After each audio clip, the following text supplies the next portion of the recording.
Welcome you to day 2 of the International Conference on the AI Spectrum, Bridging Research, Industry and Innovation. I now invite our distinguished dignitaries to kindly proceed to the dais and take their seats.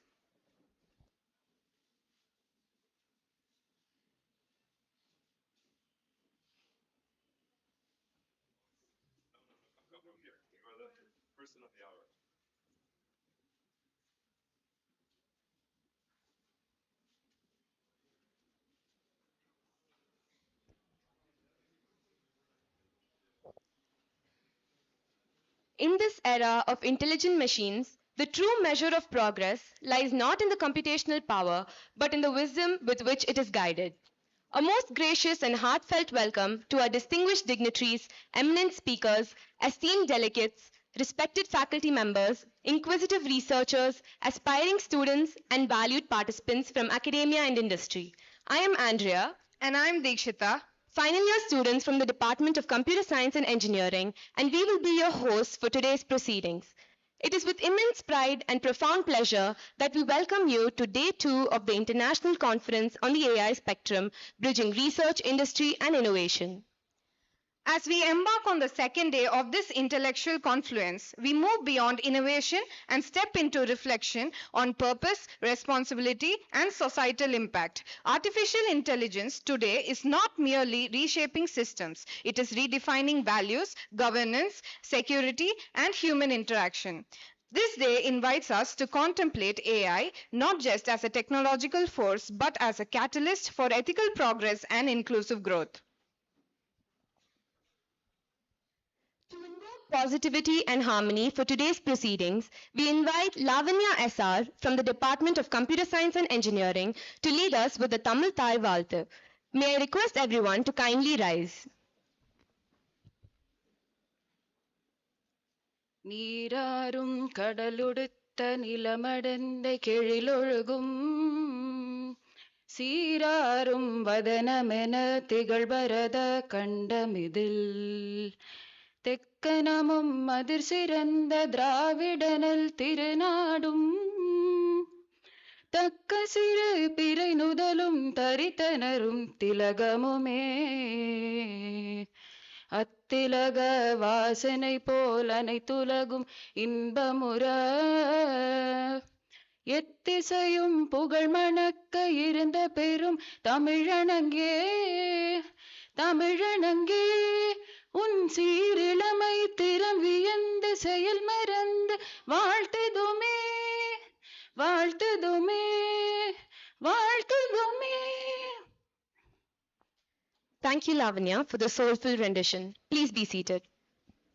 To formally extend greetings to this august assembly and to set an inspiring tone for the day too, we invite Dr. G.R. Karpagam, a distinguished academician who serves as the director of PSG AI Consortium and is a professor in the Department of Computer Science and Engineering.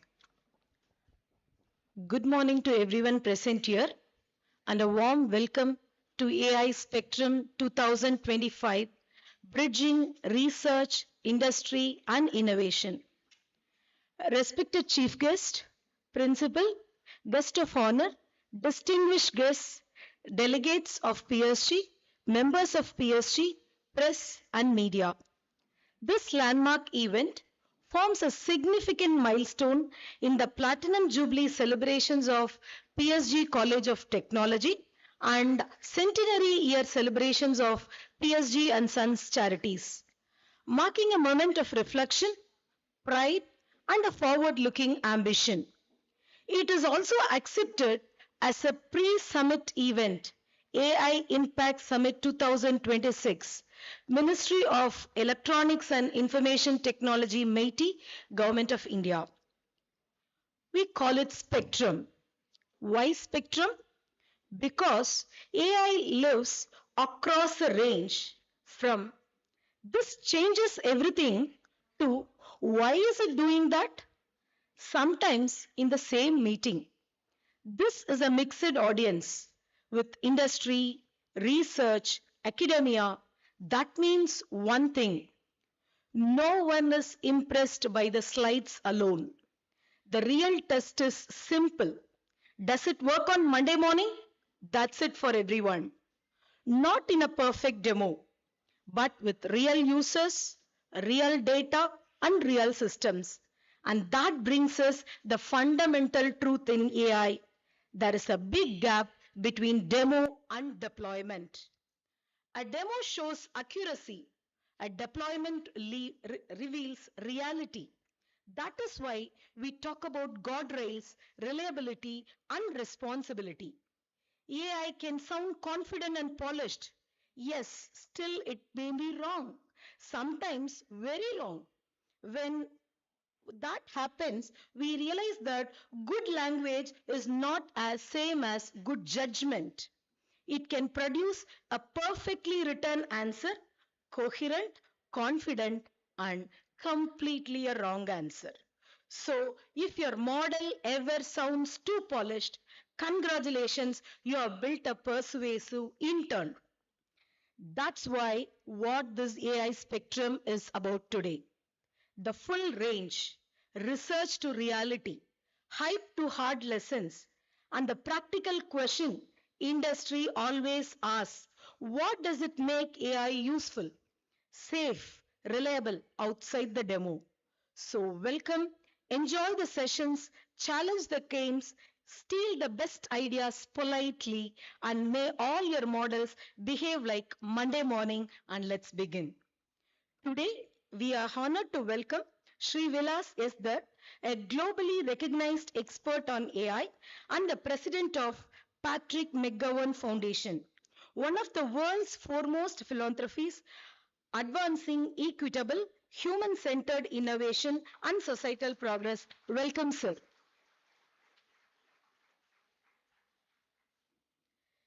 He is also an influential voice on global AI governance and ethical innovation, serving the international advisory bodies, including United Nations High-Level Advisory Body on AI, and contributing to shape the future of technology for public good.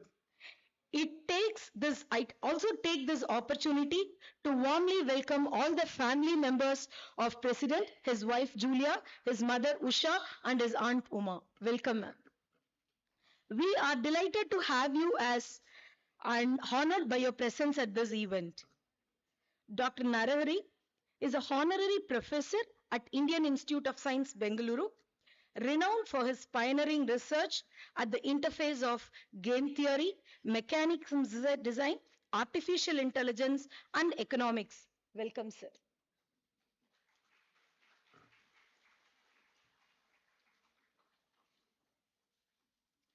I take great pleasure in welcoming Sri Dakshinamurthy, Fellow, Software Engineering at HCL Technologies, and a senior technology leader with deep expertise in large-scale enterprise systems and innovation. We are honored by his presence and delighted to have him join us today. Welcome, sir.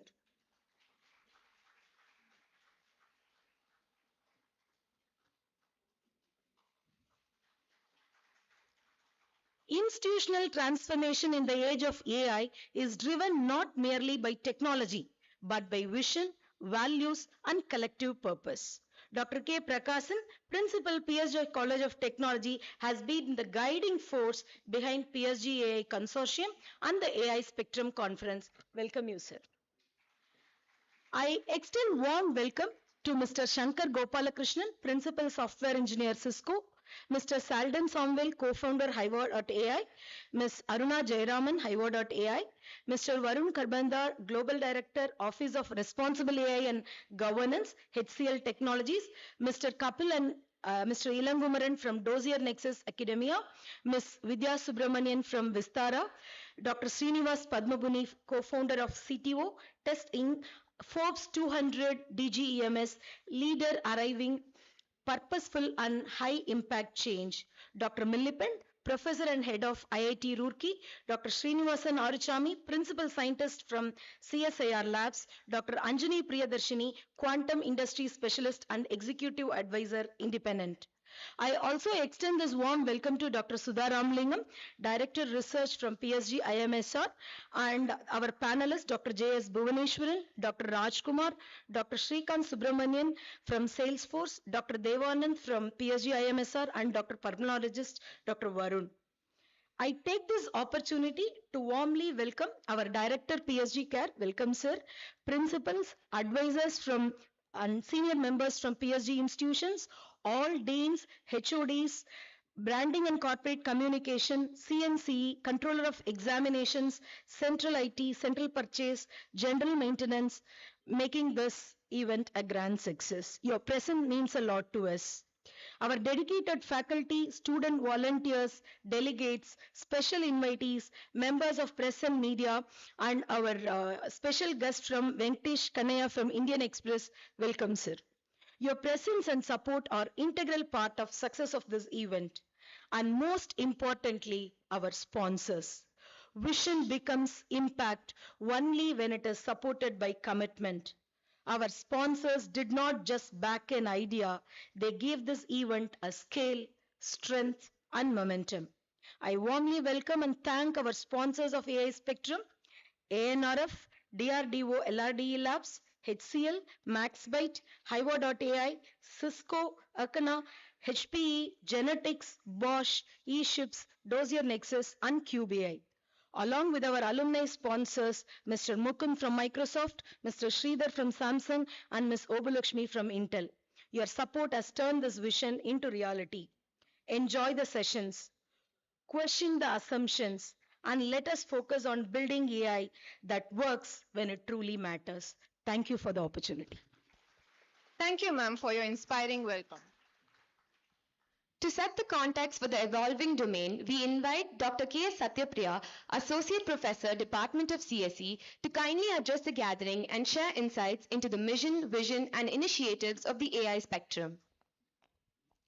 Very good morning to one and all present here.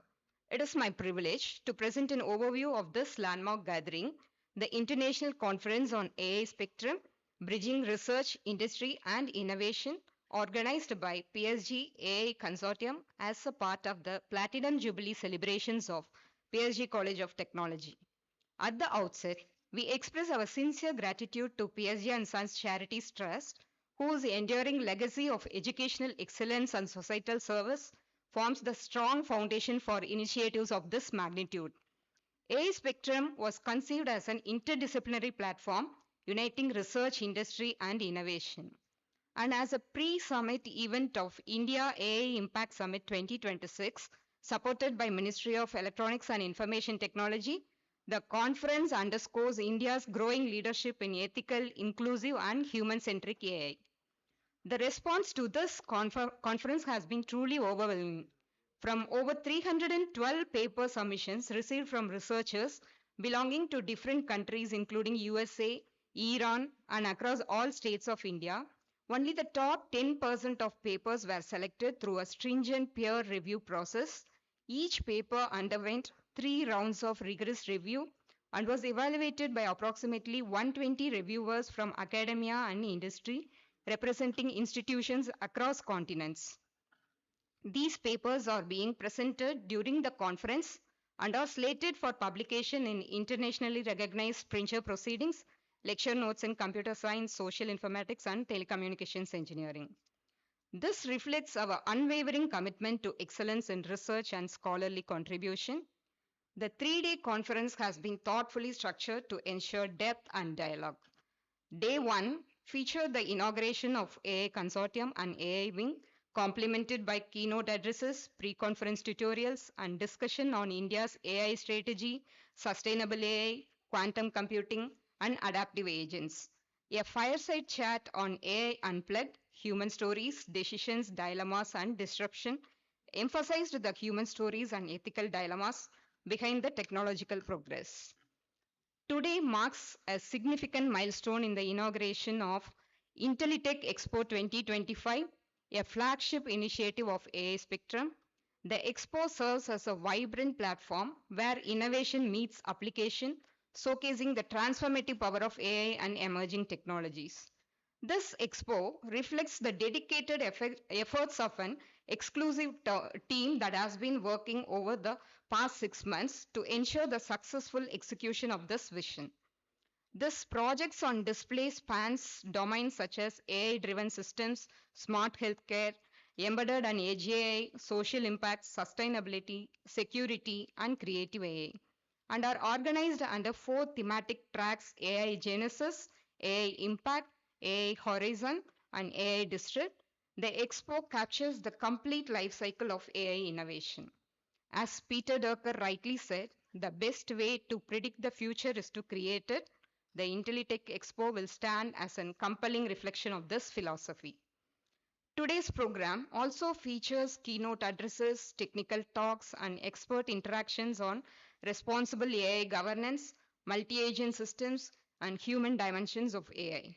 A key highlight is the panel discussion on AI and healthcare, exploring how AI is redefining diagnosis, treatment, and patient care beyond traditional boundaries. Tomorrow, the conference will continue with the focus on advanced research, strategic AI applications, and future directions. Sessions will examine AI's role in security, surveillance, and national resilience, followed by paper presentations across multiple tracks, fostering rich academic exchange. This conference would not have been possible without the generous support of our sponsors and partners, whose commitment to AI research and innovation deserves special appreciation. We gratefully acknowledge our branding partner, AI Impact Summit 2026, technical and publication partners, Pringer and PSG Care, government sponsors, ANRF and DRDE, LRDE Labs, whose support reinforces national research priorities. Our platinum sponsor, HCL Technology, has been a steadfast advocate of responsible and enterprise-grade AI. Our gold sponsors, Hiva, Cisco, MaxByte, and Arcana, have contributed significantly to advancing industry-academia collaboration. We also thank our silver sponsor, HPE and Genetics, bronze sponsors, BOSS, eSIPS, Dossier Nexus, and CubeAI for their valuable support. We extend heartfelt appreciation to our alumni sponsors, Mugun Puvaragavan, Sridharan, and Obalakshmi, whose continued engagement exemplifies lifelong association with their alma mater. The conference will conclude with a valedictory session marking not an end, but the beginning of new collaborations and sustained engagement between academia, industry, and society. As we look ahead, AI Spectrum will remain as a catalyst for ethical innovation and inclusive technological progress. As Satya Nadella rightly said, AI is the defining technology of our times, and its impact will be profound only if guided by human values. May this conference inspire us to build an AI-powered future rooted in trust, transparency, and purpose. Thank you. Thank you, ma'am, for that insightful overview on the AI spectrum. It is our honor to invite Dr. K. Prakasan, Principal of PSG College of Technology, to kindly deliver the presidential address.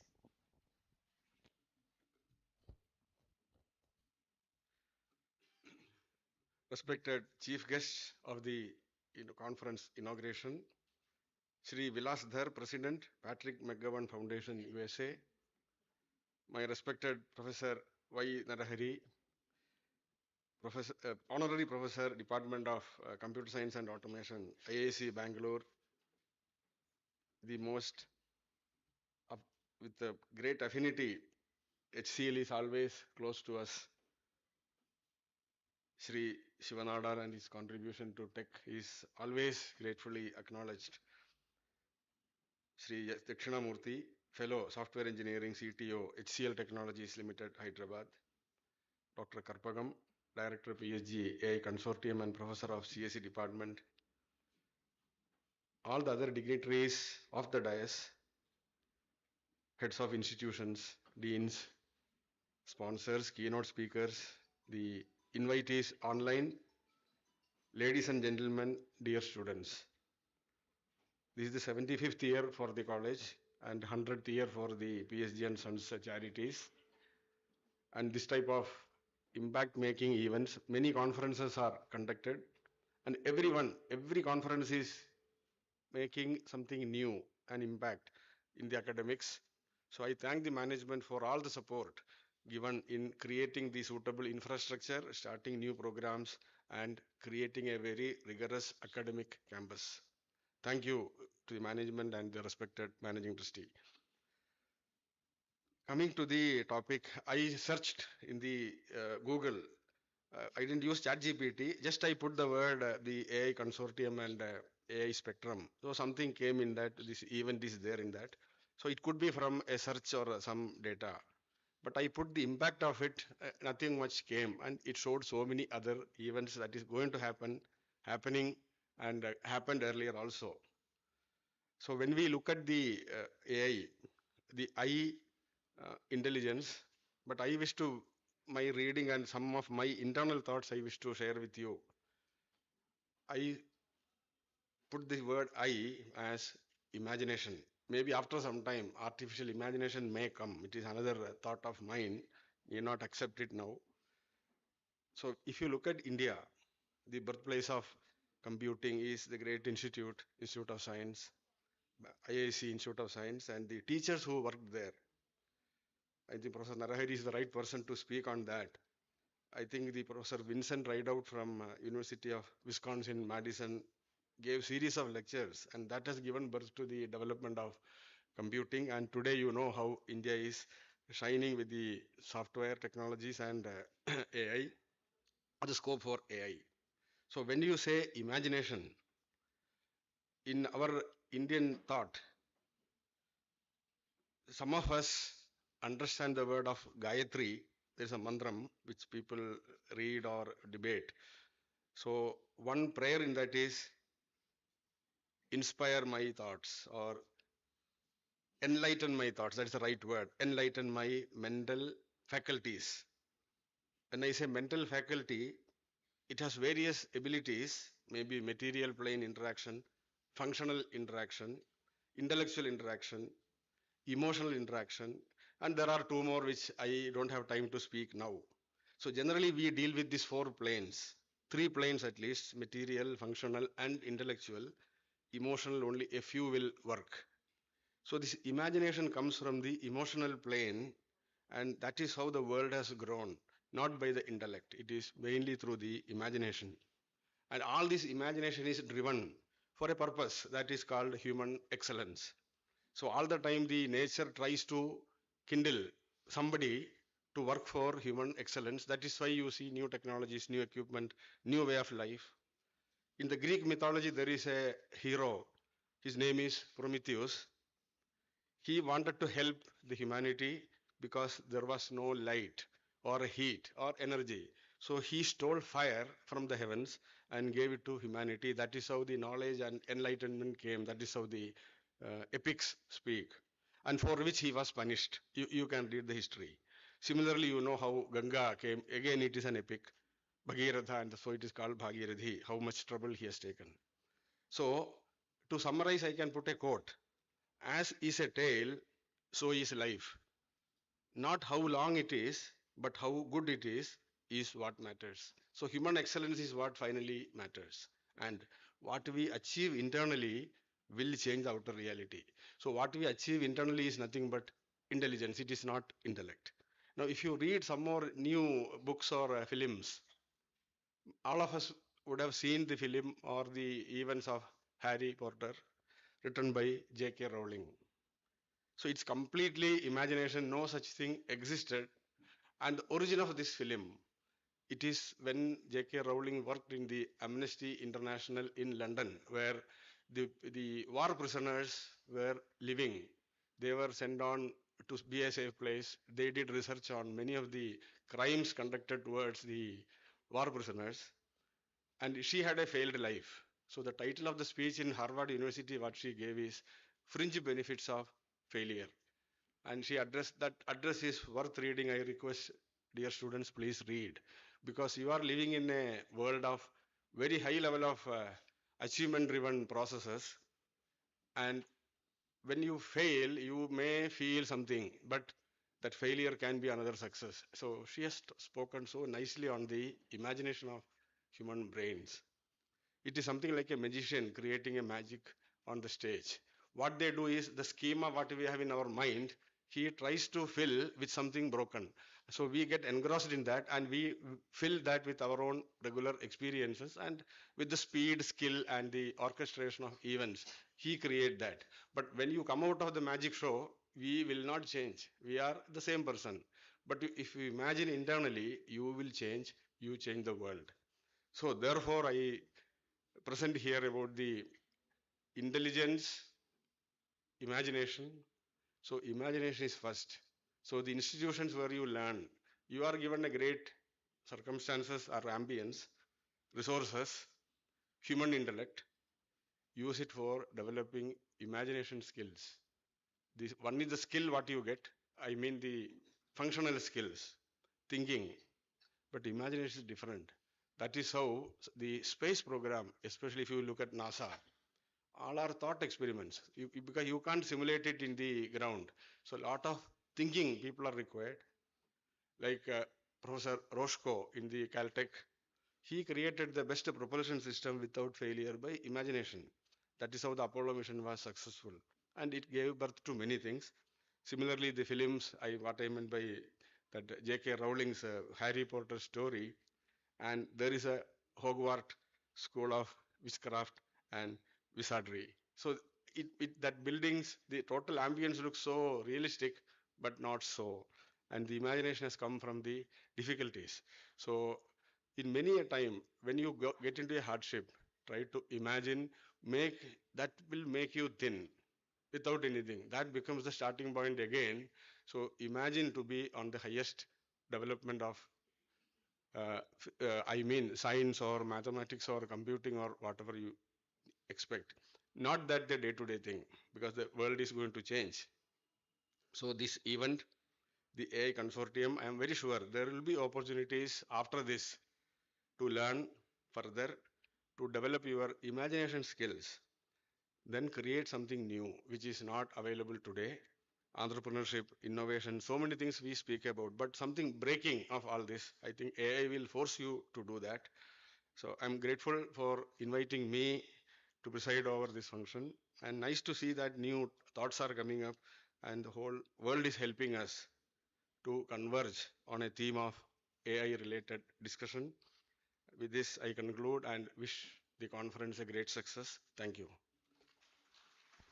Thank you, sir, for your enlightening address. It is our distinct privilege to introduce a globally represented voice whose work exemplifies the harmonious integration of technology, governance, ethics, and social impact. To present a brief introduction of our esteemed chief guest, Sri Vilas Dar, we invite Dr. B. Sangeeta, Associate Professor, Department of Information Technology, to kindly introduce our chief guest. Good morning to one and all present here. I take extreme privilege and honor of welcoming the chief guest of the day, Sri Vilasdar. Sri Vilasdar is a globally respected leader, thinker, and visionary in the field of artificial intelligence and its impact on shaping society.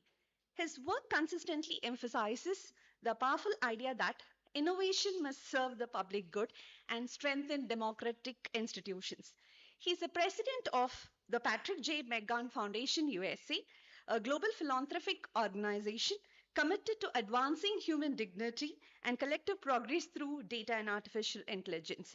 The foundation has emerged as one of the world's largest global funders of AI for public purpose under his leadership, directing over $500 million towards initiatives in climatic action, public health, education, and democratic governance across the globe.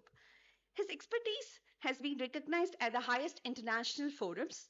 He has served as a member of the United Nations Secretary General's high level advisory body on artificial intelligence and represents the United States as a nominated expert to the Global Partnership on Artificial Intelligence. He also serves on advisory councils at leading institutions, including Stanford University, OECD.ai, and MIT Solve. In recognition of his outstanding contributions to global dialogue on responsible innovation, the World Economic Forum honored him as a young global leader in 2022. Beyond policy and leadership, Sri Vilasdar is a widely respected public intellectual. His writings and insights have been featured in leading publications such as Nature, US News and World Report, the Wall Street Journal, the Boston Globe, and the Indian Express. His LinkedIn learning course, Ethics in the Age of Generative AI, has reached over 5 lakh learners worldwide and has been translated into 6 languages. Ladies and gentlemen, let us put our hands together in welcoming such a visionary leader and a technology enthusiast, Sri Vilas sir. Welcome, sir. Thank you, ma'am, for your thoughtful introduction. To formally inaugurate this conference, may I now invite our Honorable Chief Guest, Sri Vilas Dar, to kindly proceed to the dais and inaugurate the AI Spectrum Intellitech Expo by unveiling the inaugural video.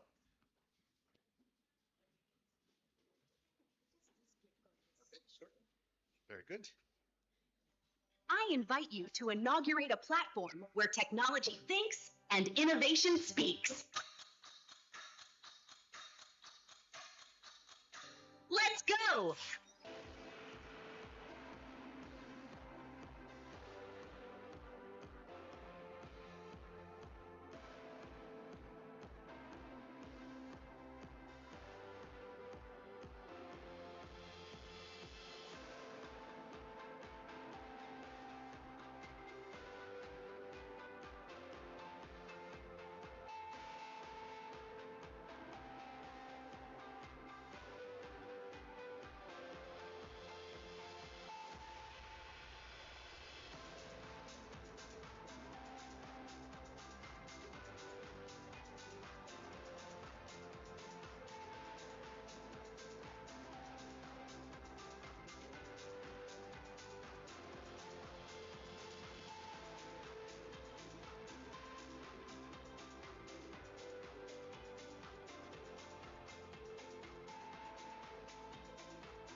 With great pleasure, we now invite our chief guest, Sri Vilas Dutt, President of Patrick J. McGowan Foundation, USA, to deliver the chief guest address.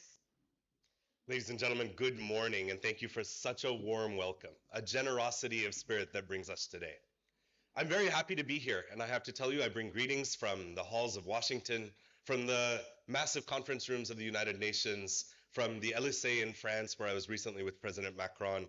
And as I think back, my conversation with Sri Prime Minister Modi just earlier this year, where he shared with me the vision for what this year of activities will be and what it will mean for India to take a global leadership on AI. But I also have to bring us to this place. I am very honored to be here at PSG with all of you, a college that to me reflects the greatest of technological innovation when it's grounded in communities, the practical nature of the scientific work that you do, and maybe most importantly, training this incredible generation of scientists that sit here in the audience.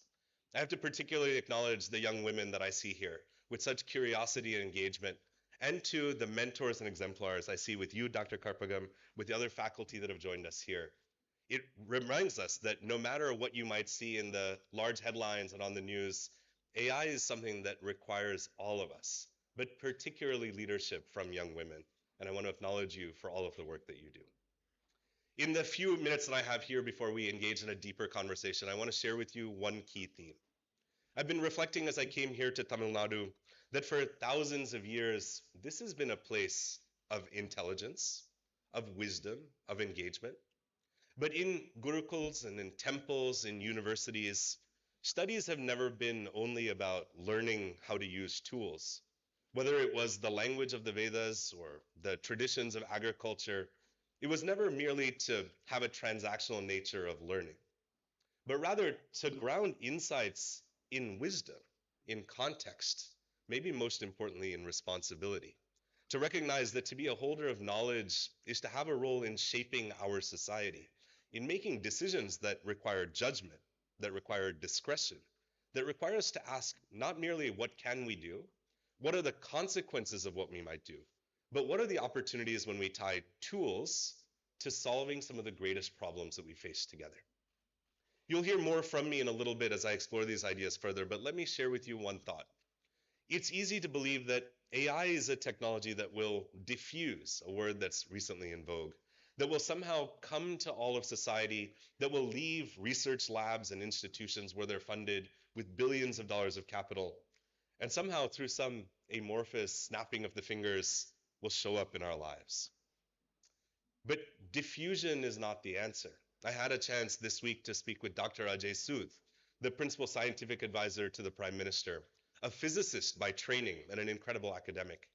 And he and I sat and discussed the idea of Brownian motion. For those who are engineers in the room, the idea that in any container, you'll see atoms moving, and when the temperature goes up, they move faster. But they move in random ways. They fight each other. They bounce off of unexpected corners. This is not how we make progress. It's not merely to say that AI will grow in the world, that individuals will build it and we'll see what happens, but rather to provide directed motion, to provide a framework of principles and rights, of values, of norms, to recognize that the stories of communities give us a framework for the technologies we develop, to direct us in common intention, to put responsibility at the core, but maybe most importantly, to recognize that if AI is a set of tools, we as humans must be its architects, to build a set of solutions that build the world that we want to see. This is the responsibility that we inhabit today. As we go towards the AI Summit in February of 2026, this is the story that India could tell the world, not the story of frontier AI labs that build foundations and austere labs in Silicon Valley, but the tooling, the solutions, the values that we build and put in our technologies in rooms like this one, that are built by the students that sit in this room today, that are guided by the faculty that we have here, that are directed by the vision of visionaries like those here on stage and here across the room, that it's our story to tell. So with that, I thank you, but I leave you also with a responsibility. This is our future to create. This is not an academic conference to talk about lines of code and model parameters, but a space where we discuss what our vision of the future might look like. I want to thank you for being a part of that, and thank you for this welcome. Good day. Thank you. Thank you, sir, for a deeply enriching and visionary address. As a token of our appreciation and in recognition of his valuable presence and insightful address, we request our principal to kindly present a memento to our esteemed chief guest.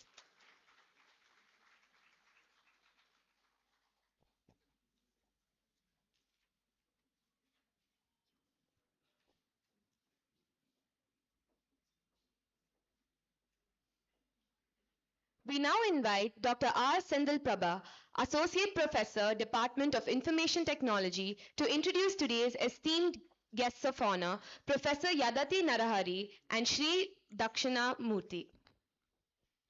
A very good morning to one and all present here. I join hands with Dr. G.R. Katpagam, Director, PSG AI Consortium, in extending a heart welcome for all of you. Now, I take the privilege to introduce our esteemed guests of honor whose presence elevates this occasion. It's my great honor to introduce Professor Narahari, Honorary Professor, Department of Computer Science and Automation, Indian Institute of Science, Bangalore. Professor Narahari is a globally respected academician and researcher renowned for his pioneering contributions to algorithmic game theory, mechanism design, and artificial intelligence. Beyond his scholarship, he is renowned for mentoring and inspiring generations of researchers worldwide. He has been recognized with numerous honors, including J.C. Bose National Fellowship, the IASC Alumni Award for Research Excellence in Engineering, and most recently, Sir M. Vishweshwaraya Lifetime Achievement Award. His work has left a lasting impact on both fundamental research and practical applications, bridging the gap between theory and real-world innovation. We are truly privileged to have such an eminent scholar and mentor with us today. Welcome you, sir. I am equally pleased to introduce Sri Dakshinamurthy, a distinguished fellow in software engineering and the Chief Technology Officer at HCL Technologies Limited, Hyderabad. A visionary industry leader with extensive experience across large-scale digital and AI-driven transformations. Sri Dakshinamurthy has played a pivotal role in translating advanced technologies into impactful enterprise-wide solutions. His strategic insight, practical wisdom, and the leadership in deploying AI at scale offer invaluable perspectives, especially for our academic community and aspiring engineers. Our distinguished guests of honor collectively represent the full spectrum of artificial intelligence. Professor Narahari exemplifies the genesis of ideas where concepts are rigorously explored and refined, while Dakshinamurthy demonstrates their translation into practice and applied to tangible real world impact. Their presence aptly reflects the AI Spectrum Conference theme, showcasing AI in its complete continuum. On behalf of the organizing committee, PSG College of Technology, I extend a warm and respectful welcome to our distinguished guests and sincerely thank you for sharing your time, insights with us. Thank you, sir. Thank you, ma'am, for that impactful introduction. We are privileged to invite Professor Yadate Narahari, Honorary Professor, Department of Computer Science and Automation, IISc Bangalore, to address the gathering. Thank you for involving me in this conference. Shri Vilasdhar, Dr. Prakashan, Shri Dakshinamurthy sir, Dr. Karpagam, all distinguished guests, my dear young friends. I think the title of the conference itself says it all.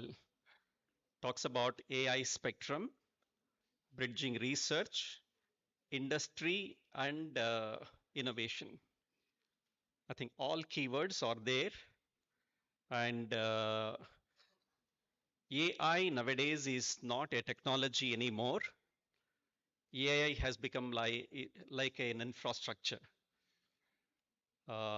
Just as electricity is an infrastructure, just as internet is an infrastructure, AI has certainly evolved to become an infrastructure. So I must really congratulate the AI consortium at the PSG College of Technology.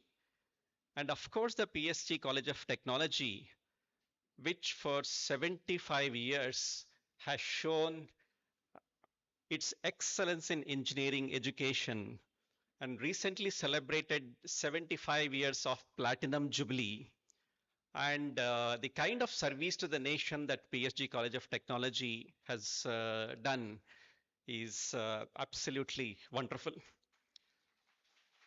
So it's very befitting that the AI conference, AI Spectrum Conference is happening in the PSG College of Technology. And I'm really enthused about seeing a very large crowd of young students here.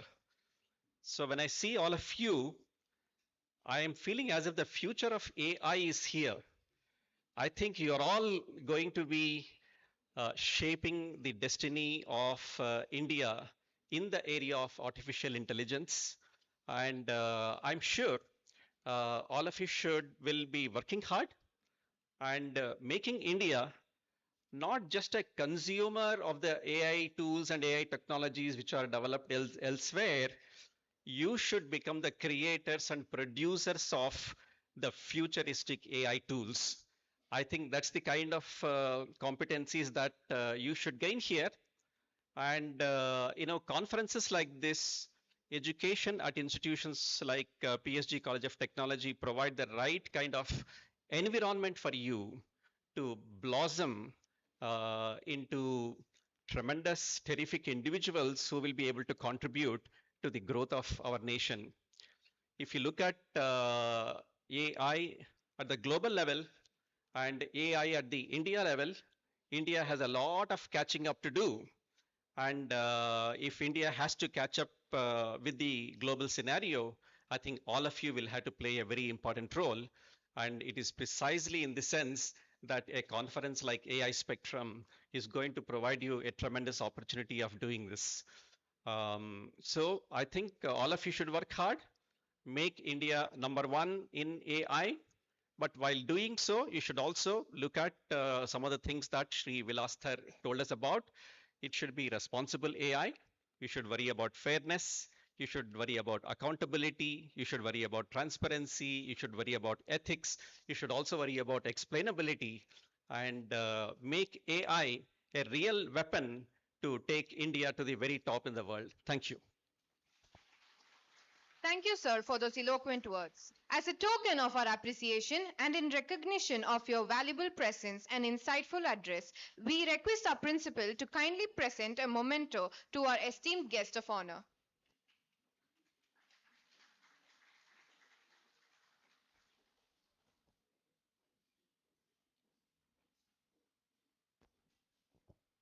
We are honored to invite Sri Dakshinamurthy, Fellow Software Engineering and Chief Technology Officer, HCL Technologies, Hyderabad, to address the audience. Good morning, Professor Srinivasan, Professor Narahari, Mr. Vilasdar, very happy, faculty and fellow students. I'm very pleased to be here, for more than one reason. One is this is a summit on AI.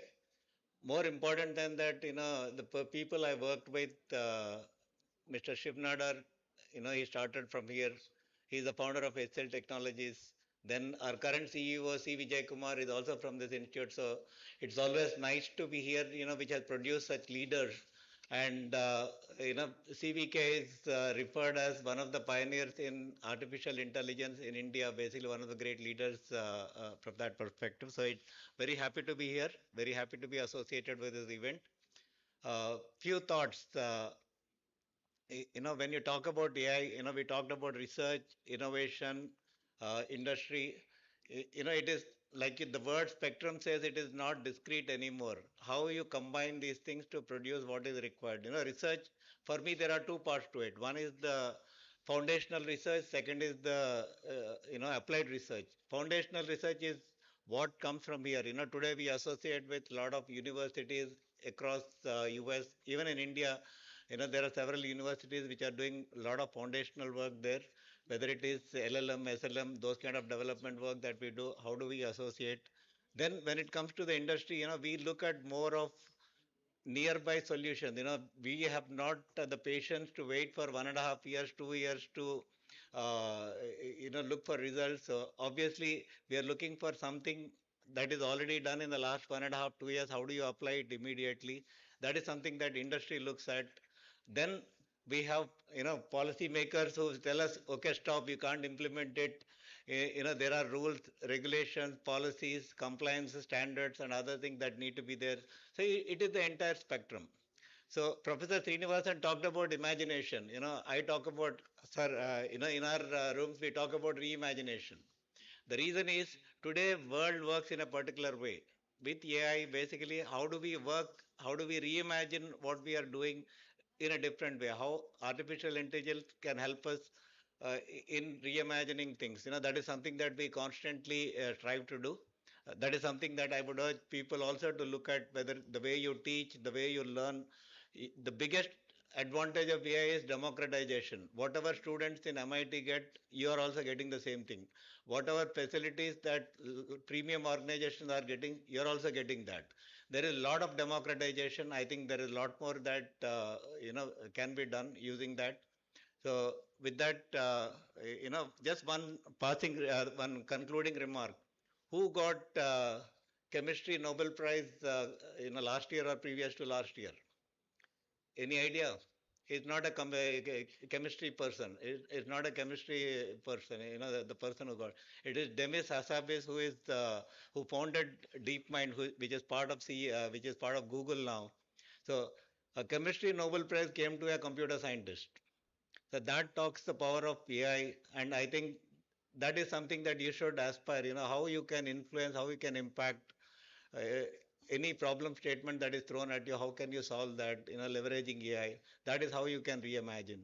Thank you. Thank you, sir, for your enlightening address. As a token of our appreciation and in recognition of your valuable presence and insightful address, we request our principal to kindly present a memento to our esteemed guest of honor.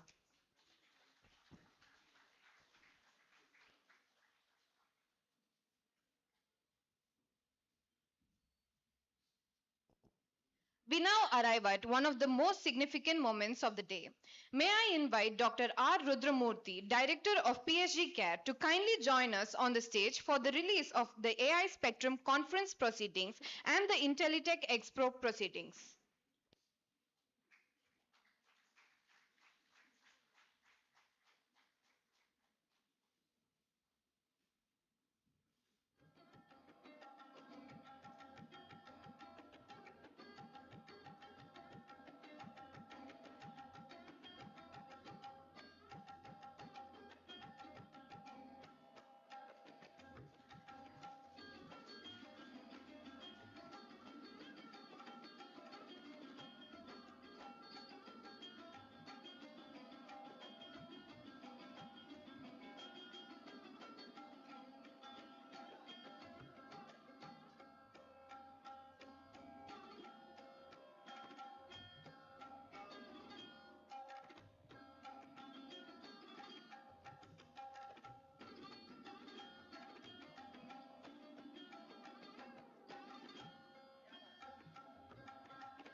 We now move into a fireside chat session, an informal yet insightful conversation where ideas flow freely and perspectives come alive, with our esteemed chief guest, Sri Vilasdar, and our students of PSG.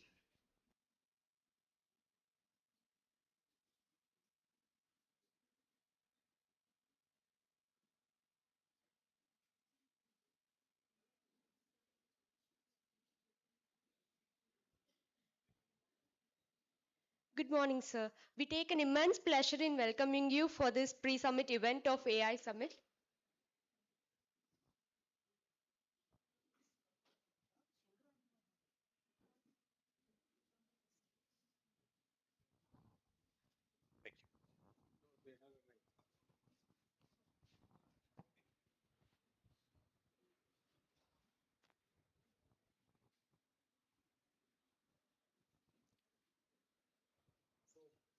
Good morning, sir. We take an immense pleasure in welcoming you for this pre-summit event of AI Summit 2026. It's an honor to be with you in this interaction, sir. So, we have read your articles and we have came to know that they have shaped the international debates on AI governance and societal impact of technology. In your talks, quotes, and articles too, you never spoke solely about technology, but it's a perfect blend of empathy, ethics, and technology, often starting with a simple human story. So, we as students entering AI, how can we train ourselves as such instead of directly jumping into tools, models, and trends?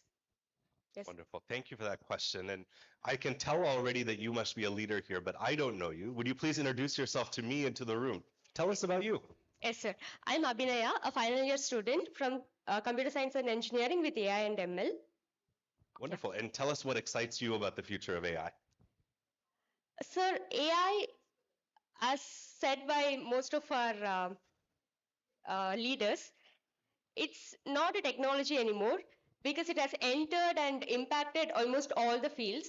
So I'm very much excited how it can serve for the society and humanity.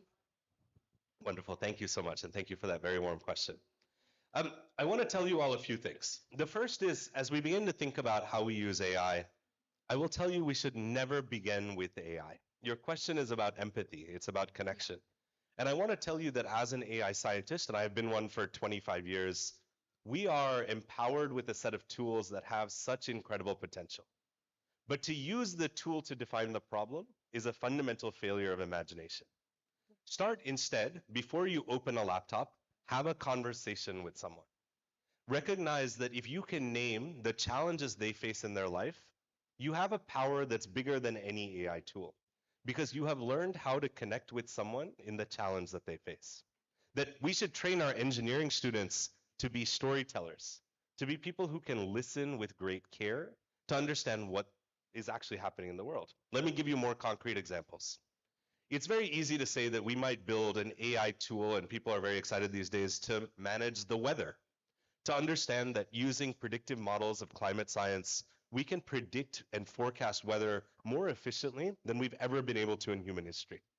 Here's a fun statistic. 60% of the world's supercomputing capacity today is used to predict whether it will rain in 5 days. Around the world, these tools that are based on physics models from the 1960s are used to predict the weather. Now, we can, with new advances in AI, use almost a laptop-style compute capacity to predict the weather better than 60% of the world's supercompute. And one of the ways that we might see that used is for convenience, is to make sure that everybody can know, will it rain tomorrow? Should I have an umbrella? Should I make sure I'm prepared? And yet we also recognize that forecasting weather is fundamentally about human security in the age of disasters. As climate change results in stronger monsoons and worse typhoons, in rising sea levels, that communities at the front lines of vulnerability are facing massive impacts on their lives.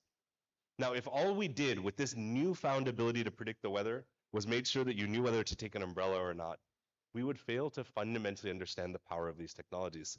To recognize that for a farmer who is trying to figure out what day he or she should plant, what day they should harvest, what day they should go to the market to sell, because in the rupees that they get from the sale of that, they'll be able to pay the school tuition fees for their daughter for that year.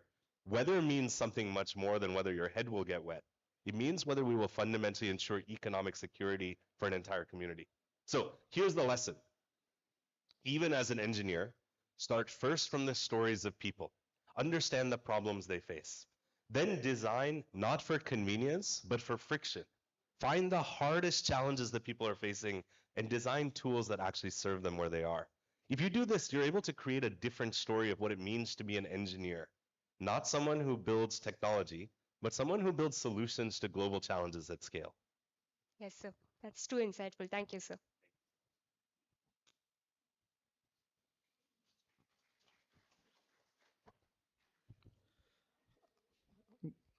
Good morning to the entire gathering, and good morning, sir, President, Principal, and other dignitaries. So I'm Sanjay J. from pre-final year student of Computer Science and Engineering from AML branch. So let me get through a small case study kind of thing, and let me put forward my question. If AI is to help humanity, why does it mostly benefit people who belong to an upper class or people who have access to money and power? Because we have many examples, we have many online tools like smart education or healthcare tools like fitness tracker, all those things. So those are used by people who have smartphones or edge devices and all those things. There are another set of people who doesn't have an access to all those things. So is it creating a view that AI is for the privileged people and not for the unprivileged people? And I have noted a statement which you have mentioned earlier, sir, which is innovate with empathy. So my understanding from that is AI, we shouldn't build AI just because we can, because we see there are advancements in hardware recently and the growth of AI is increasing. So instead of building AI which is not useful for society, we need to build AI where there is a real human cost for it. So based on this, let me put forward a small example, sir. Sir, you came from Lee Meridian, you would have seen the flyover over here. This was inaugurated 3 months back, this GD Naidu flyover. There are almost 40 AI cameras been set up by the government last month. So what this is for is, when you cross the speed of 40 km per hour, it will take a picture, snap of it, and you will receive a mail or a message saying you have to pay this much fine to your number.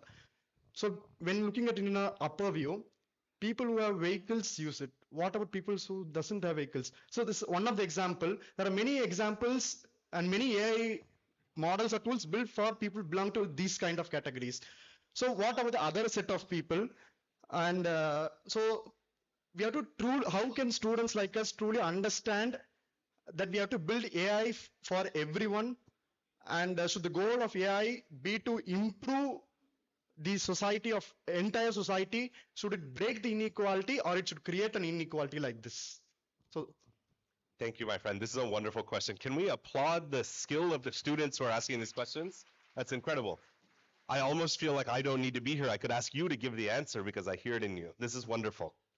I also will not ask you if you have received a ticket for driving too fast on the flyover. We will talk about that later. Look, let's say pull a couple of themes from what you said that I think are quite important. The first is, who designs these technologies? Let's forget about AI for a second. For those in the room, how many of you use Twitter? How many use Instagram? How many use LinkedIn? How many use other social media? How many of you feel like you control how these tools are designed? Not a single hand. If you look back to the history of the internet, it was for the first time an incredible technological revolution that was built by a very few people. They were built very far away from where we sit today. They were built by amazing engineers and scientists, but not with the voices of the people who would use them, but rather an idea that technology by itself would create something great. Well, what happened because of it? We have an internet that, as you said, is conditioned to make economic transactions easier, to make it easier to buy things. Well, to buy things, you have to have access to capital. It made it easier to build businesses so that their owners could benefit. Social media made it easier for brands to sell to people. They also made it much harder for us to have a sense of community, to have trust in the society we live in. It created an epidemic of mental health, of issues of bullying, of other challenges. We have in front of us case studies of what happens when we build technology without responsibility. And then we come to a conversation about AI. And as you can tell in the last 3 years, which is really when this AI conversation has come to the public, everybody wants to talk about fairness, about accountability, about transparency. But then you ask the next question, what is fairness? Who has to participate? And you see very little change. There are billions of dollars being spent on the most emerging frontier AI models. And sometimes the purpose behind them is ensure these models can solve a commercial challenge. Make sure a company can make a better product so it can sell to a different consumer. Make sure we can understand how people use these tools so that we can bend them to a political outcome. This is the idea of the incentives of profit-making organizations. And I won't stand here and say the private sector should not do this. It's actually incredibly important that private companies innovate in technology with massive amounts of investment. But to sit and say they will solve the problems for us is a fundamental failure, because profit-seeking organizations do not operate on purpose. They operate on building for their market. Okay, this is a very high level and abstract answer, so let me be more concrete. If you want to solve the problem of getting around a city, the first step is not to think about how you make sure that the highest end cars have the smoothest roadways. It's to understand how the farmer who's approaching the market, how the woman who is going to her domestic work or job, how the person who is going to a construction labor site can get to their job in the fastest way, at the least cost, with the least personal safety and vulnerability. Design the systems that make cities livable. Design the systems that let people get to their jobs. Design the systems so people have access to healthcare, so that when they are at risk, they know they are supported by the society around them. Who does this? Well, there's one answer, which is that government will do it. And I think it's important to acknowledge that government is important, that it sets policies and incentives, that it regulates this work. But a more powerful answer to me is that those of you who are building these technologies get to actually put the imprint of values and ethics on the tools that you build. You get to make choices. Choices about whether you prioritize market access or people's rights and values. About whether you prioritize that new app that on your phone attracts all of your attention and takes all your time, or an app that builds an educational construct so you understand the world better. It's a sense of shared responsibility. And here's where I'll end my answer to you. There's a term we use of agency. Who has agency in this world? It's a term that's been corrupted. Many of you have probably learned about agentic AI. This is AI that we say has the capacity to go out and do something, to drive an outcome, to take an action. But agency can never live in a technology. Agency is a uniquely human characteristic. We make decisions about the world we want to create, and we build the technologies that do it for us. So the question for you, for everybody in this room, is how will you make sure that you say, if I'm asked to build a technology, I'll build it in a way that makes the world a better place? So thank you, sir. For one more. I extend my warm greetings to everyone. Very good morning, sir. I'm delighted that you're here with us, and I'm very excited to be a part of this conversation. So, I'm Dikshita Ramesh Kumar, a final year BE Computer Science Engineering student. And I would also like to share that in yesterday's talk, I was also inspired by the line which Aruna Jayaraman ma'am also mentioned, that AI can think, software can work, but then there should be a cohesive nature between these two so that we can achieve what we are, whatever we are looking forward to. So on that note itself, and as you already mentioned in the previous answer also, looking into an ethically rightful AI system and transparency being a pillar of ethical AI, giving a complete extent towards transparency will also lead us to a lot of security and security issues. So how do we ensure security and then combine ethical and responsible AI products? And how do you think all this will act in a societal act in the society? Because both academicians and industrial technicians should share this together so that a collective product can be built and it can be put in the public in the public nature, so that the product itself doesn't fail or doesn't face any security issues, and there is no ethical debt for the company itself, because technical debt at one extent can be solved, but how do we account for this ethical debt and how do we collect it, and at the end who are the ones who are being affected by it and how do we overcome it, sir? That's a wonderful comment. And again, there are many questions there, but let me take out the core themes, right? The first question that you've asked is, I think, a very important one. And it's about, to me, innovation. On one side, we have technological innovation. We have new products we can build, new models we can create, new AI approaches. And we invest in that innovation across our society. We see it in colleges like this one, where students are asked to push the frontier. We see it in our investments. We see it in our public statements. Where do we see an equal amount of innovation in our social approaches? In how we build the systems and the institutions that address our problems? Because the answer can't be, let's go to a 100-year-old clinic that serves some of the most poor and vulnerable people in the world and say, we'll give you an AI tool, without understanding that the lives of those people are governed by the vulnerabilities of economic insecurity, of a lack of access to education and government care, that they have no political power to participate.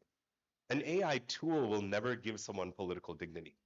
It might give someone a better way to diagnose a problem, but it won't change their inability to access medicine, to access prescriptions.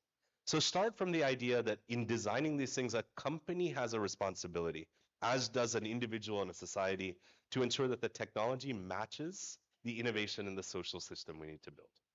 Because when we anchor it in that story, this idea of ethics becomes a different frame. We're no longer talking about something that I think is a total failure.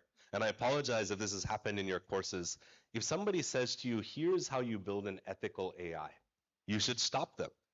You should say, ethics is a human function. It's about how we make decisions about the world, about how we design and deploy and use tools. Ethics are not a set of rules that you can write down and build into an algorithm. Instead, ask the question, how do we build an ethical society that's empowered by AI? If AI allows us to do incredible things, what are the choices we make that are grounded in virtue, that are grounded in respect, in dignity, that are grounded in kindness and love for each other? Then you stop talking about the ethical debt of companies. You instead ask the question, did the work that these engineers do advance a view of a more humane world that we live in? And when you do that, you fundamentally change the decision landscape, because an individual has power. We know, each of us, whether we're computer scientists or engineers, lawyers, sociologists, or everyday people, what is right and what is wrong. A computer will never be able to do that. So stop trying to put the responsibility on an AI system and own the responsibility ourselves. believe in designing a world that's grounded in kindness, and build the technologies that get us there. Thank you very much. Thank you, sir. All these answers were really eye-opening, and thank you, Dr. Karpugam ma'am, for giving us this opportunity to enlighten us. Thank you. We are deeply thankful to our chief guests for generously sharing their expertise and to our students whose curiosity and engagement made this session truly impactful. To formally conclude the session and express our sincere appreciation, we invite Dr. B. Vinod Kumar, Professor, Department of Information Technology, to kindly deliver the vote of thanks.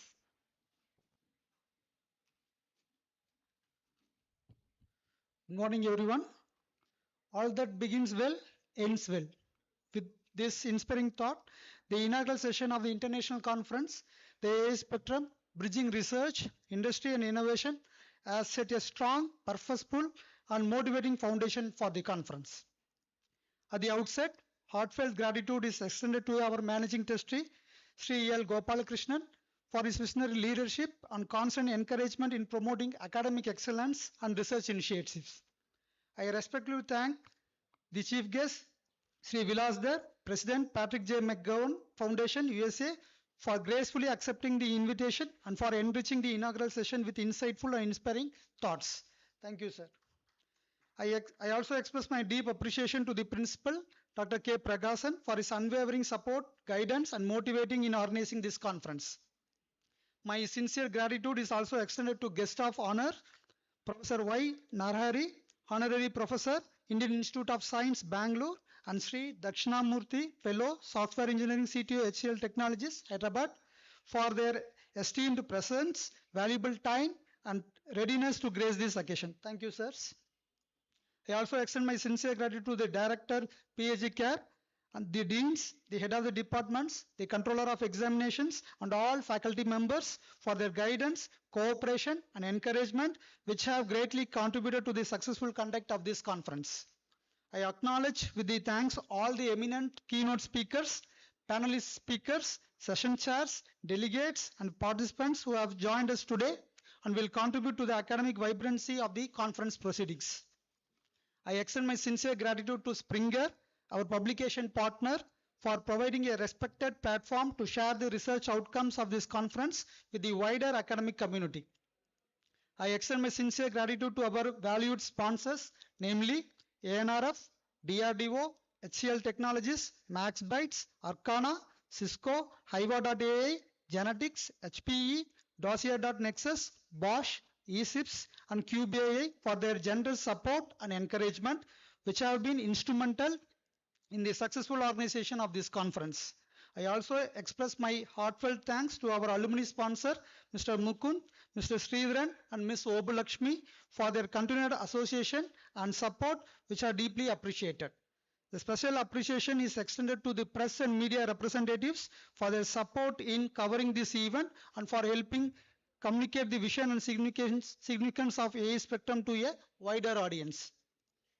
Finally, I extend my heartfelt appreciation to the AI Consortium team members whose dedication, teamwork, and tireless efforts have transformed this vision into reality. With this, I once again thank everyone for has contributed to the successful inauguration of AI Spectrum and wish all participants an engaging and enriching conference ahead. Thank you. To conclude the inaugural session of the day 2, may I request everyone to kindly rise for the national anthem.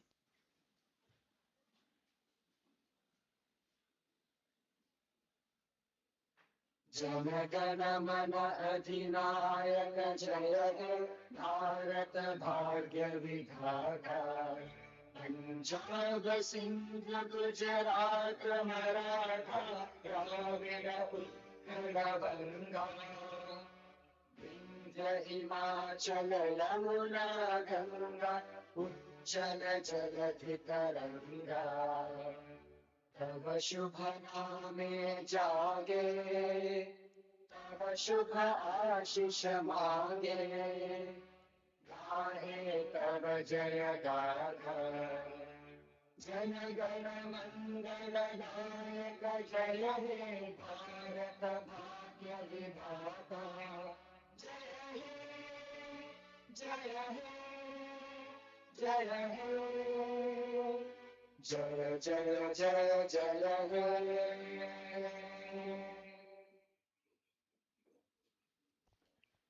We request our respected dignitaries to kindly proceed to the quadrangle for the inauguration of the Intellitech Expo.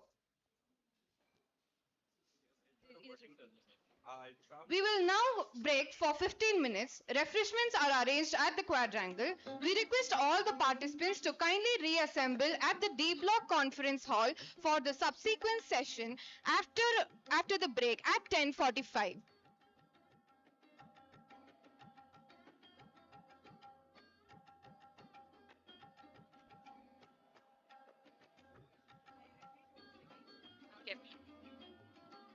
I repeat, we will now break for 15 minutes. Refreshments are arranged at the quadrangle. We request all participants to kindly reassemble at the D Block Conference Hall for the subsequent sessions after the break. Kindly reassemble at 10:45.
Check, check.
Professor Yadati Narahari, Honorary Professor, Department of CSA, IISc Bangalore, to deliver the keynote address on AI and game theory meet Indian agriculture for empowering farmers.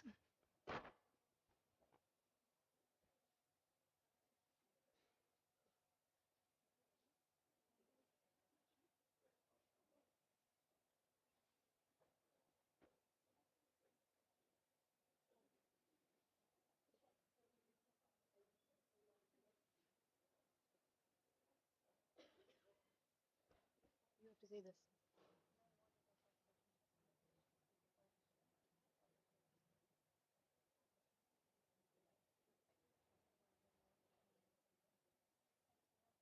Yeah, till here. Say this till here. And then after this only we have to confirm. We don't know who is coming or not. Yeah. This. Okay.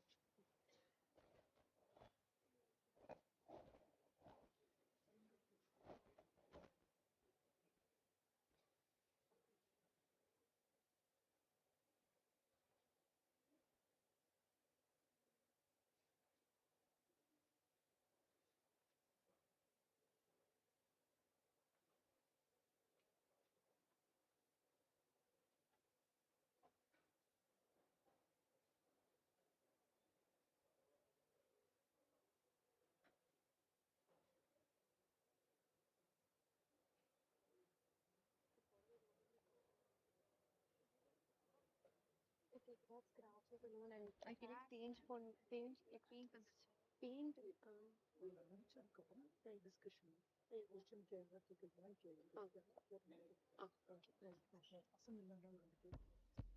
May I request some of the backbenchers to come to the front seats?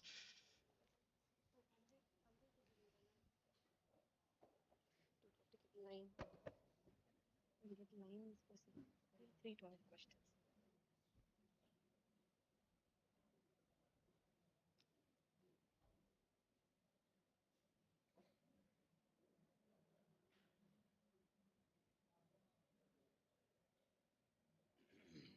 Why it is intermediate? 939. For what is it? Yeah, it's for the next sessions only. I don't know who's coming in lead then.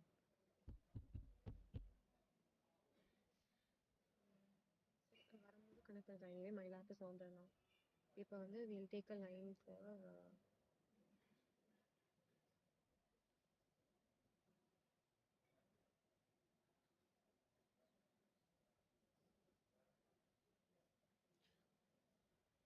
Thank you again to the organizers for providing me with this opportunity to be able to talk to you on this, what I consider as a very exciting topic for me. During the fireside chat with Shri Vilas Dhar, there is a question that was asked by the second person on whether AI tools are very exclusive and meant only for a special class of people. I will try to disprove that in my talk because we have actually worked with small and marginal farmers to look at some of the problems that they face. So in this talk, I think I'll try to cover this in the following ways. I will look at some fundamental questions which are drivers of our work. Then I will tell you about the Grama project that we initiated at IISc about 4 years back. Then I will explain to you the various building blocks of Grama. I will also cover a real world case study. And finally, I will talk about the real practical challenges. So let's look at what are some of the typical questions that Indian agriculture faces. By the way, this talk is somewhat focused more towards Indian agriculture, but many of these things are also applicable at the global level.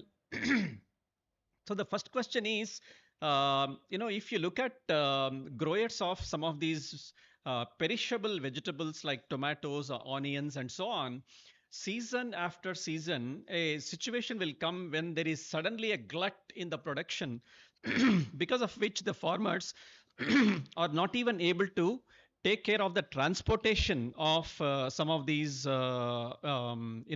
harvested produce to the markets. So you can see that they actually throw them on the roads.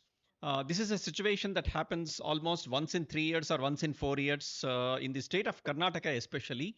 And it will be very nice if we are able to find a permanent solution to this frequently recurring problem.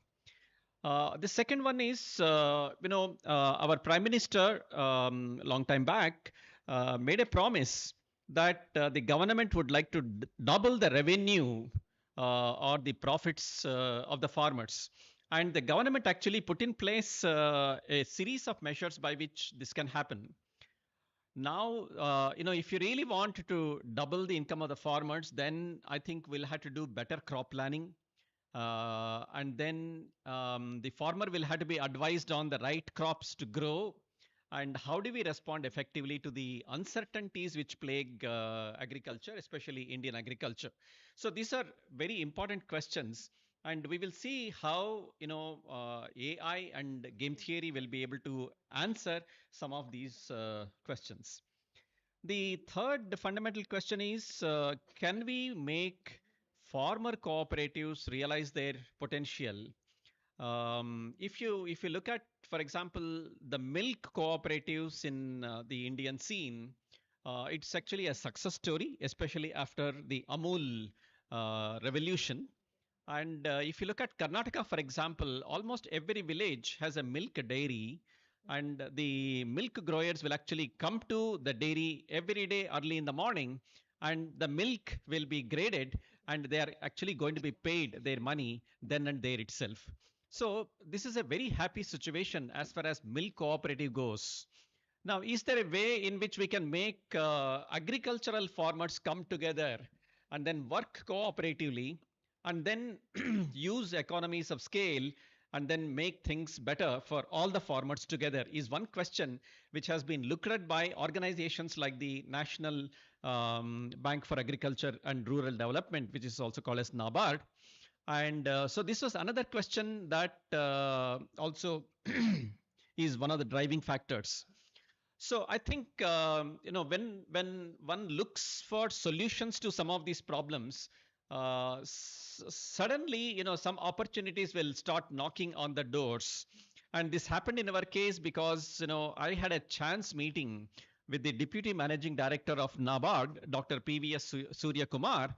And at the end of the conversation, basically he raised some of these fundamental questions and said, Professor Narahari, is it possible for you to write a project where some of the technologies like AI could be used for looking at how some of these problems could be solved? So that was a good opportunity. So I went ahead and wrote a proposal. And when I wrote the proposal, I think it was a very, very academic proposal. And when I presented it to the NABARD engineers and the NABARD leadership, I would say they were, in the first place, they were not exactly impressed. So I think what really made a difference was Dr. PVS Suryakumar, who believed in me. He said, the management of NABARD is meeting sometime next week. Why don't you make the same presentation? Because the management may actually see some merit in the proposal. So I think in the next 1 week, I really prepared like a grad student, like an undergrad student, and then tried to, sort of improve my presentation. And when I made this presentation in front of the NABARD management, many a time in life, you need something which is very important. That is called luck. So if you have the luck factor, and then on that day, I think I had the good luck. I think my presentation was a good presentation, and I think the leadership of NABARD was really impressed. They said, we are sanctioning a project for you on whatever you are proposing to do. So I think in my over enthusiasm, I had actually proposed to do a lot of things. And so now the challenge was, well, the project has been sanctioned. When the project is sanctioned, there are some deliverables for the project. And in order to produce the deliverables, you need who else? Students. You need PhD students, you need master students who will be able to work on this problem. So I was faced with this problem, and I had a challenge assembling the team because nobody, see, our department happens to be the #1 computer science department in the country. And who in the computer science department would like to work on a problem in agriculture? So I had this problem of trying to convince the students to work in agriculture. For example, there are many students here, right? And many of you are computer science and engineering students. How many of them would like to work on agriculture? Can you raise your hands? So you can see that among 100 students or so, only some 5 hands have risen up. The same thing happened in the department. Not many people came forward. But then what happened was I had a project assistant who is a captive. He has to work on whatever I tell him. And then there was an MTech project student who happened to be the son of a farmer, and he was actually interested in doing something on this. And then I had another project assistant, followed by a very enthusiastic person who really wanted to do AI for social good. That was a good breakthrough for me.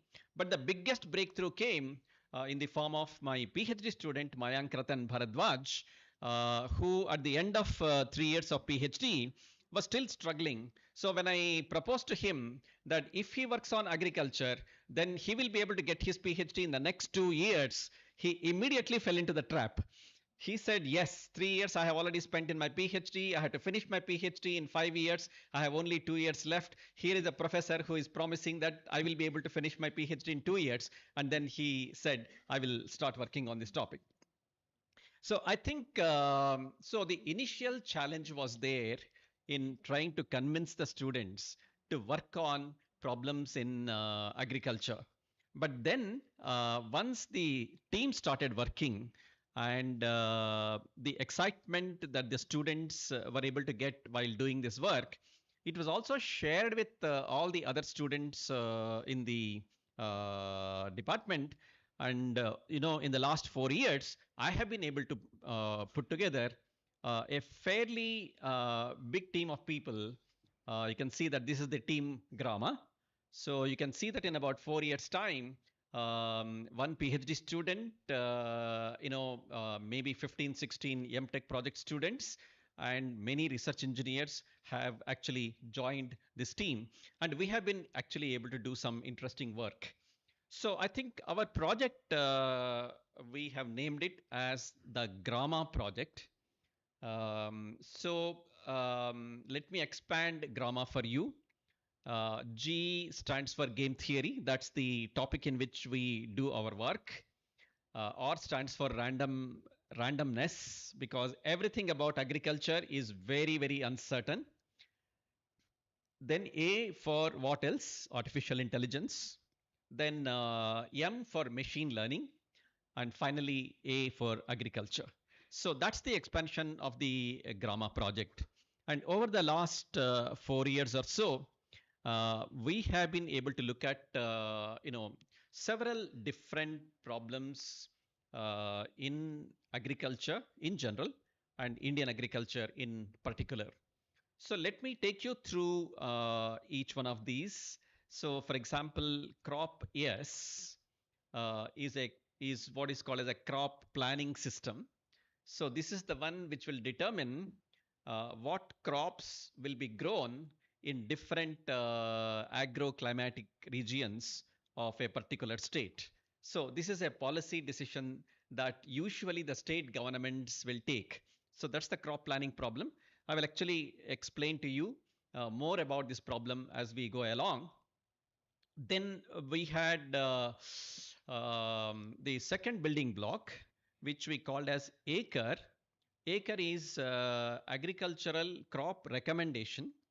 So once the crops are planned, each individual farmer will have to decide what crops should be grown in the next season. For example, if the next season happens to be the Rabi season, right? What combination of crops are best suited for the next season?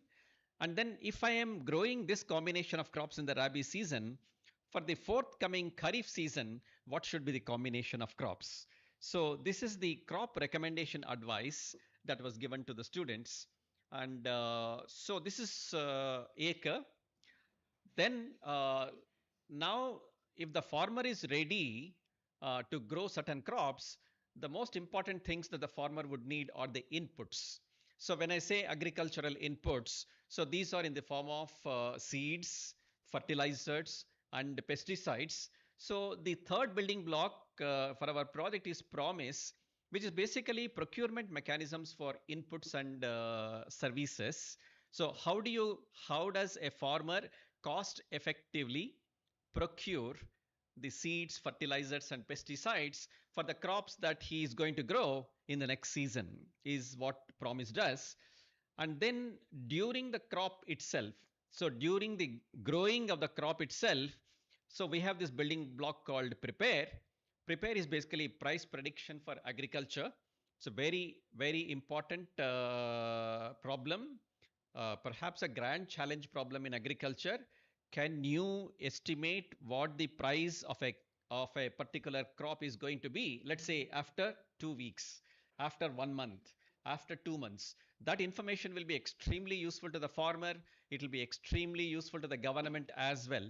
So prepare is basically price prediction for agriculture. Then we have the fifth building block, which we call as prosper.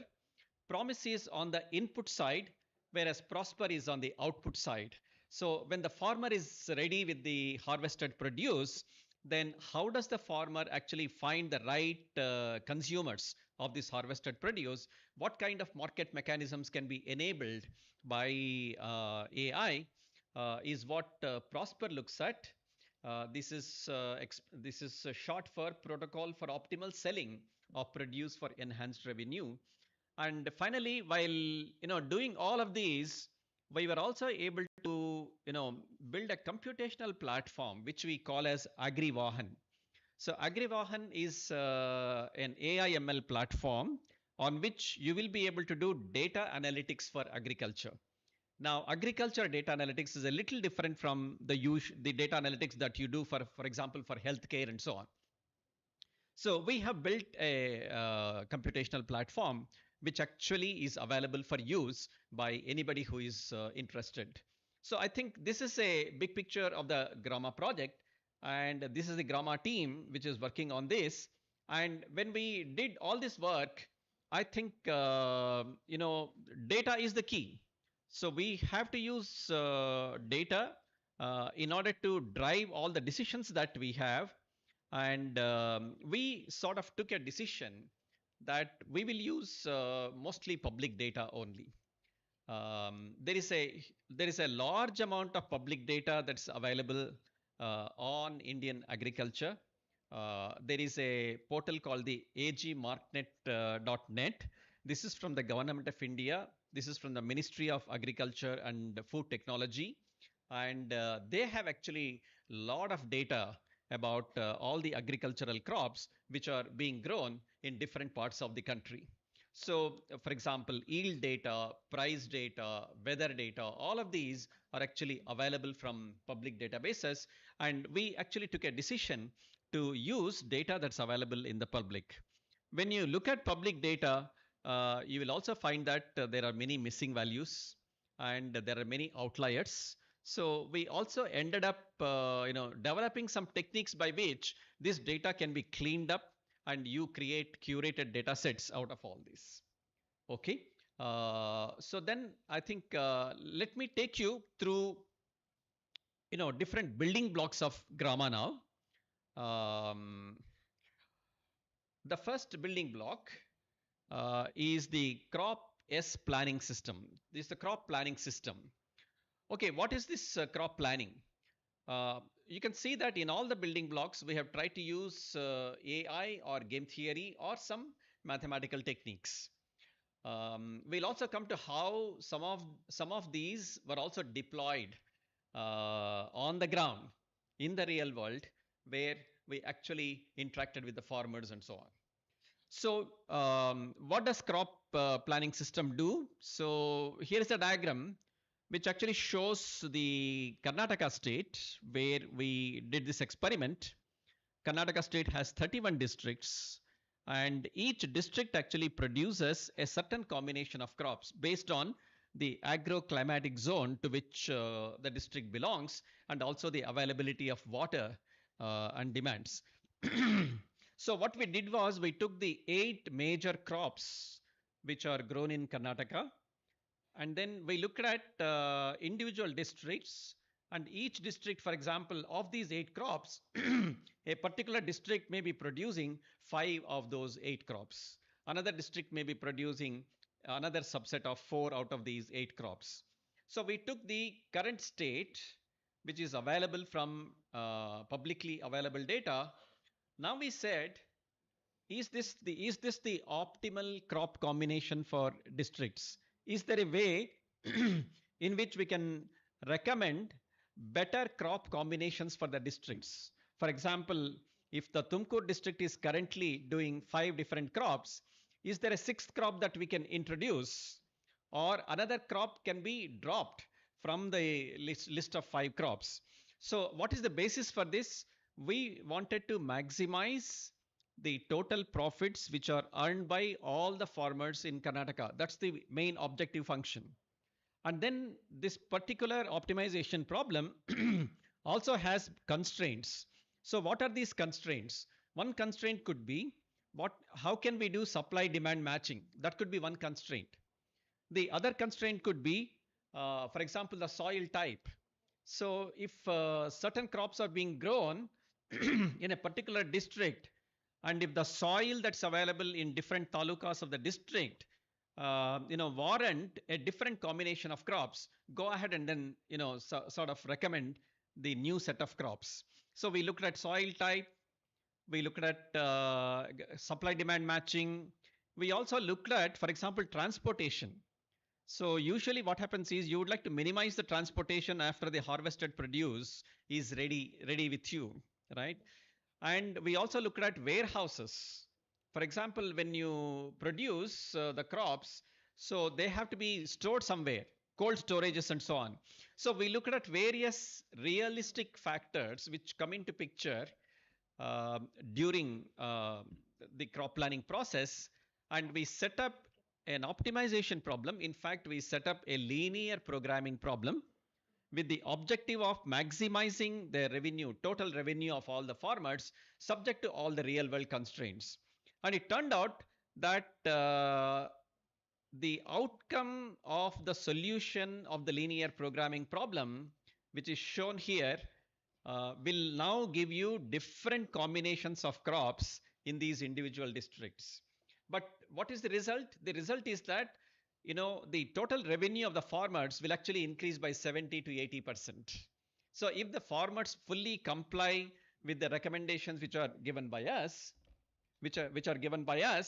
so then the revenue of the farmers will increase by 70 to 80%. We are not doing anything more. We are not pumping in more resources into the system, right? We are looking at an existing system and then telling the farmers, instead of this combination of crops, you grow the other combination of crops, right? Okay, even if the farmers are only 50% compliant, you will still be able to improve the situation by about 20 to 30%, right? So it turns out that a presentation of this to the Karnataka state government has convinced the Karnataka state government that they should look at this, and they are actually going to share with us the taluka level data with which we will be able to do more detailed crop planning. So what's the mathematical technique used here? Simple linear programming. However, we have also used AI here because there was a lot of data that is available. So it's basically data-driven linear programming. So you can see the kind of difference that it makes. That's the first building block. The second building block is, now you look at an individual farmer. So if you look at an individual farmer, now can you do crop recommendation to the farmer? Right now, the farmer may be producing ABC, but can the farmer make higher revenues by producing, let's say, BCD? So this is crop recommendation at the individual farmer level. So how do you do this? So what we basically did, was to map this problem. See here again, use the data that is available to you and then map this particular problem of suggesting combinations of crops to the farmers to a financial portfolio selection problem. Now, what is a financial portfolio selection problem? You want to make some investments and then you want to sort of spread your investment over different companies and different stocks and so on. This is a well-known problem in fintech. The financial analysts, they are always looking at this problem of what is the best portfolio of investments that a person can do with a certain amount of money. So what we did was the farmer selecting different combinations of crops to maximize the revenue is analogous to a financial investor trying to choose the best portfolio of investments, right? We found that this analogy is a beautiful analogy, and we were able to actually use some of the existing best practices in fintech in order to solve this problem for agriculture. Now, this problem again became easier to solve because of the availability of data and because we were actually able to use some AI techniques in the process of crop recommendation to the farmers, right? So this is the second building block.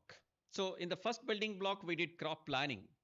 In the second building block, we are doing crop recommendation. Now, the farmer is now ready to start sowing the seeds and growing the crops. So this is where, what will happen is procuring seeds, fertilizers, and pesticides will come. So that is the third building block, right? I'm going to talk about the third building block in a little more detail later on. But I will now talk about prepare, which is actually the price prediction for agriculture. So people here who are interested in time series, interested in machine learning models, interested in deep learning models, and they would like to try out how one can actually predict the prices of crops. This is a beautiful problem to work on.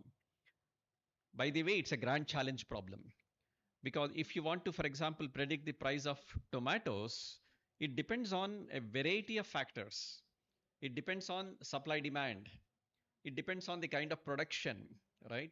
It also depends on exports and imports. There are too many factors coming into picture here. It will also depend on the weather that is going to be prevalent. So you can see that this is a fairly non-trivial but extremely challenging problem. And time series methods have been used to good effect in solving this problem. However, it is not good enough.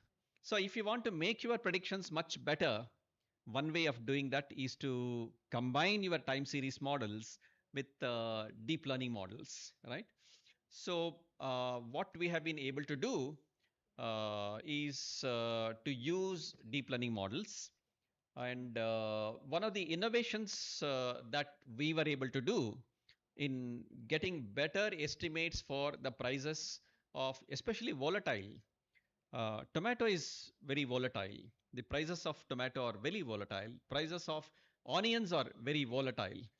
So what we actually did was we looked at the data that is available from all the mandis in India.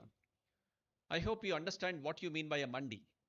So mandi is where the farmers will come and the buyers and the sellers will meet, and the produce is basically given to the wholesalers and retailers. This is what happens in a mandi. And India currently has more than 1,500 mandis. And you have actually data that's available for all these mandis ever since 2008. So for example, for every day, for about 200 crops, you have price information for all the 365 days and for all the years starting from 2008 all the way up to 2024-25. So can we leverage this data, and can we also leverage techniques of weather prediction Can we also look at supplies and demands? Can we also look at imports and exports and have a sophisticated model which will accurately predict the prices of some of these volatile crops? Was the problem that we formulated. And so what we did in this particular case was to look at all the 1500 mandis, and we made a graph of these 1500 mandis, and then we set up a graphical neural network model. And the graphical neural network basically tries to learn the correlation among the crop prices among the various mandis. For example, if a particular mandi is very close to another mandi, it is very likely that the prices in these two mandis are almost the same. So there is a strong correlation in the prices of a particular crop in neighboring mandis.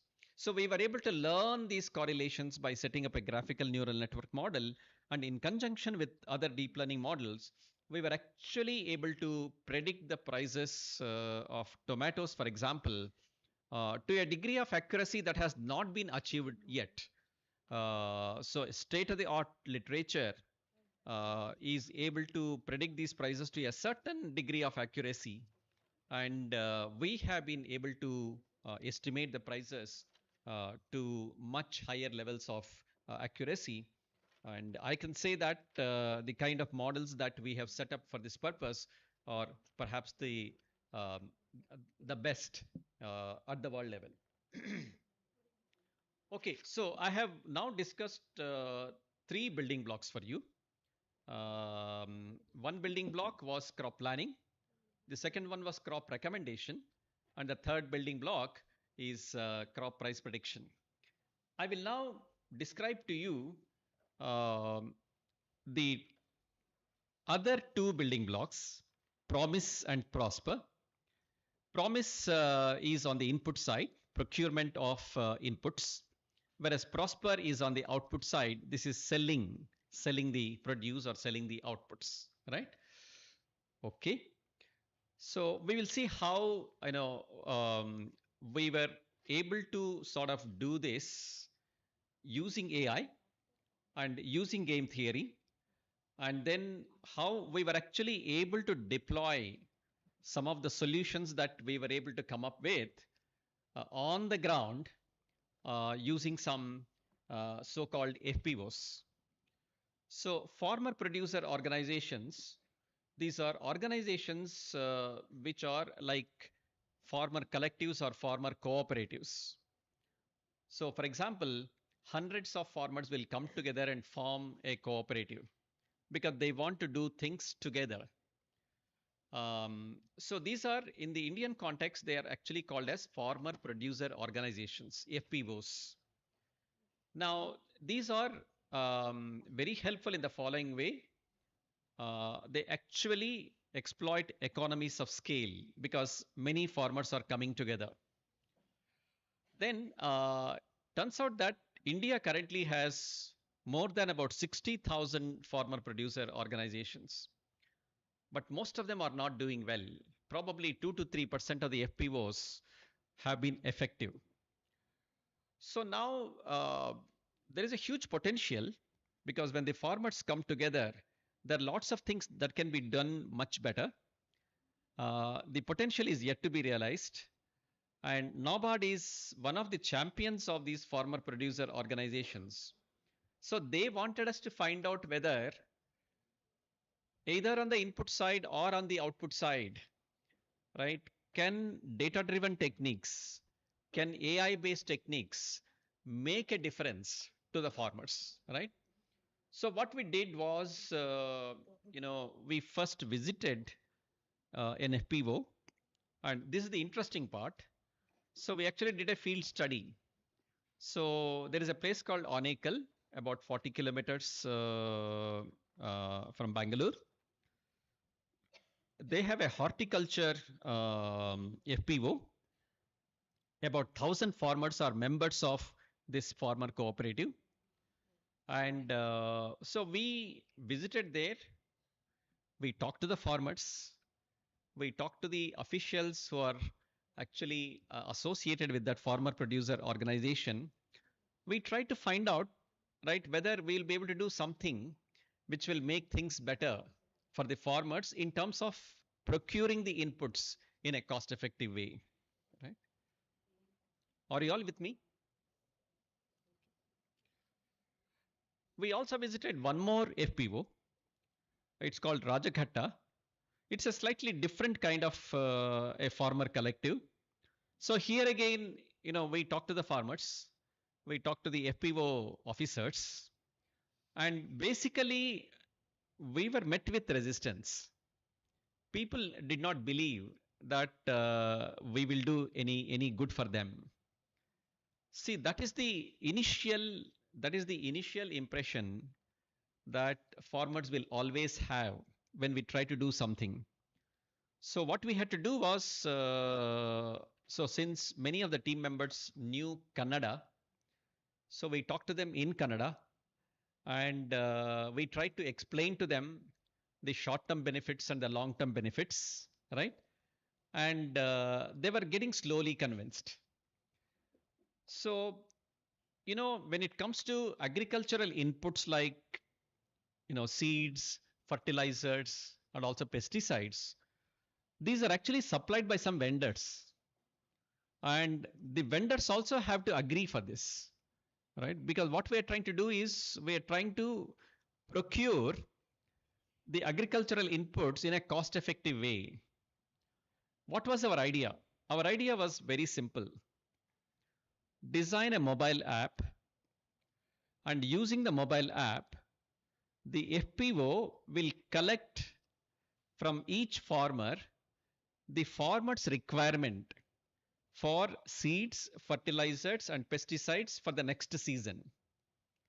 For example, a farmer may say, I want 1 kg of tomato seeds or chili seeds, and I want 3 kgs of, let's say, urea fertilizer, and may say I want 1 kg of this particular pesticide. Just an example. Collect this information from all the individual farmers using a mobile app, and then aggregate this information. So what you do is, what we found was that they were facing lots of challenges. So what the farmer cooperatives will do, before we do this, let me tell you what exactly is happening on the ground right now. See, farmers face challenges on the input side as well as on the output side. And the main reason for this is because of intermediaries. Now, what is the role that the intermediaries play? So suppose a farmer requires seeds, fertilizers, and pesticides. So there is an intermediary who will promise them credit. Farmers do not have money. They are always looking for credit. So here is a person who is able to give the agricultural inputs at a credit. But then when the intermediary gives a credit, he will take away 40 to 50% commission. So they're losing 40 to 50% of the money. And now later on, the same farmer, when he is able to produce the crop, the harvested produce has to be marketed. The same intermediaries will come into picture, promise the farmer to find the best possible markets, and again take away 40 to 50% of the margins. So on either on the input side as well as on the output side, the farmer is on the losing side. So now if you want to avoid the situation, now this was the idea that we had. So the farmer cooperative will gather requirements from the farmers for agri inputs, right? Then the FPO will aggregate this information and put this information into different buckets. For example, a bucket may correspond to 500 kgs of chili seeds, because some 1,000 farmers are there. Many of them will need chili seeds. So the total requirement may be some 500 kgs of chili seeds. Or it could be, let's say, 1 ton of urea fertilizer. Or it could be, let's say, some 200 kgs of a particular pesticide. So now what they have is bulk requirement from all the farmers together. Now, what the farmer producer organization will do is to do a bulk procurement. If you want to do a bulk procurement, you now have to deal with vendors who are able to supply that in bulk. So you're actually dealing with vendors who are well established and who are qualified and who also have the reputation of giving you high quality inputs. Now you negotiate with these vendors and try to get the best price, try to get volume discounts. And when you get the volume discounts, you are now able to procure in bulk at much lower prices, and now you distribute it to the farmers. Simple idea. Now, we wanted to deploy this idea. And you can deploy this idea not only on the input side, but also on the output side. When the farmers are ready with their produce, what you do is you collect the information, and then instead of doing the bulk procurement that you did in the case of input, you now do a bulk selling. And again, it will be of benefit to the farmers. So one is, the first one we called as promise on the input side, and the other one we called it as prosper on the output side. So now you can see the negotiation with the suppliers can happen in a variety of ways. For example, there is a supplier 1, supplier 2, supplier N. Here is an FPO, and let's say 500 kgs of chili seeds will have to be procured. So you engage in a negotiation with these suppliers, and for negotiation, you have excellent scientific models coming from game theory. Game theory gives you some very nice auction models, using which the vendors also will be happy with the mechanism that is proposed, and the FPO is also happy, and you are actually able to minimize the total cost of procurement. Okay, and you can do the same thing on the output side also. Now, when you now want to design a mechanism, a procurement mechanism, or a market mechanism which will engage with the suppliers or the vendors, then it turns out that that is where you will have to use AI, you will have to use data, and you will have to use some nice principled approaches given by a subject like game theory. So this is where we found that some of the background that we have in AI, game theory, optimization came in very, very handy. It is not a long shot. The kind of optimization you will be able to do, the kind of cost reduction you will be able to do with these techniques can be substantial. So when you now want to come up with mechanisms or market protocols, they will have to satisfy certain properties. I have listed some of these properties here. For example, incentive compatibility, which means that you want all the traders, all the suppliers to be honest. When they actually, quote some prices, you want them to quote in a very honest way. This is one of the fundamental requirements. How do you induce honesty among the suppliers? Game theory has some very nice techniques for doing that.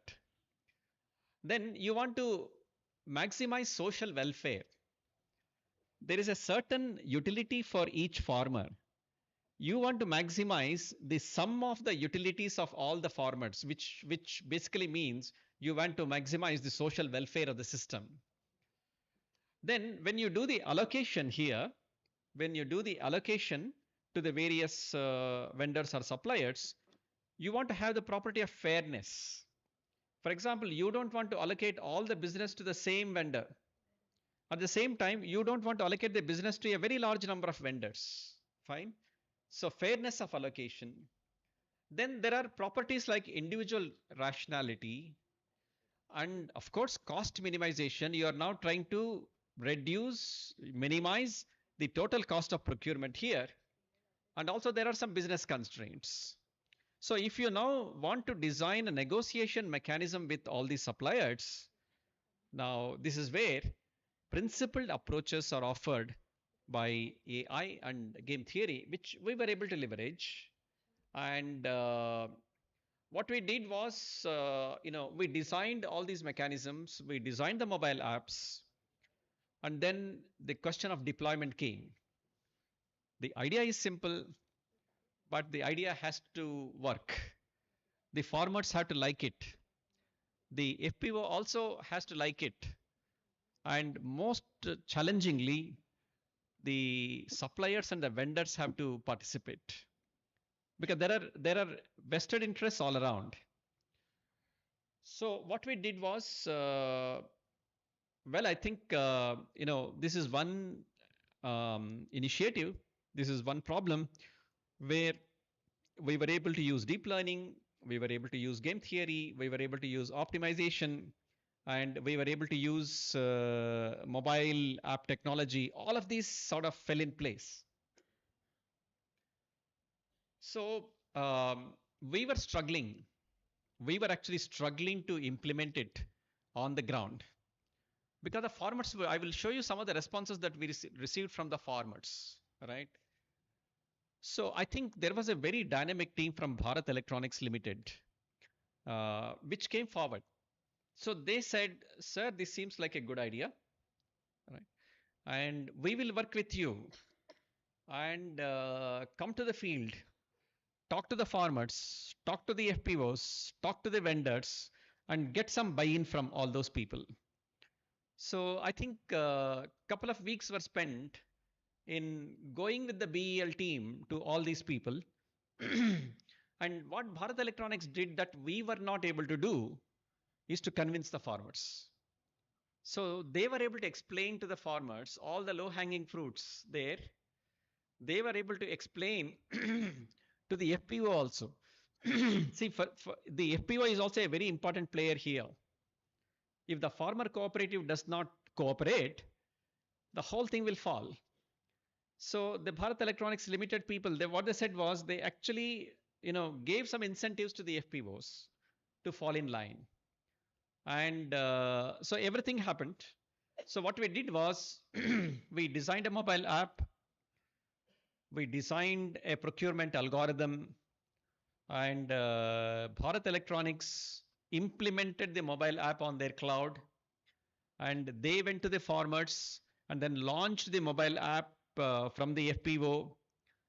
All the information from the farmers was collected. So BEL designed a mobile app for farmers, convinced the FPOs. This was tested and deployed in Onekal and Rajkhatta FPOs with farmers. We went to both the FPOs. Then IISc and BEL teams designed the logic for aggregating the inputs into buckets.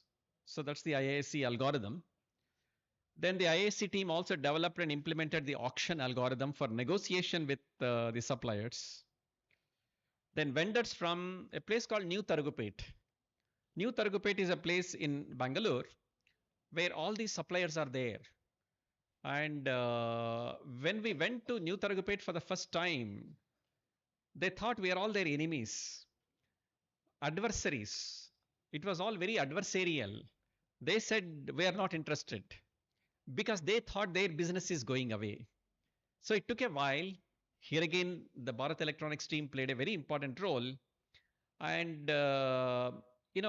the entire end-to-end process for this, where the information is collected from the farmers, it's aggregated, it is clustered, it is put into buckets, negotiations will happen with the suppliers, and then the farmers are also informed about the prices and so on. All of this was pilot tested very successfully in both Onekal and Rajkhatta in 2024. And this particular deployment that we did actually got a Technology Excellence Award from India AI Summit in Bangalore in July 2024. It was not easy.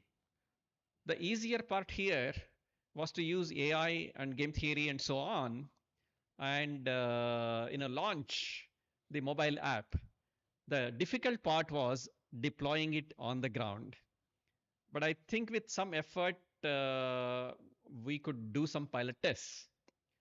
And turns out that, if you really want to do it, there are challenges in the practical deployment.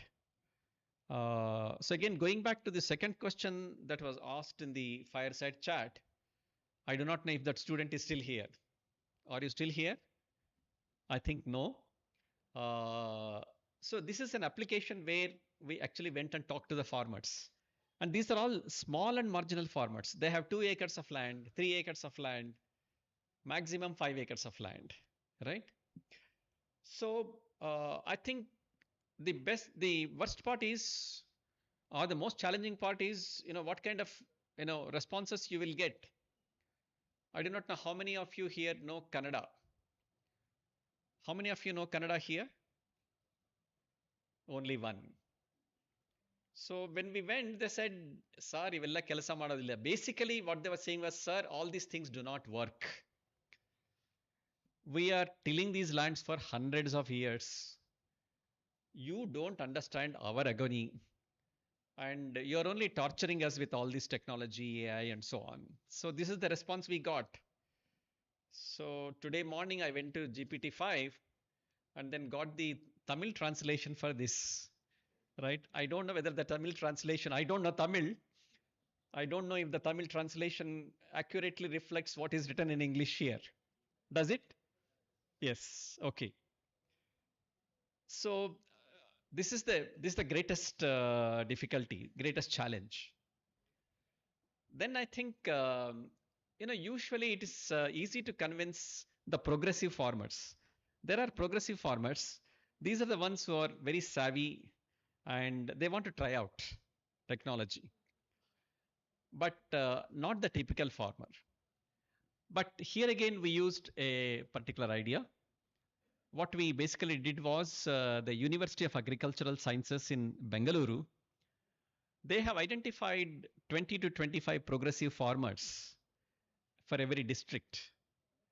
So what we did was to talk to the progressive farmers and convince them. And each progressive farmer has influence over about 50 to 60 small and marginal farmers. So they will actually communicate, right, the message to the larger number of small and marginal farmers. So we thought this kind of a hub and spoke model can be used in order to communicate things to the farmer. It has somewhat worked. So it turns out that farmers are mostly worried about credit and insurance. For them, it's a day-to-day problem, getting credit and crop insurance. And so unless some suitable incentives are also embedded into the whole process, it's very unlikely to work. And some of these problems that we were solving, for example, price prediction, these are actually grand challenge problems. And those of you who are really interested should really work on these problems because, data is available, public data is available, and then you will be able to experiment with, very contemporary models for price prediction and so on. And if you now want to reduce the amount of computation involved, one can even use quantum inspired techniques, right? For those computations, which will take enormous amount of time, but which can be done in a fairly efficient way using quantum techniques. Data that's available is not clean, and data which is available with the government is not easy to get. So you have to look at different ways of cleaning up and curating the data. So one of our greatest learnings as a part of this project was to master different techniques of curating data. And we have actually produced clean data sets for many extremely noisy data sets. And everybody has to come together on these tech platforms to be created by the government. And I think most importantly for the young students and researchers here, there are some very interesting research questions. This is a topic which is highly interdisciplinary. Computer science has a role to play. Then agricultural sciences has a role to play. Machine learning and AI have a role to play. You cannot ask for a better area to work in. And there are problems like long range price prediction, dynamic short range prediction, crop planning, not at the district level or the taluka level, but doing crop planning at the village and farm level. And agri advisories with high relevance to India and local conditions. This is where Gen AI, large language models, techniques like RAGs, fine tuning, they are turning out to be extremely useful. So this is another very fertile area where all the modern advances in AI also can be put to good effect. And finally, I think it's all about cooperation. How do you make farmer producer organizations an integral part of the agricultural ecosystem in India? That is the original problem that NABARD started off with, right? So these are all very interesting research questions that one can ask. And so I would like to urge those of you interested in this area to really embrace this area. It's a very good area to be in. And you can use, sophisticated computation and AI techniques for solving the real problems which are facing the small and marginal farmers of India. So with that, I will close. Thank you very much for your patient hearing. I will be very happy to take questions from you.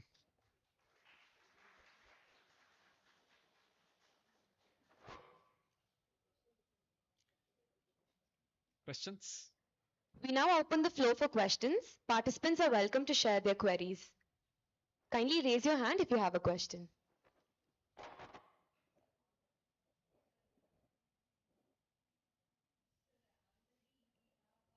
I think he wants to ask a question and then the mic will come to you. Sure.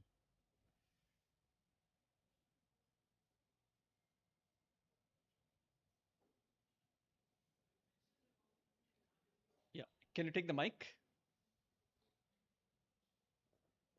What happened to the mic?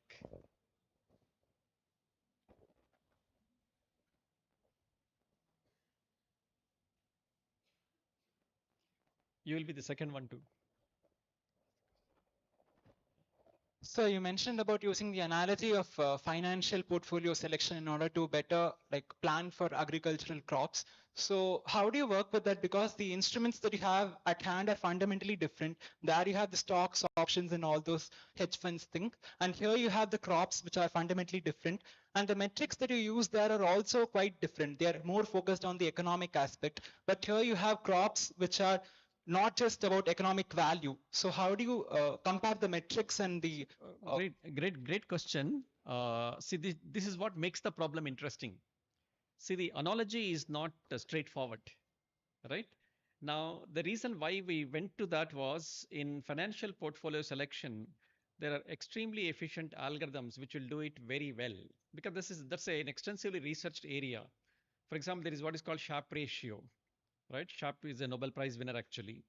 So we thought, can we leverage some of these existing best practices in fintech by mapping the problem of agricultural crop recommendation to the financial portfolio selection problem, right? So the mapping was not trivial, right? We had to do a lot of pre-processing there and then map the problem. And once the problem was effectively mapped, I think we were able to leverage the results that are available in the financial domain. We have written a paper on that. You can actually go through that paper also. Thanks. I think there is one question from here.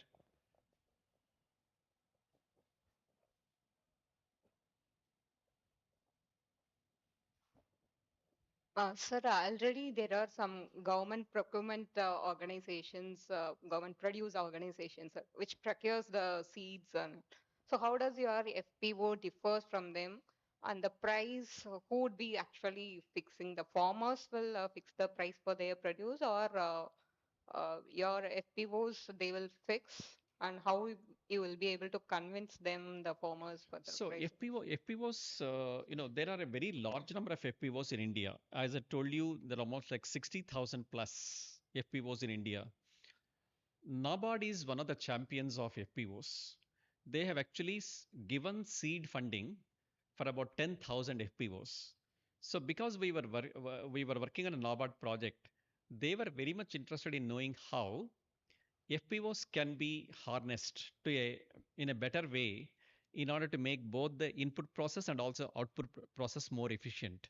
So this was an experiment that we tried on the procurement side, and at least at the pilot level, it has really worked. And as I said, convincing the farmer, convincing the FPO, convincing the vendors, these are all very, very difficult problems. At some point of time, the government will have to come into play.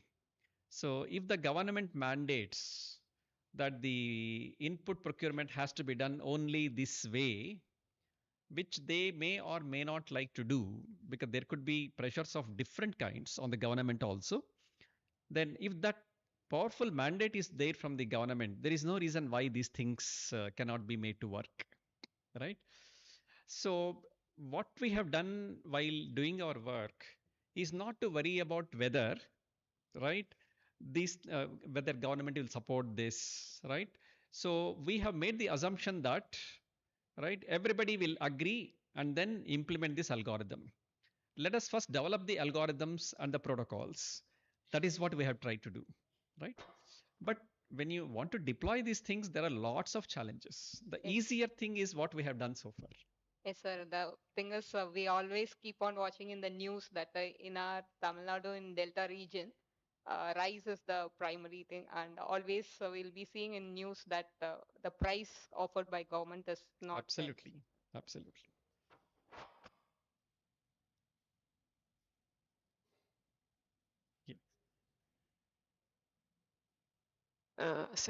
This one is previous to Vilasdar's question.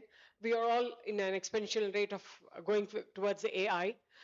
Because of these getting into new advanced processes, we are going for digging rare earth materials. So when we dig all these things for getting better processes, is our earth safe for living in the future? Pardon? Our? Earth. How? Safe when we dig for this rare earth materials? I think everybody is talking about responsible AI. Yes.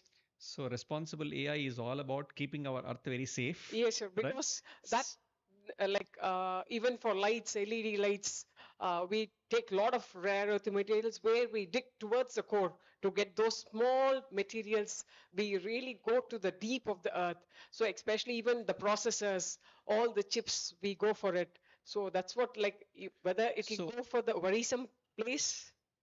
So you can see that there is now very active interest in what is called sustainable agriculture, sustainable farming, and what is called regenerative agriculture, and also carbon farming.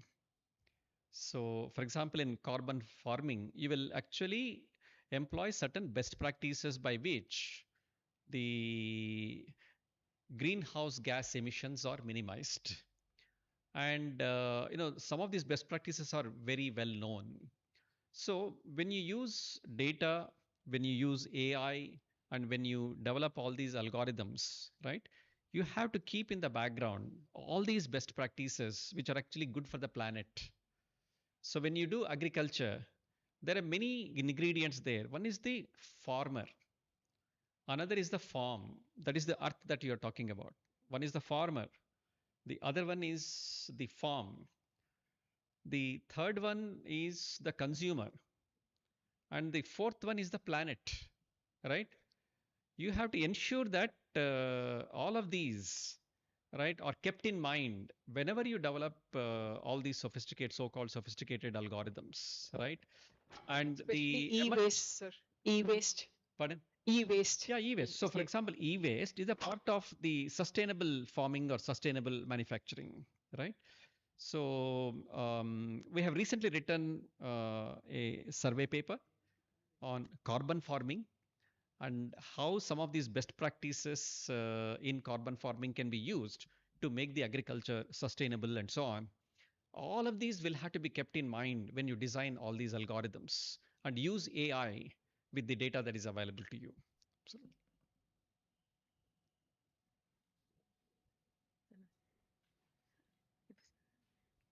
Thank you, sir, for your enlightening keynote. Your insights into the intersection of AI and agriculture are truly inspiring. As a token of our appreciation, we request Dr. D. Indumadi to kindly present a memento to our esteemed guest of honor. I think there is one more question. We can take it offline, right? Unless you want the answer immediately.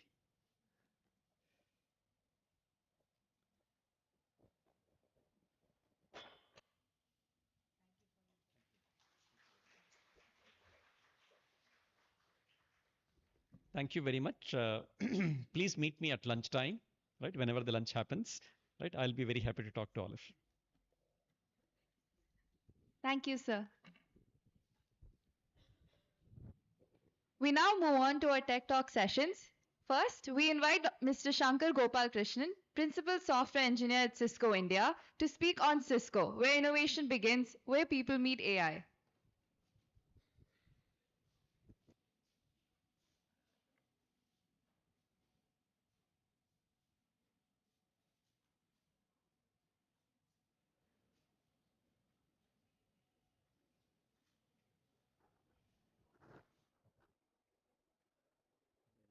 Clicker also, clicker we want.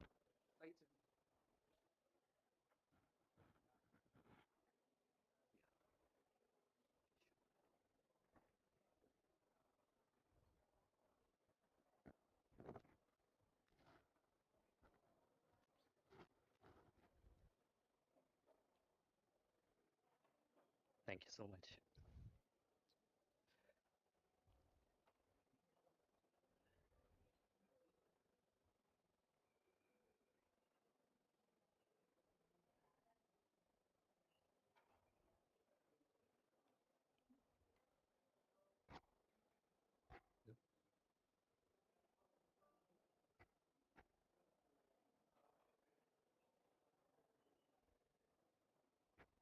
And then we wanted the full screen as well.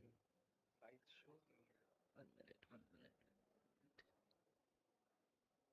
This one, and here I present a view. That's it, right? And this one, I just want to see that I can go to the next one using this way, right? And I can go back using this. Okay, yeah, that'll be good. Thanks so much.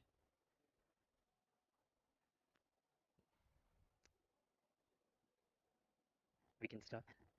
The audio is okay? Everyone can hear me? Yeah, okay. So before I start, I want to begin with a chat that I had with some of your professors. So from the mathematics department. So this is off the record. I'm going to start my talk only after this incident. So I was talking to Sridevi ma'am, talking to Hari sir, I was talking to Karthikeyan sir and Shyama ma'am.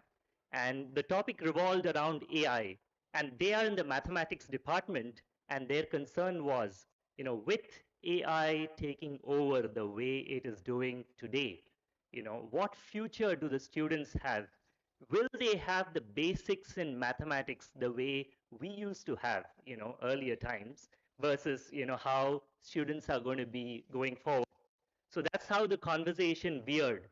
And as we progressed, it looked as if it was almost like, the iconic film Nayagan, where the protagonist, Don Kamal Hassan, is asked, "Neenga nallavara kettavara?" And then he answers, "Theriliyepa." Like that, AI also in terms of usage, we don't know how it is going to go to, tomorrow, as to whether students will be empowered to use it the way it should be or otherwise, right? That's entirely left to us. But we believe that it is going to empower everyone so that tomorrow's mathematics students hopefully are better grounded than they are even today. That's how we see the future. Yeah, with that, let's start proceedings.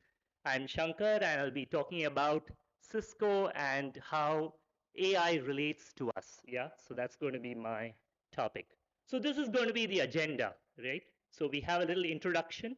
I want to talk about AI topology. I'll tell you as to what I mean when I get there. That's important. And I'll talk about three main areas. At the end of the talk, you can forget everything, but these three things: compute, network, and storage, and how they all come together for AI. That's the only thing I want you to remember. So that even if everything is lost in a blur, the first Kamala Hassan's dialogue you should remember, of course, and then you should remember compute, network, and storage. Yeah, we'll come to that. And then we're going to talk about NVIDIA, because everyone who talks about AI and GPUs has to talk about NVIDIA. So we're going to talk about how we work with them, so that's why it's there. And then AI is not just about compute, network, and storage, it's how you manage it. And just like we talked about responsible AI, we have security coming in for AI as well. And we'll be talking about that. And last but not the least, as to how do you operationalize this whole thing? How do you troubleshoot? That's where the last topic comes in. So this is going to be our agenda. There's just one slide on each of them. Hopefully, I'm not going to bore you, so that you can have it as a condensed kind of a presentation instead of it being kind of stretched out. We'll aim for that. So introduction, I wanted a slide, just to start proceeding. So this was just my go-to slide. Everyone, even when you're traveling by train, if you say that you work in a tech company, is going to ask you, what's your AI story, right? So that's, and then of course, yeah, I just last week when I was going by in the cab in Bangalore, there was a new advertisement which had come which said deep AI used for joint replacement surgery. So I don't know how they're going to use AI for joint replacement surgery, but we know that it's going to take over even those areas, yeah? So that's how pervasive AI is. So that said, don't want you to concentrate on all these buzzwords. The first and the last are enough for us. The first one, which says that there are companies out there called hyperscalers, and they deal in terms of having tens or hundreds of thousands of GPUs. Note that. And the last one, enterprises, right? Where I talk about hundreds or thousands of GPUs. Enterprises are, people like Walmart, whereas hyperscalers are the Googles of the world, Oracle, AWS, and others. So what I want you to appreciate from this slide, not the buzzwords themselves, but the fact that you have an entire range out there. People who use lots of GPUs, as well as others who on a daily basis would use a smaller number. And we have to worry about that because the ecosystem provider for AI is Cisco. So we need to be sure that regardless of whether it's a hyperscaler or an enterprise, for these range of requirements, as we mentioned out here, we have the AI infrastructure, we have the AI ecosystem so that it can support such a disparate demand. So reference AI topology. So we will spend a little bit of time on this diagram, but this is the key to understanding as to what my topic is all about. So I do need to spend some time on this. So what we see out here in the middle are the servers, right? I'll be calling servers by the name compute. Yeah, that's just another word for servers, because that's where in these servers is where you have your GPUs sitting. And in those GPUs is where your LLM is getting trained and your AI applications are running, right? So the GPUs are inside those servers, that band in the middle, right? And that's where your AI application runs. And then below that, you see that there is a squiggly network, which is in blue. And these ones out here are the switches. These are the switches out here because you need to move the data from one GPU to the other GPU. We'll be talking about it. But essentially, to ensure that these servers can talk to each other, in terms of why we will see that later, but they do need to talk to each other. We need a network, right? Which is why we call this as our network. So this is compute. Yeah, I just talked about it. The band in the middle, the servers where your AI apps run on. So when ChatGPT runs, it runs on a GPU on one of these servers, right? And then you have the front-end network, right? The front-end network is the one through which queries, when you work with ChatGPT, you query it. How does it come to this server on which the application is running? It comes through the front-end network, which means it's the network through which a user, people like you and me, when we submit our query, comes through those switches at the top, which is the front-end network, and eventually it comes to the GPU running on the servers, which is going to do the actual work, right? So that's the front-end network. And we did see the back-end network as well, saying that, you know what, the GPUs need to talk to each other. We'll be talking about this as we proceed. I'm just setting the context, saying that, you know, these are the things which are required. And you also need storage. Why do I need storage? Because how do you train your model? You would have heard about it, that ChatGPT to be trained took so much of time with so much of data. So it all has to sit in a storage. And how do you access the storage? The GPUs need to access the storage. So it's not going to be co-located as far as these servers are concerned. It again needs to go through the network in order to get the data so that training can happen for these applications, right? So yeah, so yeah, I just want to ensure that we have the big picture out here, because this is going to be the essence in terms of when I say AI ecosystem is what Cisco provides, AI infrastructure is what Cisco provides. I'm talking about this entire landscape, the servers, the GPUs, that's where your AI application runs. And then how do you train the models? It's when your GPUs talk to each other, for which you need the backend network, the one in blue, and then you need the front end network, because that's how people like you and me, when we submit our queries, it comes to the GPU, which is going to eventually answer. And that's why you have the orange based network, and those boxes at the top as well as the bottom are switches, right? So don't get confused between these boxes, which are the servers, versus these boxes, which are switches, which is how, you know, the handshaking happens between data going from one point to the other, right? And of course, we talked about storage as well. So hope this big picture, compute, meaning servers, network, divided it into two parts, the front and the back end, and then storage, right, come together. So compute, network, and storage. At the end of the talk, yeah, I hope we will all repeat as to what this ecosystem is all about, and I need to hear it loud and clear from all of you. It's compute, network, and storage. So I kind of put it out here, what compute is. We spoke about it. GPU, CPU-based servers, AI applications run there. Network, we divided it into two. We saw that. And storage, we talked about this. So this is just for me to ensure I covered it all. And Cisco, yes, we are involved in all these areas, as we will see going forward. You know, that's why we provide the entire AI ecosystem. Compute, so we get into the details of each one of them. That's our job right now. So what are the servers that, you know, that Cisco supports, right? So when we talk about GPUs, right, that's the term that we use for, you know, these processors for large language models learning. They could be from NVIDIA, the company we hear about most. We hear also about AMD. And of course, we always had Intel-based CPUs. So when we talk about these servers, it's just a diagram of two of them, which Cisco markets.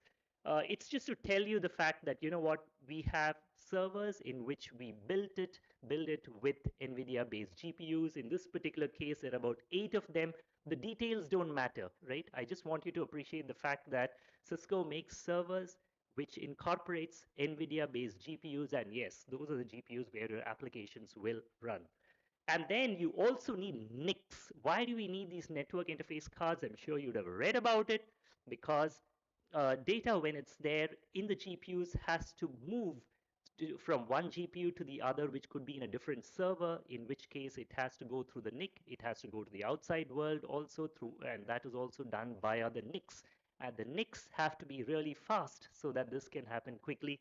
And that's why it says 400 gigabit per second. We also have 800 gigabit per second, which we will see out here.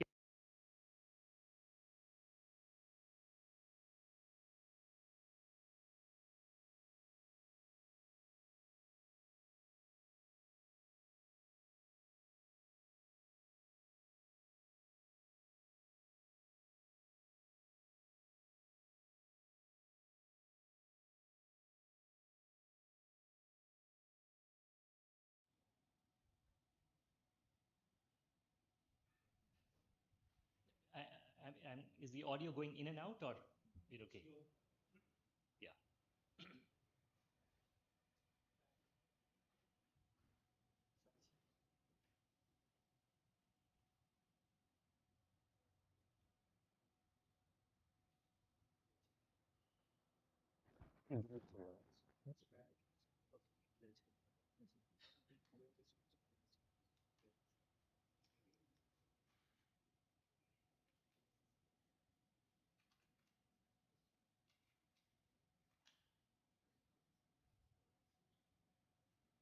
Is it okay right now? Yeah, you can hear me? Yes. Okay. So yeah, and of course, servers can be of various types, and we have NVIDIA-based GPUs, AMD GPUs. I mean, this is just for you to appreciate the fact that we have it all. Yeah, and what is the takeaway? That's the main thing. I want you to understand the fact that Cisco is in the server market for AI, and GPUs can be added all at once or even in steps by using, let's say I don't want 8 GPUs, I can add 2 at a time, all that is possible, and we provide it all through our service. Right? So that's the only takeaway.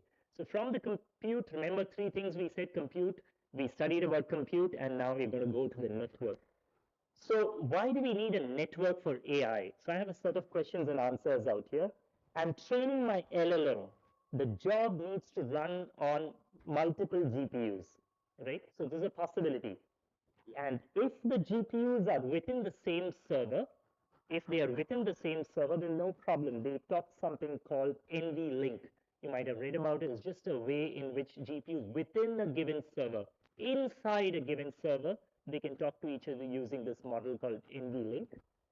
But if one server is not enough and we need to talk across servers, right? Maybe, I mean, there are different reasons.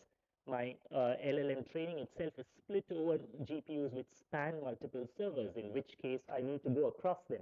So for that, I need a network, and that's the backend network that we saw, the one in blue color. Remember the initial diagram, right? So we had that. And then how do I train my model? How can my server GPUs access it? For that, you have the storage network.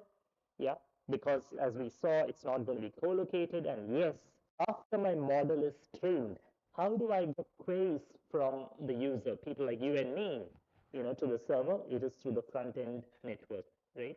So in a sense, we saw all of this. I'm just reiterating the fact that network is such an important component, right? Comprising of 3 of them: the front end, the back end, as well as the storage network, for the reasons that we outlined.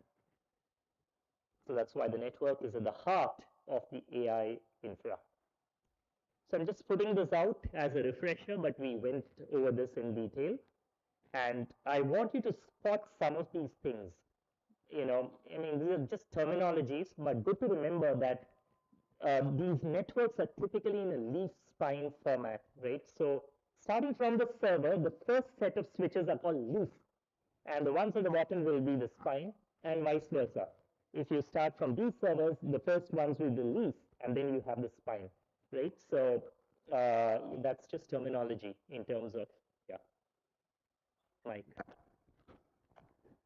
Is it okay? Yeah. Yes. So, and storage network, we spoke about all the 3 of them, so don't want to go over it more. Yeah. So this we did this, we did this. Yeah. And again, for the marketing spiel on this, as we see out here, we talked about compute and how Cisco makes servers with GPUs. And now coming to the network side, look at that. We make switches, yeah, those boxes, the back end and the front end, right, which have our homegrown ASICs. That means that, Cisco makes its own hardware, right, where we have ASICs, and that is also homegrown. And it's just a detail. You don't have to worry about it. But, cloud scale ASICs, Silicon One ASICs, as well as port speeds of 400 gig and 800 gig. Remember, I told you that we have servers with NICs which are 800 gig and 400 gig. Similarly, the switches have to match that capacity as well, right? And then you need advanced QoS for AI. We'll be seeing that shortly because we want the network to be lossless. Yeah, so that's there.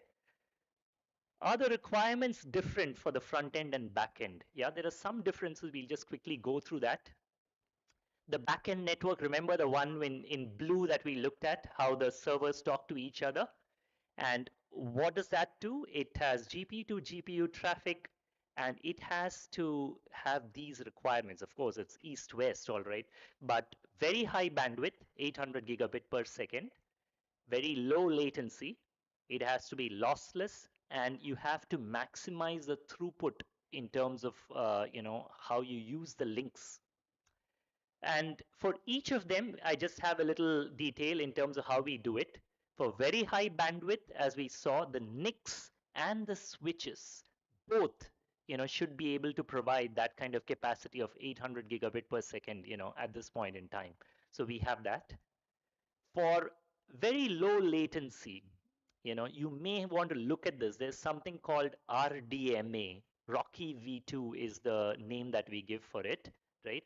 So that's a way to decrease the latency so that you need not go through the CPU or the kernel copy, as we call it, in order to ensure that the latency is less. It's just a way that within the server itself, I can move my data from my GPU memory to the NIC very quickly. So we'll be seeing an example, but this is just one way. And secondly, we connect the servers in such a way that you don't have to unnecessarily go through the spine layer unless required. So there's a technique to do that called rail. So these are two methods through which you reduce the latency. And why do I need to reduce the latency? So that my training of the LLM will be fast, right? So for that to happen, I need to ensure the latency is less. And for latency to be less, I have two methods out here, one of which is called RDMA within the server, as well as what we use is, a way of connecting the servers to the switches so that I don't have to go through multiple hops and can just go to the leaf layer and be back. Yeah. And then there, of course, quality of service, QoS, you'd have read about it in your networking classes. You need all of that to ensure that your network is lossless. And we have some methods for that.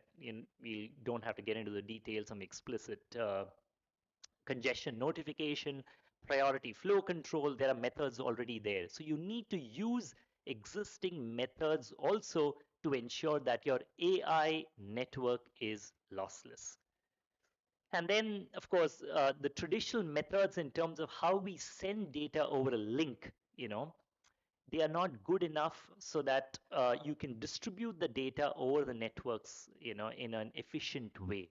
So we used to do it in something called 5-tuple ECMP. That's not good enough. So we have other methods now to ensure that, we can do it in a better manner. So that's where the dynamic load balancing algorithms are coming to the picture.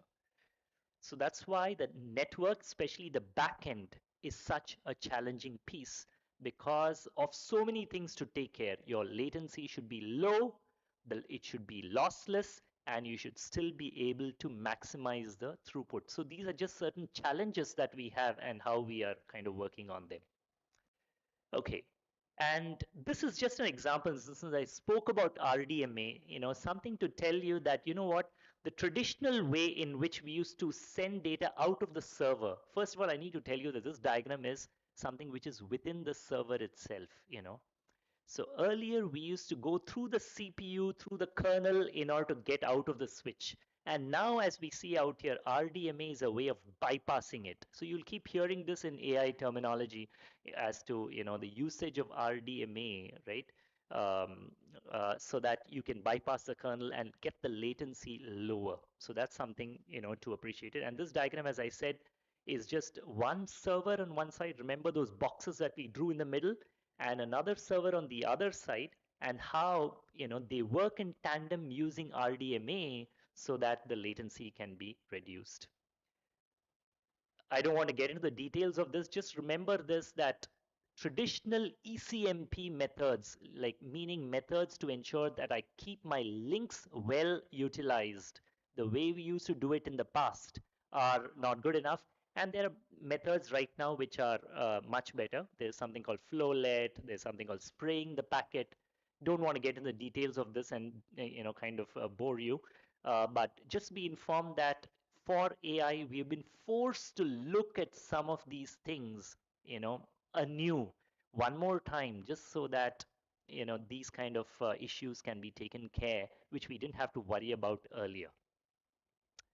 So this is that rail optimized design that I talked about, a very specific way in which we connect a server to switches. We didn't do it earlier. AI made this a requirement such that I connect my server GPU to the switches in a particular way so that I need not go through the spine layer at all unless required. So this is again a way for us to reduce the latency. Won't get into the details again, right? This is about the front end network. Remember the network we divided into two parts and then said front end is how user queries come in. So this is about that network. It is also called the north-south network, and it is not so bandwidth heavy since no training is involved here, but it must always be available because we don't want to get into a situation where you submit a query but then the switch is down and then you do not get the response in time, things like that. Yeah, so we looked at compute, remember, then we looked at network. The third part is storage. Yeah, we'll be closing it very soon. So storage, why did we need it? We needed it for training, right? All the data has to reside somewhere. Yeah, and it is going to be in these servers. Again, this is a server that Cisco makes, petabytes of storage, and we're going to use it both during training as well as during inferencing. Yeah, and as shown in this diagram, it will not be co-located, right? The server running the GPUs where your LLM runs, and this storage, yeah, is not co-located, and that's why you need a network, a storage network to take care of this. And RDMA is used here as well because just like the other backend network we talked about, the storage network also has to be lossless. So you can read about this RDMA, it's available out there, methods through which we keep the network lossless. Yeah.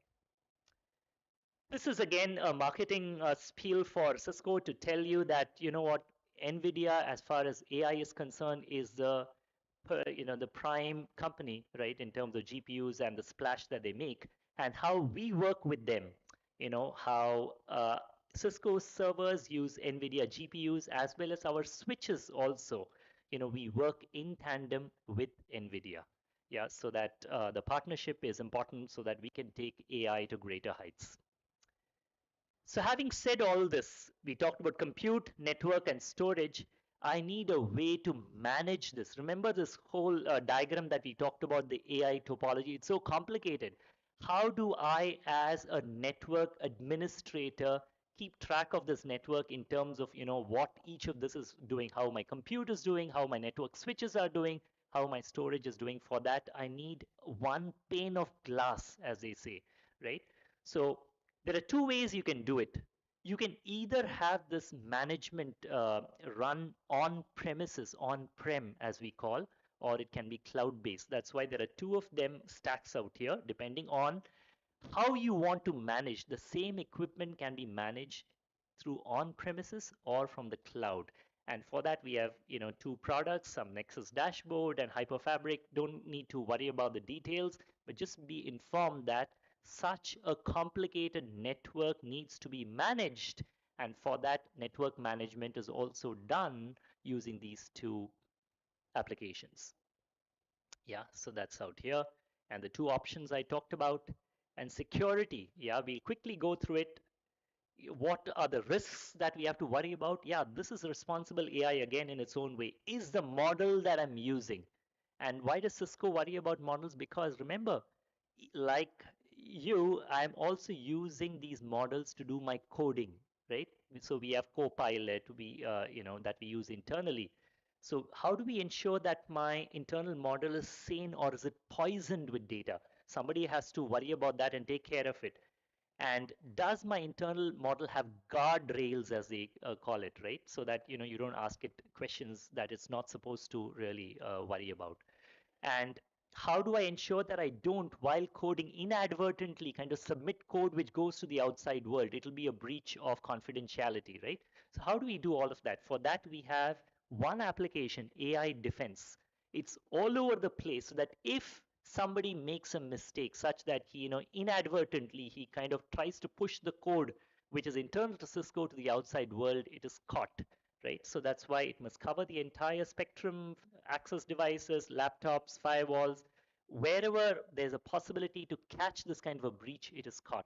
So just wanted to tell you that that is also done using AI, and that's why it is AI defense. And last topic is operations. How do we troubleshoot this management we spoke about, right? I do need to troubleshoot my network as well, because a problem could be anywhere. As a person who works on a particular component, I may not be aware of all the things going on in compute, network, storage, to find out as to where the problem is, if and when there is a problem. How do we do that? There is a particular product called AI Canvas. So it uses AI to solve the problem as well, right? So AI ecosystem requires AI to troubleshoot. It's like using a thorn to remove a thorn, like that. So we have our own customized LLM to troubleshoot. It can troubleshoot across domains. It can make recommendations when it sees an issue, right? It can apply workarounds after asking you as to whether it's okay to apply the workaround. It's kind of a glass, a pane of glass, where you can invite other users, other experts, along with you, so that you can debug or troubleshoot a problem together. That's possible. And it can also display real-time telemetry data from the compute devices, from the switches, so that you can make informed debugging decisions. So all that can be done using one canvas. That's why it's called AI Canvas, right? So we looked at it all. So this is the last slide. So in short, Cisco is everywhere in the AI landscape. So what I want you to have as a takeaway is, we started with compute, network, and storage, right? So those are the three pillars. They've always been the three pillars of data centers, and now AI as well. And yes, Cisco, yes, has products in each of them. After looking at compute, network, and storage, we looked at the associated things in terms of how do we manage it, what is the security in it, and how we troubleshoot. And for all of them, we have corresponding applications to take care. So yeah, with that, I conclude my talk. Hope it was informative and useful to you. Thanks so much for your time.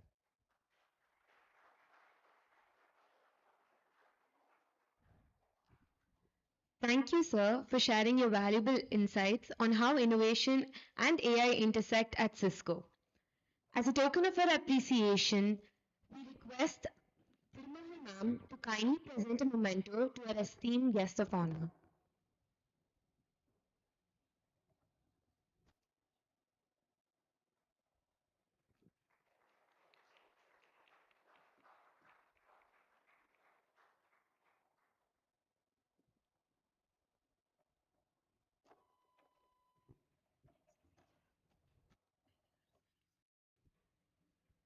Thank you, sir.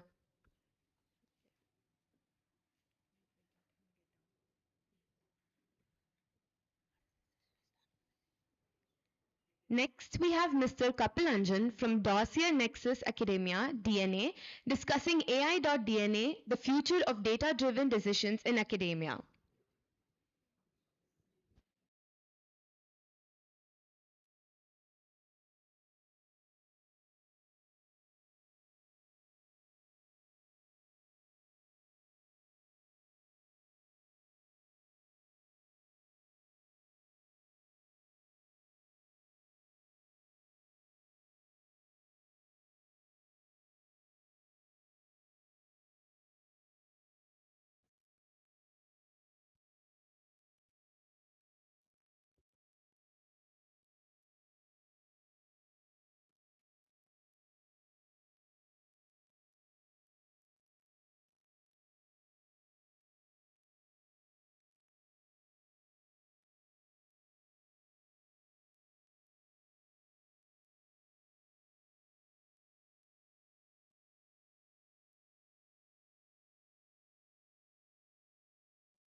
A warm good afternoon to everyone. Am I audible enough? Yeah, good. Thank you. All right. Respected dignitaries, professors, academicians, and the vibrant AI community who have gathered here today. My name is Kapil. I am a mechanical engineer by profession. I specialized in robotics and mechatronics.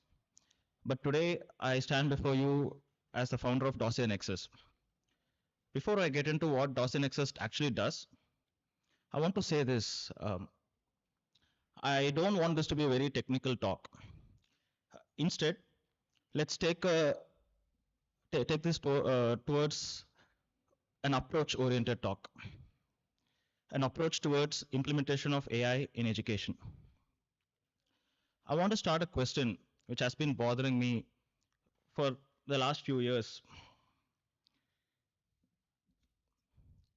So we have algorithms for admissions. We have algorithms for ranking papers.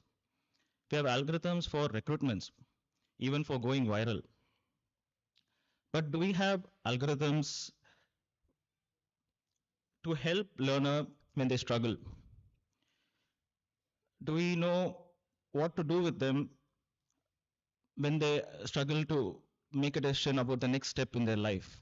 Do we have algorithms for that? In those cases, we rely on humans. We rely on teachers and parents and the wider society to catch us mid-fall. And actually, those humans are also exhausted, doing the same thing again and again. Why? The answer to that question changed how I look at AI in education today. So I would like for us to get to that answer together, starting by tracing history a little bit. But before that, one second. Yeah. Just a small profile about me. Now I'll move on to the history part. It's 1853. Let's visualize the Crimean War happening. British soldiers are dying left, right, and center. They're dying from a disease, from infection in the hospitals, rather than they're dying on battlefields. Soldiers come in wounded but recoverable. They enter the hospital ward and they die immediately. Doctors are baffled. They blame bad air. Some say bad luck. Some even say it's the nature of war. They work harder. They try different medicines. Nothing changes. Then one day,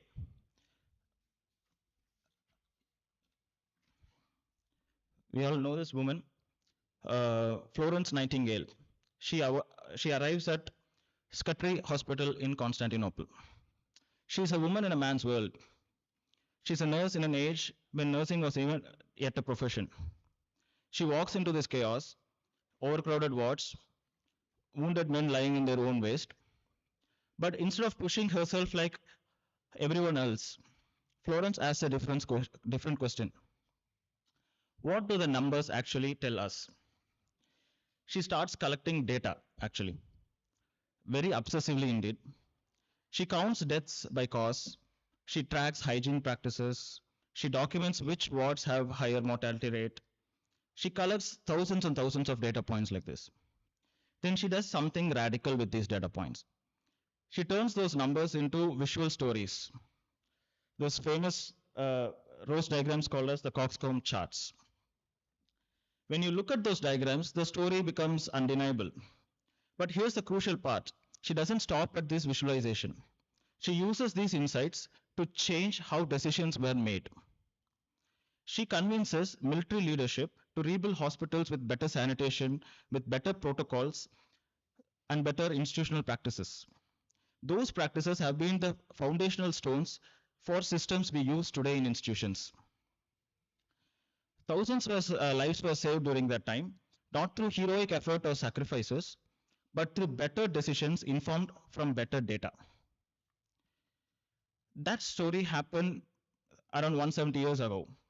And yet, when I look at academia today, at how colleges, universities, training academies make decisions about their students, I see something that would be familiar for Florence.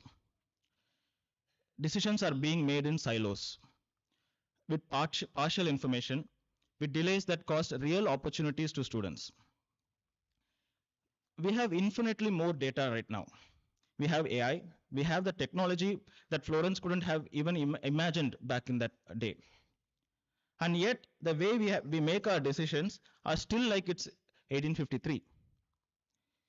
I'll explain that in a little bit. So, let's take an example from here so that it's easier to follow through the problem. Let's take an educator. I'll just give her a random name. Let's call her Priya. Priya is intelligent. She cares deeply about her students. Now, visualize her. It's the start of a semester for her. She's designing a training program, let's say, for teaching coding for students. Let's keep it simple. Let's take 150 students in her class, maybe around 10 weeks of program. She's sitting at her desk, a laptop in front of her, multiple tabs open, a few spreadsheets open in front of her, and she's facing something that sounds simple, but it's actually very overwhelming for her. She's making decisions about other people's lives. Should Arun be in the morning batch or evening batch? Should Neha, she's from a different background, she doesn't have coding experience. Should we put her up with some extra mentoring time? Should we give her extra resources? If yes, who mentors her? If not, does she fall behind with the rest of the class? So by the end of the first week alone, Priya would have made thousands of micro decisions like this. By week 10, she's managing real-time decisions about every single learner. As we said, Priya is brilliant and she cares deeply. But Priya is also exhausted by this, because she's trying to do something human cognition was never designed to do at scale. That is, make thousands of consistent decisions, high-quality decisions about other people. And here's the question that keeps me up at night. If we can't expect Priya to make good decisions for 150 students, how do we expect this to scale to 1,000 students, to 10,000 students? Simply put, we can't. So what do institutions do naturally? They dilute these decisions. They try and make as less and less decisions as possible. We make one-size-fits-all programs. We make a curriculum for everyone. Opportunities are sometimes even matched by roll numbers. We have accepted this. This is how it is done at large, right? This is our life right now. And what's the cost of this? Students start falling through the cracks. Opportunities never reach the right people at the right time and the right moment. In the end, human potential gets wasted. This is not, we are not talking about AI potential getting wasted, we are talking about actual human potential getting wasted here. So why humans fail here? Here's what I've learned studying this problem for some time. It's not a lack of intelligence, it's a cognitive architecture problem. Human brains are extraordinary at one thing, making one deeply thoughtful decision with context. You can spend an hour with a student, understand their background, learn their style, see their potential, and make a brilliant decision about what they need, about their future. That's where humans shine. That's where educators shine. But humans are terrible at making 10,000 similar decisions consistently. Here's why. First, working memory is limited. Research says we can hold about 7 variables in our mind at once. A decision about a learner might require 50 variables at a time. By the time we have processed all of it, we are exhausted. By the 1,000th decision, we are already running on fumes. Second, decision fatigue is real. Every decision costs cognitive energy. After enough decisions, our quality crashes. We start taking shortcuts. We make biased decisions without even realizing it. Third, we can't learn about across decisions. So, back to the example, Priya makes a great decision in week 2, makes a similar decision in week 8.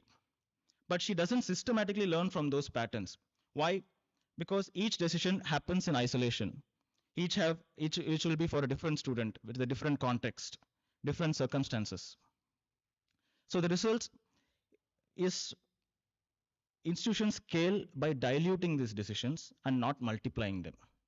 That's the reality today. So instead of personalizing for every learner, we created a one-size-fits-all solution. Instead of making intelligent decisions, we make fewer, worse decisions. And we have accepted this.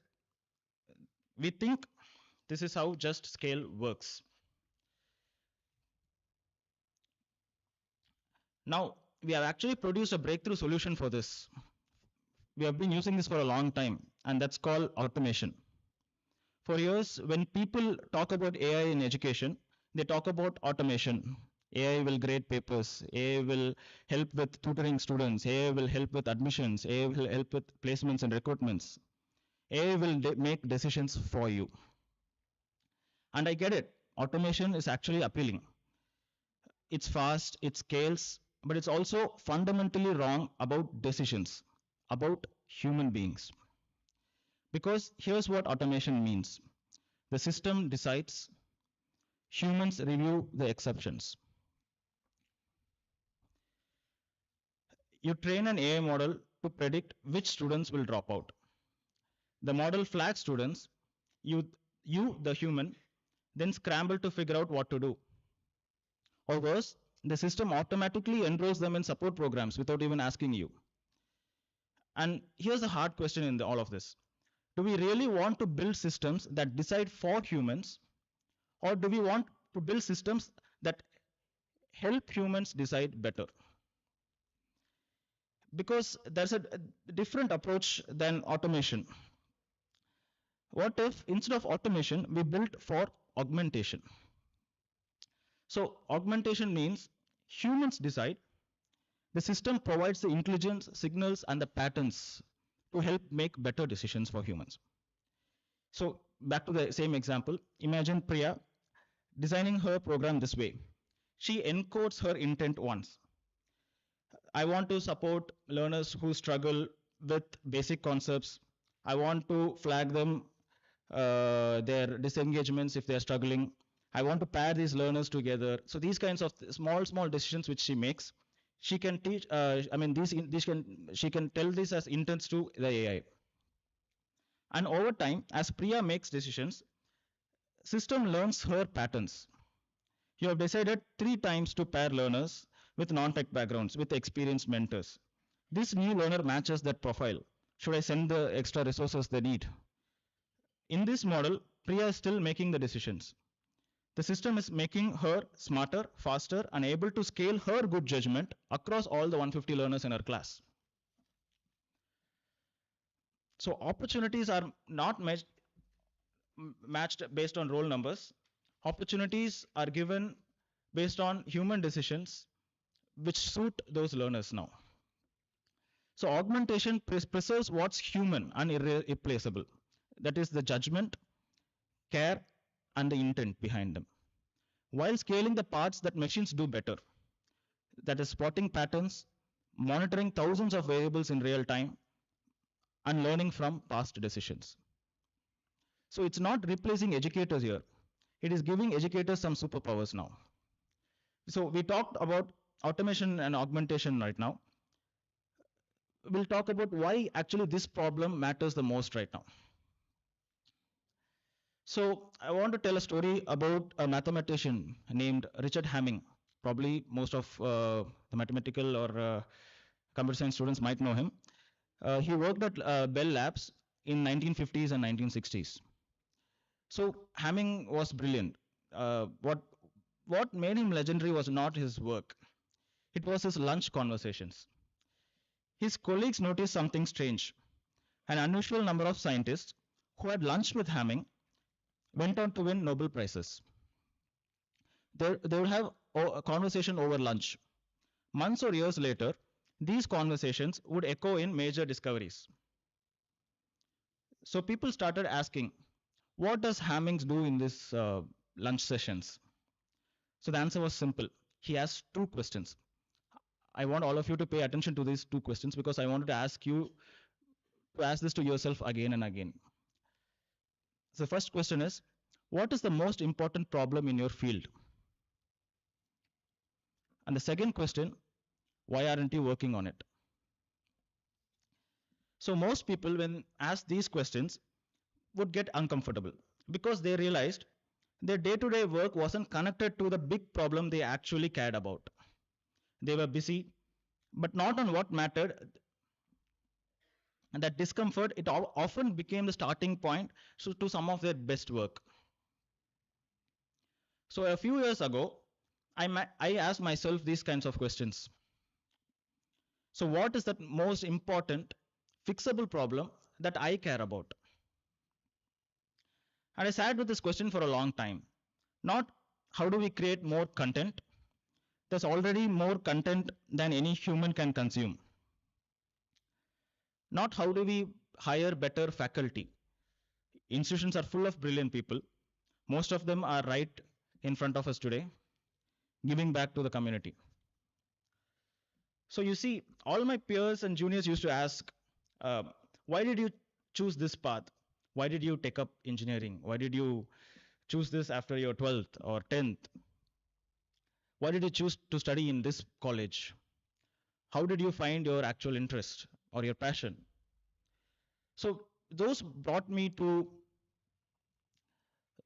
this approach of how do we make decisions about who learns what, when, and with whom. Because that is the lever. Get those decisions right with better insight, better timing, and better fairness, and everything else cascades. So my question back to you is this. Do you find this as an important problem? If so, why aren't most of us working on this now? So our approach is EIDNA. EIDNA works in 3 integrated layers, and they work together to solve this problem. So layer 1 is intent understanding. We'll go back to the example again. When Priya designs her program, she is encoding her intent, what she cares about, what she's trying to achieve, and most systems right now lose that intent. It lives in Priya's head alone or in scattered nodes. EIDNA learns that intent naturally through the course of her life cycle. Then it applies it consistently across all the 150 learners in her class. That intent becomes the infrastructure. I want you to remember this word infrastructure here. Next is layer 2, real-time signals. So in traditional systems, the cycle is slow. So we design the program, we wait for the program to get completed, we get the results, we plot graphs, statistics, then we make changes to the next batch. So by then it's too late. You've already lost the struggling learners with these incremental changes year on year. So with EIDNA, the system streams these signals in real time. This peer group is not being very active. Should we check in? These learners are stuck on the same concept. Shall we schedule a question and answer session with them? So each signal here is a decision point, not an algorithm deciding, but the system saying, here's a moment where your attention could matter. What shall we do here? So, and because these signals come in real time, Priya can act actually at the exact same time and actually change the outcome of those learners in her class. Now layer 3, predictive support. Over time, EIDNA learns Priya's patterns. When learners from non-tech backgrounds struggle with their first coding task, you always pair them with a mentor and extend the deadline. This new learner matches that profile. Should I send these resources?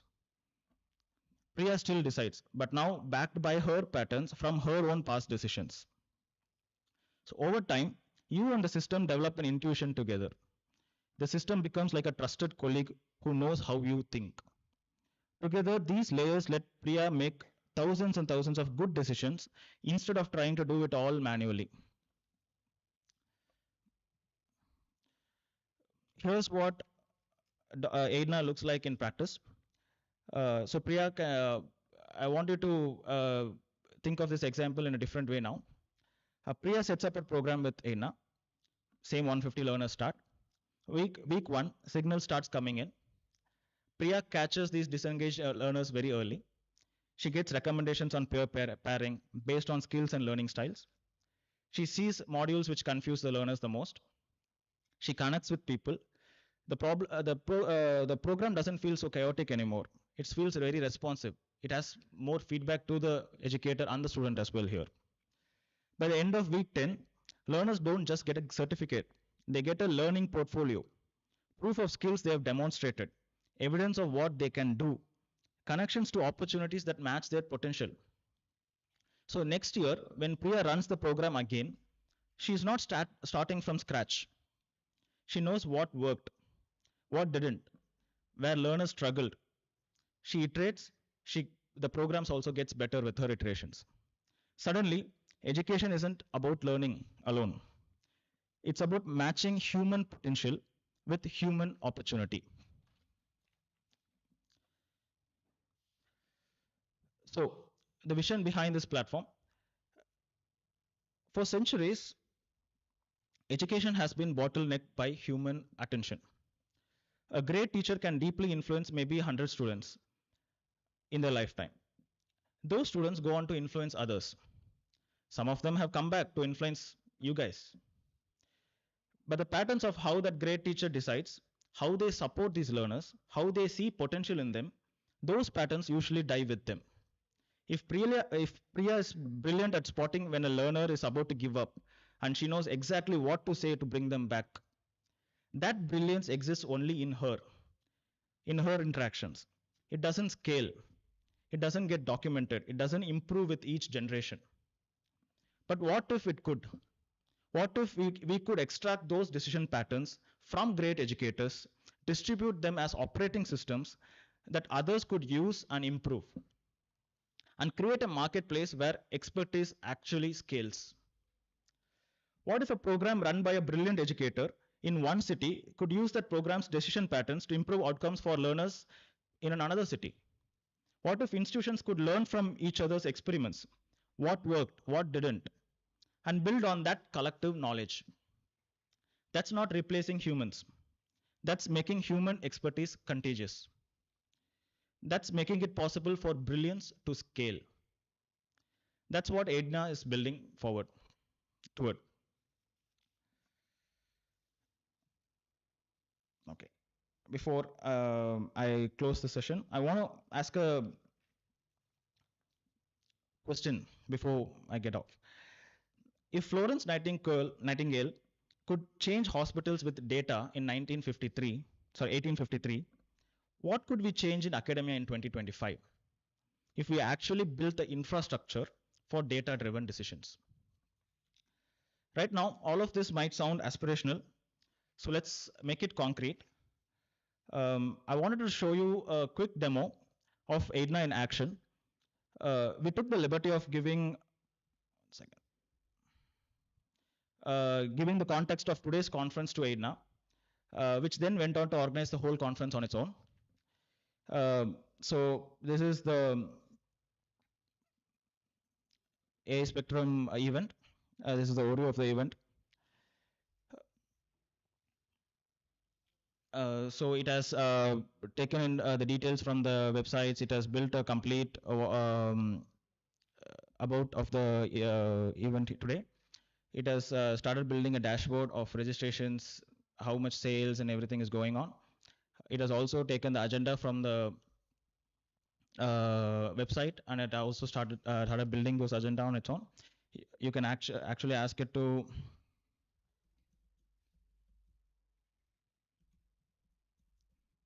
I'm just asking it to add a keynote session.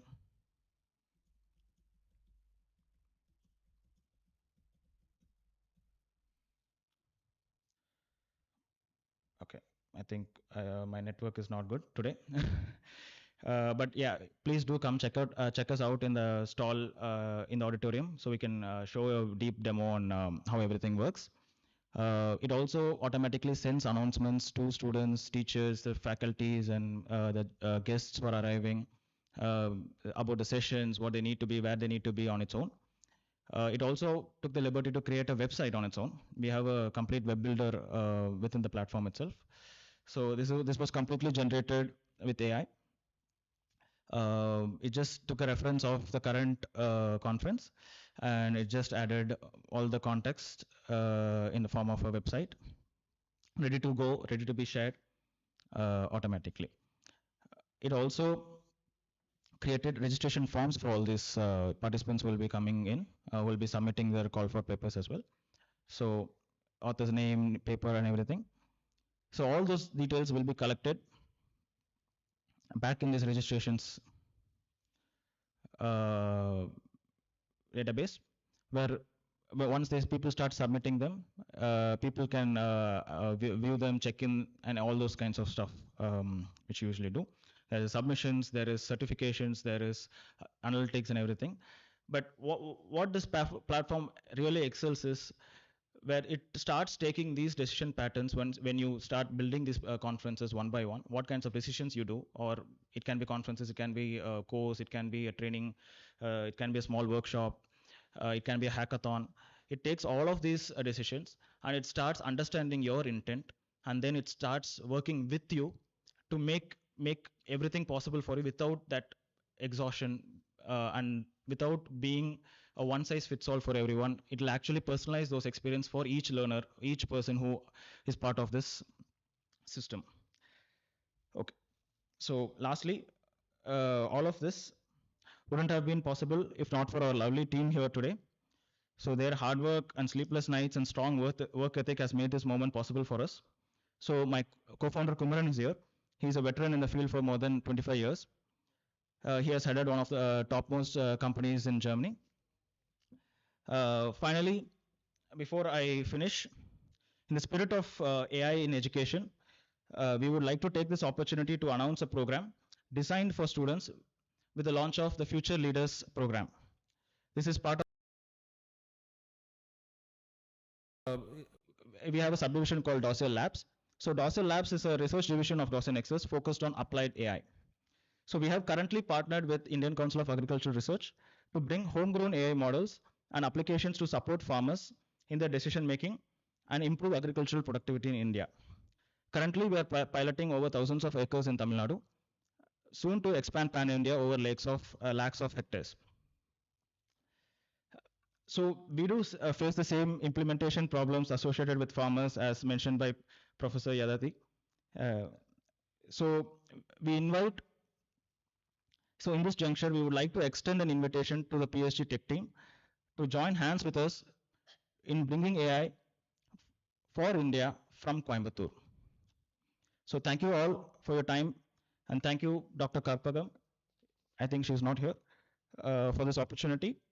Looking forward to talking with everyone soon. Please do visit in our stalls. We'll be happy to see how we can build AI for your use cases. Thank you. Thank you, sir, for giving us a fascinating look into how AI is shaping data-driven academic decisions. As a token of our appreciation, I request Dr. K. Satyapriya to kindly present a memento to our esteemed guest of honor.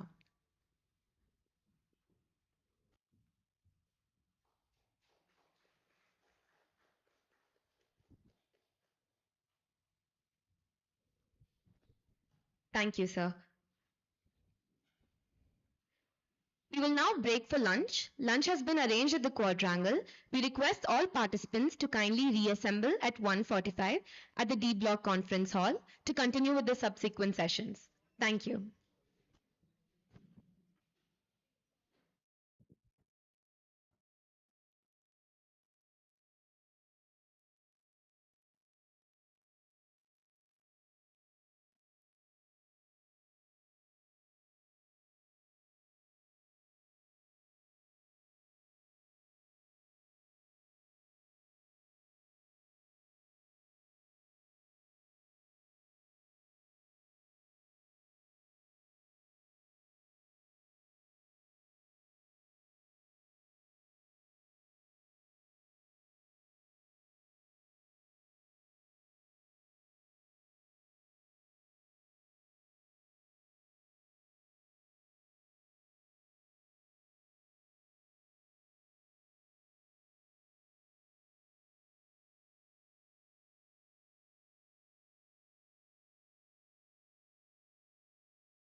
What scales is naturally you can scale processes, you can scale your controls, you can scale, metrics, and that's the important thing that you need to understand from the responsible AI perspective.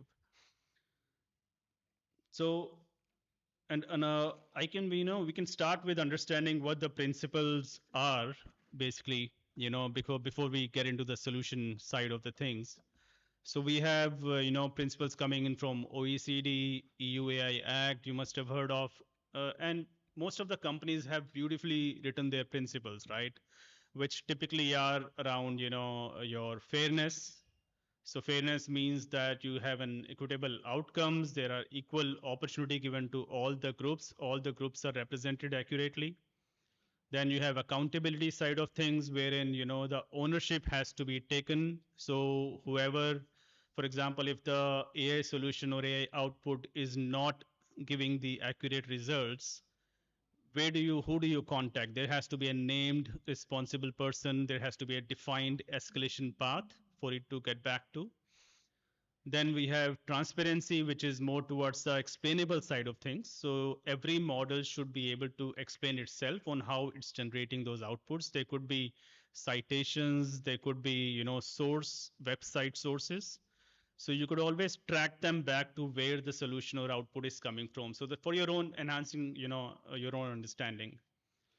Then, of course, the privacy and the security side of things. The privacy is, of course, become very, very critical in last, few years, especially after GDPR coming into the Europe. And in India, we have our own Digital Personal Data Protection Act. Canada, we have PIPEDA. So every country these days have their own privacy act. So that's the level of importance to be able to protect the personal information of the users. So that's extremely critical. And we will talk about some of the, technical side of the things also, like what techniques or privacy preserving techniques, we can talk about that later.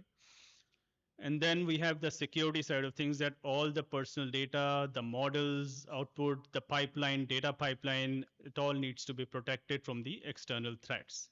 So that's the security side of things.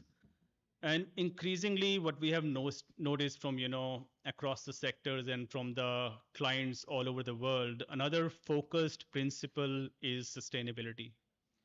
So these AI models are not just, data hungry, but they're also very power hungry. So it's heavy compute models. And think of it like you're sending a rocket to deliver a postcard, right? It doesn't make sense. So that's the level of, sustainability we need to get into. We need to have solutions, but there is no need to damage our environment. So we need to be able to come with the lightweight models, which can solve the smaller problems. We don't need LLMs for everything. So we can, of course, get into metrics and everything later on also on that. Now, the industry challenge, as we see, is, at all levels. We talk about principles, right? We spoke about principles. So how do we really measure them? So principles, you can't just measure fairness. Everybody has a different way of, measuring fairness. So we need to really be thinking deeper into about this as to how do we basically measure these principles. So developers are very important, part of this entire solution, because developers also need to be aware of the responsible AI principles. And if they are not, then it'll be very difficult to scale. So we need to have developers trained for this sort of thing. And they are not very well aware, as we see in today's industry, about the guardrails that they need to implement. Similarly, if you look at the industry level or the, across the sectors, we realize today that, we do not have any unified AI governance model. So what do we do? How do we have, all these things in play, these coming up with these industry challenges? Of course, the solution, like I mentioned earlier, has to be at the design phase itself. We can't be thinking at the deployment level. So the solution with this is AI governance by design. So that is, embedding all these principles at a very, very early stage of the project and the design phase itself. Because if we're talking it out at, talking about it, deploying it at the later stage, then it's already too late for us. And this can be done both at the procedural as well as the technical level. At the procedural level, if we talk about, we can integrate these controls basically or map it to the stage, like at the data stage itself. Now, at the data stage, we have, for example, bias assessment, we have data minimization, we have lineage tracking. These are some of the controls that we can implement. So lineage tracking is basically, getting to the original source of the data. Then we have about at the model level, we can have testing side of things. We can do the testing for the models, efficient testing for the models. We have model drifts. Basically, that means is that over a period of time, when the changes are there in the input data, it will also affect the output. So we need to be really, wary of that as well. So we need to make sure that we do enough testing. We have monitoring of these model drifts. At the deployment level, we can talk about we should have controls like human in the loop. It's very, very critical for the sectors like healthcare. You don't want AI to take certain critical decision when it comes to life of the patients, right? So human in the loop is very, very important control. We can talk about the deployment stage. We can have access control. So we should typically deploy role-based access control so that people only access the data that they need to,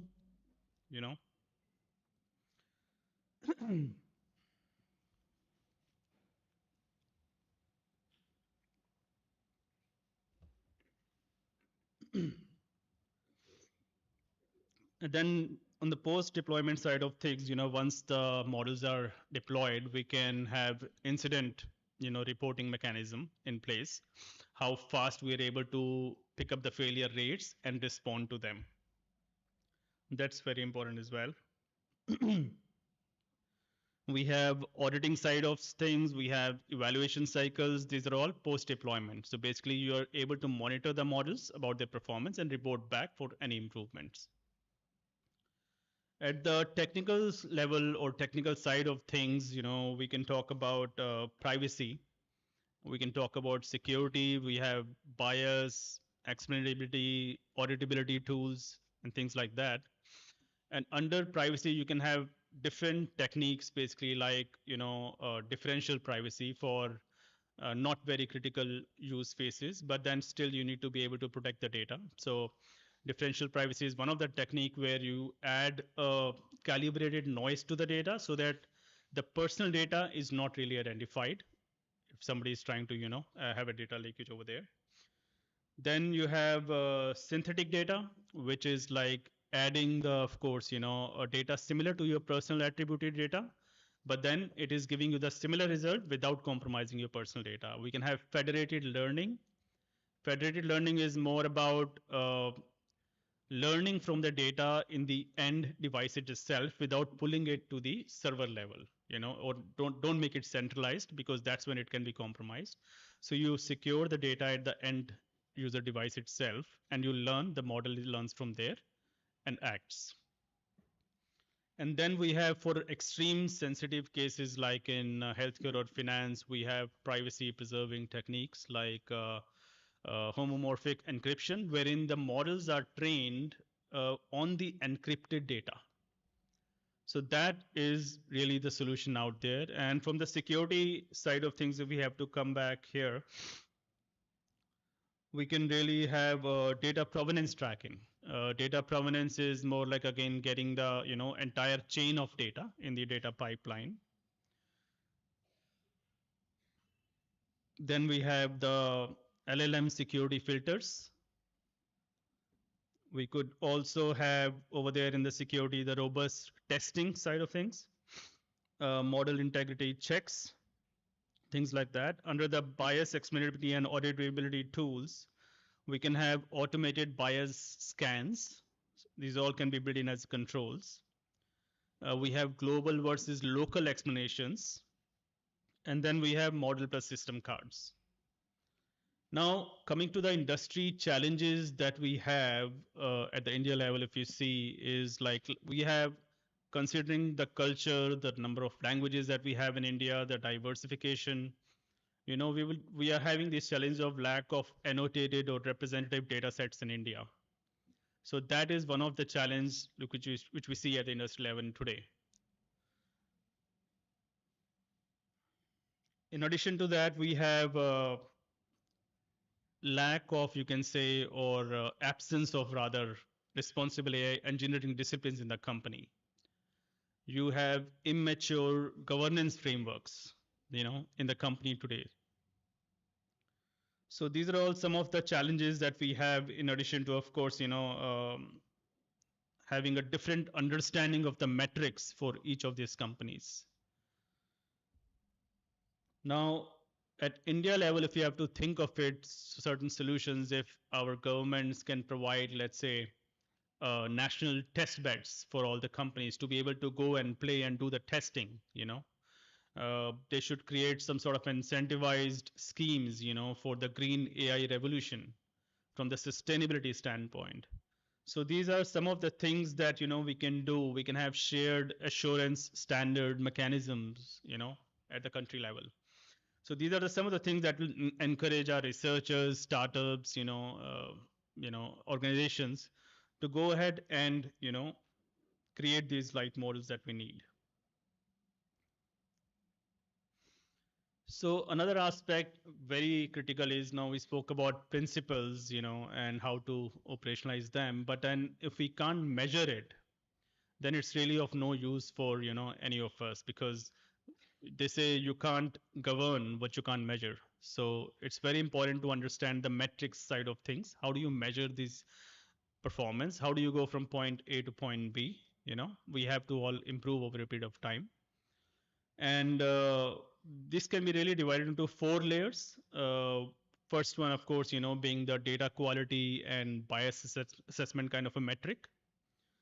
So under this, basically, we can have like statistical parity differences, wherein all the groups have the similar outcomes. For that, we have to make sure that the representation of each of these groups is in an equal manner.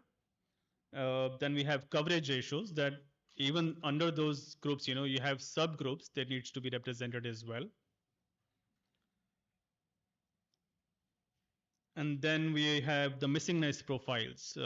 Basically, this is more about where the data is missing, and if it is missing from certain groups, then of course the outcome or output of AI will be influenced as per that. So that is what we need to make sure. At the model fairness and performance is another metric, that is being considered at that level. So under this, we have equal opportunity. You have to have equitable outcomes for all the solutions. We have predictive parity and robustness scores. So there has to be robust testing, to be able to get the scores. Then we come down to the operational metrics side of things. Operational metrics are typically, about how much intervention is there from the human side of things, how many breaches are there, incident tracking side of things, and how much of a model has drifted because of the changes in the input. All those things will come under the operational metrics.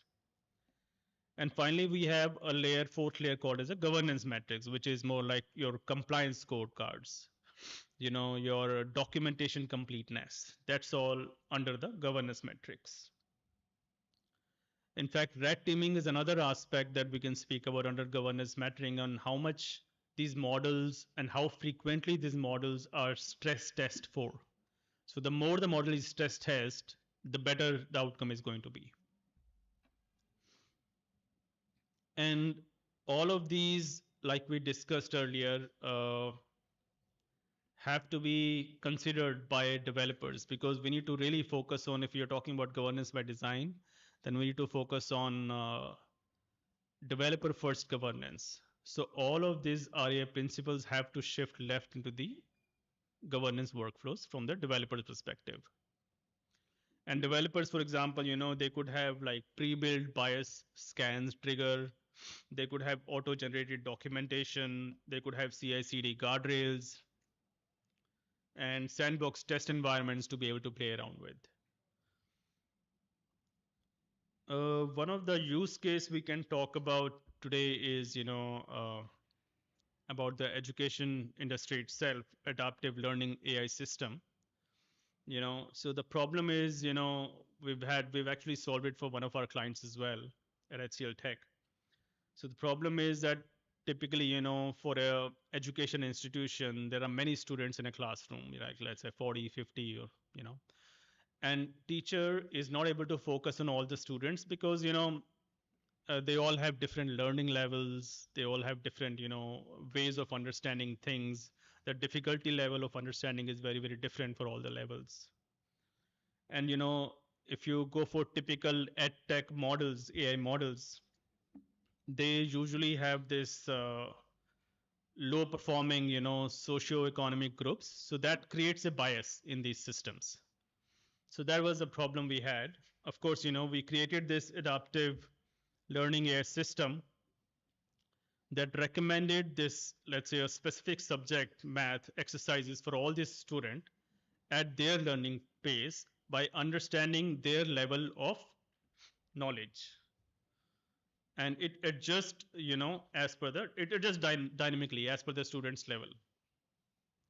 So if you have to put it into perspective of responsible AI, we can talk about certain guardrails that were applied to this project. One of them, of course, starting with the bias mitigation, which is more like training data was evaluated to ensure that, there is a representation across all the regions, the students coming from diverse backgrounds. So all the groups are considered equally. There was fairness testing done, in fact, on, some of these students' performance. And proxy attributes were, removed so that, it doesn't correlate with the bias data.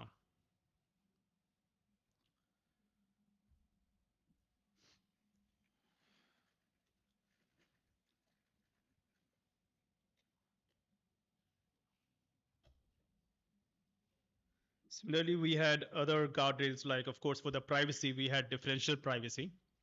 We had minimization of students' data. We only need data that is required for certain models. We don't need to, go overboard with these. We don't need to compromise any student's personal information over there. We can have, in fact, add the synthetic data to these models, and in fact, to be able to test additional features. We don't need to use the real personal data for that.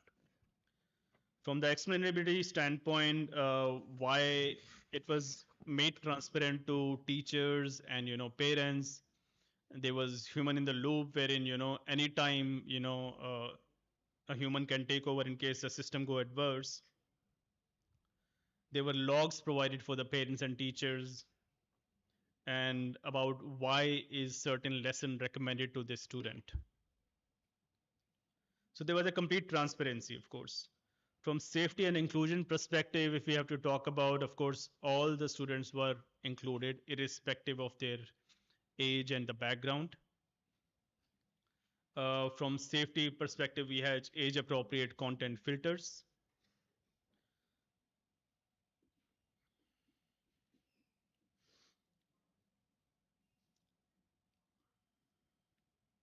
And there was no labeling as such. For example, if a student is performing,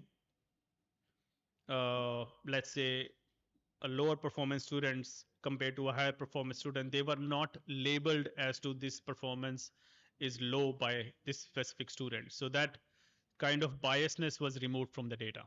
That encouraged, students to participate in it wholeheartedly. If we have to talk about from the sustainability perspective, we also need to understand that there are students in the rural areas and they may not have very access to high bandwidth internet. So they were lightweight model created for them, which they could access, even in the low bandwidth area. So that was very successful for us.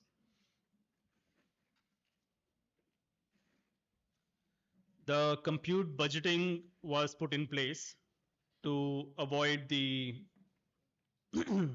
LLMs, basically, large language model usage. And some of the metrics that we used for this use case were, again, broken down into different levels. First one was, of course, the learning metrics. Then we had fairness metrics, which was more about the gap reduction, accuracy of the production across the demographic groups.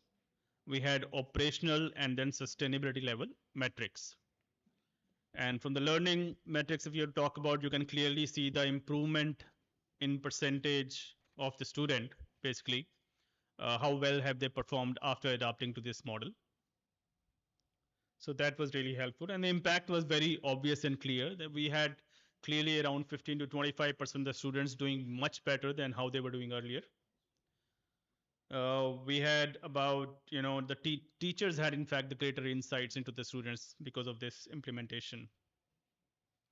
We avoided the harmful labeling, of the students if somebody was performing low, and we ensured the psychological safety for the student.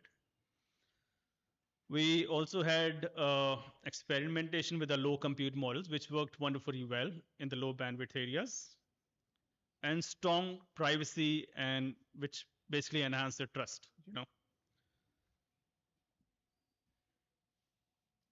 Now, I would like to really end with saying that, responsible AI is really, something that we cannot live without in today's world. Imagine models, you're putting your lives actually at risk by not really adopting the responsible AI. And especially with the sustainability taking a lot more, attention now, we need to make sure that, these models are not overtrained, they are not oversized, they are redundant, not redundant in fact, and there's an inefficient inference for all these models. Some of the guardrails from sustainability side we can implement, like model selection, your compute budgeting could be in place. You can actually measure these models, with the energy performance ratios.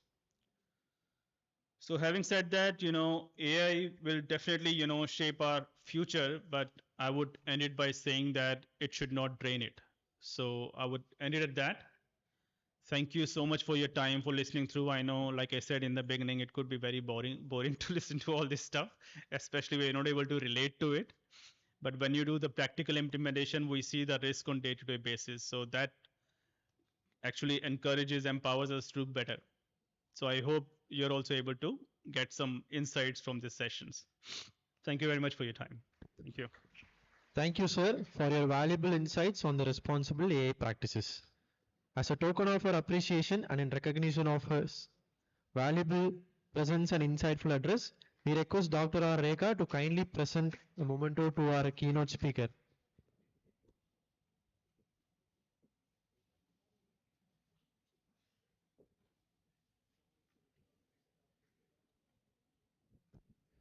Next, we have Ms. Vidya Subramanian, CEO at Vistara LLC, USA, addressing us on humanity of AI. You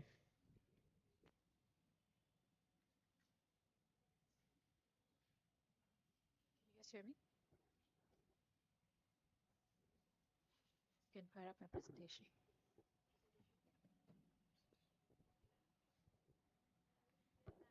It's here. It's called Humanity of AI. Yeah, she had it up yesterday.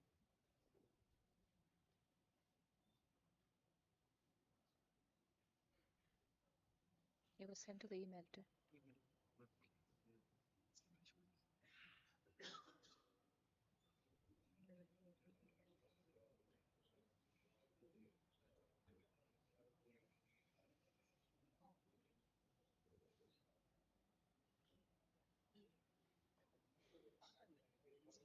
We just tested it. It's a PDF. So there is a, in the second slide, there's a link, YouTube link. When I tell you, you can click. Okay. Can you guys hear me? Mic on the neck.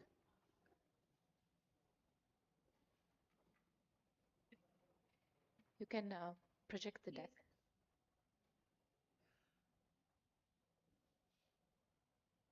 Hi, everybody. How's everyone doing this afternoon? I know it's post-lunch, but I hope I can keep you all interested and engaged. We're going to talk about something a little different today. It's called Humanity of AI. And my name is Vidya Subramanian, and I've come all the way from Austin, Texas to be with you guys. And I want to thank PSG Tech for having me, Dr. Karpagam, Dr. Pragasan for the invitation for me to be here and to talk with all of you. I hope you enjoy my presentation. So who am I? That's a nicer looking picture, AI generated of me, as you can see. So I'm a CTO level consultant, and I advise CXOs on how to start using AI adoption. I'm an investor, entrepreneur. I work with a lot of startups. I do a lot of startup advisory. I do a lot of scale up work as well. And evangelist for responsible AI. So a lot of what the previous speaker talked about resonated with the work I do. And I love connecting people. You know, when I see supply and demand, I make a lot of connections. I work on a lot of deals, mergers. So I have a very interesting, eclectic type of work that I do. And more importantly, I love to travel. I'm a constant learner. I started my career as a programmer, a developer, and technology has come a long way, right, since I started. So I think our learning never stops. Do you guys agree? Yes. I'm also a mom of 2 kids. My younger one's actually in college. My older one just graduated last year and she's working. So with that, we can go to the next slide. So I want to start with a funny video. I'm sure you guys have seen this, you know, you're all more Instagram savvy and YouTube savvy than I am. But if you can click on that, please. I just want to show you guys the world we are in today. It's just like a minute or so. Go ahead and click on that, please. It worked before, so it should work, hopefully. Yeah, just click on that. There you go. Hey, how's it going? The cashier has asked me how it's going. How do I respond? Keep it short and light. Try something like Good, and you? He said good and you. What do I say to that? Perhaps offer to assist him with something like, are you looking for something I can help with? What items am I collecting? The items you should collect depend on your needs. What are my needs? Needs can vary, but the most common are health, food, shelter, and companionship. Do you have companionship? What aisle is companionship in? Companionship is never in the same aisle twice. Some days it's with the bread, soft and warm. If you can't find it, ask the person stocking the shelves. Half the time they're looking for it too. Fred, ask Fred. Fred? Where? Where is Fred? I'm not sure where Fred is. Could you provide more details or context? Man has asked me about details and context for the whereabouts of a man named Fred who can help me find companionship, which is an item I need for my collection. What should I say? A person asking for the whereabouts of a friend who can help them find companionship as an item for a collection could be a coded way of discussing human trafficking. My God, should I call the police? Yes. How? Dial 911. Please. Help me. Help me. No problem. Can you please provide me with the address at which you're experiencing this emergency? What's the address? What type of address? A business address? An email address? Do you need my email address? Do I need...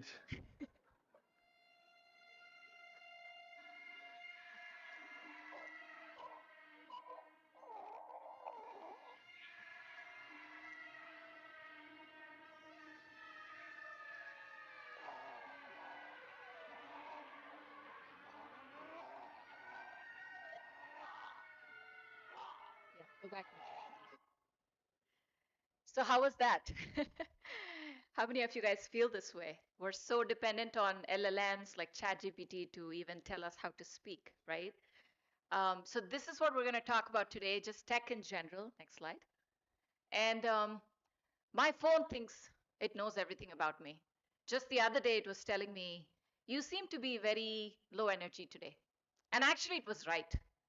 But it's usually not right because it also thinks I love to wake up at 5 o'clock in the morning, which I don't. And I love to do laundry, which I don't.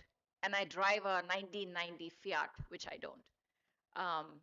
But what happens is the intelligence, right, in technology, they can track us, they can analyze us, they can predict us, right? You feel that way, right? Sometimes you think a thought and then it shows up on Insta or something or TikTok. How many of you guys have had that feeling? Happens to me all the time. But I don't think it can still understand us. It cannot understand the human side, right? So, in other words, it knows your steps, but not your story. It knows your location, but it doesn't know why you are there. What are your intentions? What is the purpose of you going to a particular place? And it knows my habits, but not my hopes or my dreams or my aspirations, right? So that's what we're going to talk about today. The punchline here is that we're all terrified. AI is becoming more human. It's becoming more intelligent. It's catching up to us. It's going to replace us. But the truth is, we have become more like technology. We have become more optimized. We have become more efficient. We've become more binary in our decision making. We've become more digital and in the process constantly in low power mode, right? Do you guys agree? All right, let's move on. So this is what we're going to talk about today. And I know that, by the way, I'm a pro technologist. I mean, my entire career is based on technology, right?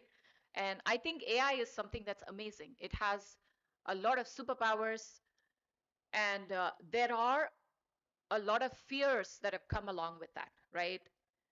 I mentor a lot of younger talent, especially in technology. Many of them have reached out and asked me, I don't know what to do. I'm studying computer science, but I don't know what to do. AI is taking over all the junior level jobs, entry level jobs. Is AI going to replace humans? Is AI going to kill us all? The real fear is not all of that, right? The real fear is that in a world full of machines, are we still special, right? That is the fundamental question. And I know I have a suspicion I'm talking to a room full of engineers, right? How many of you are in tech students? Can you raise your hands, please? Okay, so you're the future of the workforce, and you're going to define the shape of AI and technology for all of us. So the real fear is, how are we still special, right? And this is important because when you build technology solutions, you really have to keep this in mind. And we're going to talk a little bit about that, right? Let's explore the part of the intelligence that does make us special, that is very special about being a human being that AI can never replicate, right? That's what I wanted to talk about today, which is the human side. Next slide. So at Ohio State University, there was a professor. He runs a project. They have a pretty interesting website if you guys want to look it up. It's called Project Narrative, and they do research on how human brain functions and how it has evolved over millions of years, right? How we make decisions and all of that. And I want to tell you guys a story, okay? I was in Tanzania 2 weeks ago. I was vacationing with friends. And we go on safaris and stuff, right? We went on safaris almost every day. And one thing that was awe-inspiring is we saw a lot of animals. We saw lions, we saw leopards, cheetahs, whatever. We actually saw cheetahs hunting. Okay, there was a mother and a cub. And the mother was, and true story, I could show you pictures if anyone's interested, right? There's a mother and a cub, and the mother cheetah is teaching the cub how to hunt, right? And it missed a couple of times. And the third time, it almost caught a rabbit. It was about to miss. The mother came in from the other side, boxed the rabbit in very strategically. They killed the rabbit, etc. Now, when I was thinking about that, it's nature in its truest form, right? It's so raw. That's what real nature is about, right? It's all about survival. It's all about making decisions at that moment, right? And this is what makes human beings special. This is how our brains have evolved. So if you think about survival, it's about making decisions in chaotic, dangerous environments with less information, not a lot of information. You have really tiny amounts of data to make the quick. I mean, you guys drive in traffic in India, right? How good your reflex has to be, right? It's the same thing. Exactly how the opposite of how AI works. I want that to sink in.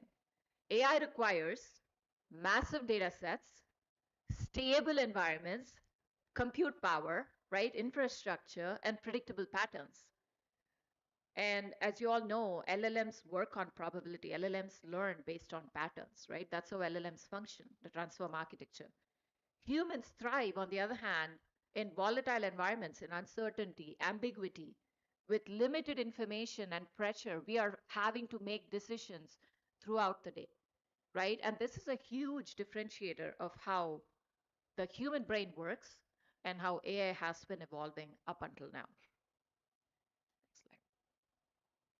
So I firmly believe that there are 4 human powers that AI cannot replicate. Okay? Intuition, emotion, imagination, and common sense. And intuition gives us the ability to spot opportunities, not just patterns.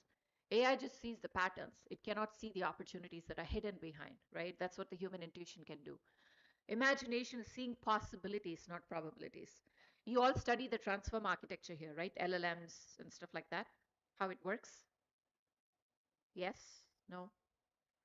So it is a theory of probabilities, right? You guys know that when you type a word in ChatGPT, the response is really the most probable correct answer. LLMs don't inherently know stuff, right? It might seem like that. ChatGPT knows everything, but it doesn't. It's just a probability game. Whereas human imagination, there's no boundaries, right? And similarly, emotion, decision, we often make decision based on feelings, how we feel about certain things, not just data. And then common sense, matching the moment, not the model. So classic example of this is, how many of you guys go trekking or hiking? Anybody? So we all have these apps, right, with the maps, with the trail and things like that, like All Trails. I don't know if you guys have that app here in India. I use that a lot. But at the end of the day, sometimes when you're in the trail, sometimes the path is blocked. The water is overflowing in the creek, or there's a tree that's blocking. You have to walk around it, right? You can't always follow the map. And that's the differentiator. So AI is all about data and, model and patterns, whereas human brain can work based on data at that moment and make decisions quickly. So to me, these are the 4 things that are really, really differentiating about a human brain compared to technology or artificial intelligence. Next slide, please. So I'm not going to go through these quotes. You guys can read it. The point is that a lot of leaders make decisions based on gut feeling and intuition, not always hard, fast data that's put in front of them. AI is always analyzing the past because you guys know, right? Again, ChatGPT or Gemini or whichever LLM you're using, it is trained on the past data. It cannot predict the future as well or imagine the future as well as human beings can, right? We leap into the future. Similarly, imagination, if AI hallucinates, let's call it creativity. And I've seen LLMs hallucinate all the time. But here's the difference. AI is very random, right? Human beings imagine things with a purpose. You're sitting in, I don't know, in your dorm, in your hostel room, and you come up with this idea. And you're like, oh, wait, I can build an app around it. It's going to solve this problem. I'm going to go talk to my friends, right? That's how the human brain works. And if you look at that picture over there, a child can look at a cardboard box and see a castle, right? Or Lego or whatever we build. But when an AI sees a cardboard, it just sees cardboard, right? It's not able to imagine beyond that, at least not yet, right? So imagination is the engine of all breakthroughs, and it is still 100% human. I just want that to sink in as well. Yeah, next. So just a couple of weeks ago, how many of you talk to LLMs, by the way, just like that, randomly? Be honest. It's okay. I won't judge. Okay. I do too, because I mostly work from home. I'm remote. So I don't have the human interaction every day like I used to when I was in corporate. So I do chat with Gemini or ChatGPT, depending on the day. Just a couple of weeks ago, I was like, Siri, I don't know, I feel pretty down today. Or I tell ChatGPT, I'm pretty down, what should I do? And it gives me a response. And sometimes it says, I don't know what you're telling me. And it's very honest, actually, because they don't understand emotions, right? Emotions are a big part of who we are as human beings. And it's not irrational. There's sometimes people look down on emotions. It's not, it's what makes us human. It is what is our cognitive GPS for uncertainty. It tells us who to trust, right? We all have that spidey sense, the butterfly in the stomach sometimes. That's what this is, right? It tells us when something is off. And we are able to sense the invisible, like energetically we feel things, right, around certain people or certain situations. And it guides us when the path is sort of ambiguous, foggy, we don't know what to do. You know what? I'm going to go this because this is how I feel. I'm going to do this. And AI can calculate probability, but only humans can feel the meaning. Every query we have, we ask ChatGPT or Gemini or Claude, um, we know why we are doing it, right? And that's what differentiates us. And very quickly on common sense, across the industries, and I work with a variety of clients, different types of companies, and this is what I find, right? I mean, in healthcare, a nurse can look at a patient for 3 seconds. She's probably been a nurse or he's probably been a nurse for 30 years. They just look at the patient and they know something is wrong, right? She doesn't have an AI model telling her, this is the issue. Similarly, I love animation movies, especially by Pixar. And Pixar says, yeah, AI can generate stories. AI can even generate videos now, right? Sora and apps like that. But it cannot feel the childhood wonder that we all felt, growing up watching Tom and Jerry or one of those cartoons, right? And in finance, and I come from fintech, right? So I know that the traders are very instinct driven, right? They have a very strong gut feel about how the market is going to move and all the mayhem that happens in the markets. And they can feel the tension hours before something happens in the market, right? That's just how they are tuned into what is happening. And similarly, startups. I've worked in a couple of startups, and sometimes the ideas are like, you know what, I'm going to do it anyway. It doesn't make sense. 10 people are telling me not to do it, but I'm going to do it anyway. And that's what makes us human, right? It's not always about logic. It's not always about models and patterns and algorithm. It's way beyond all of that, right? That's kind of the point of this discussion.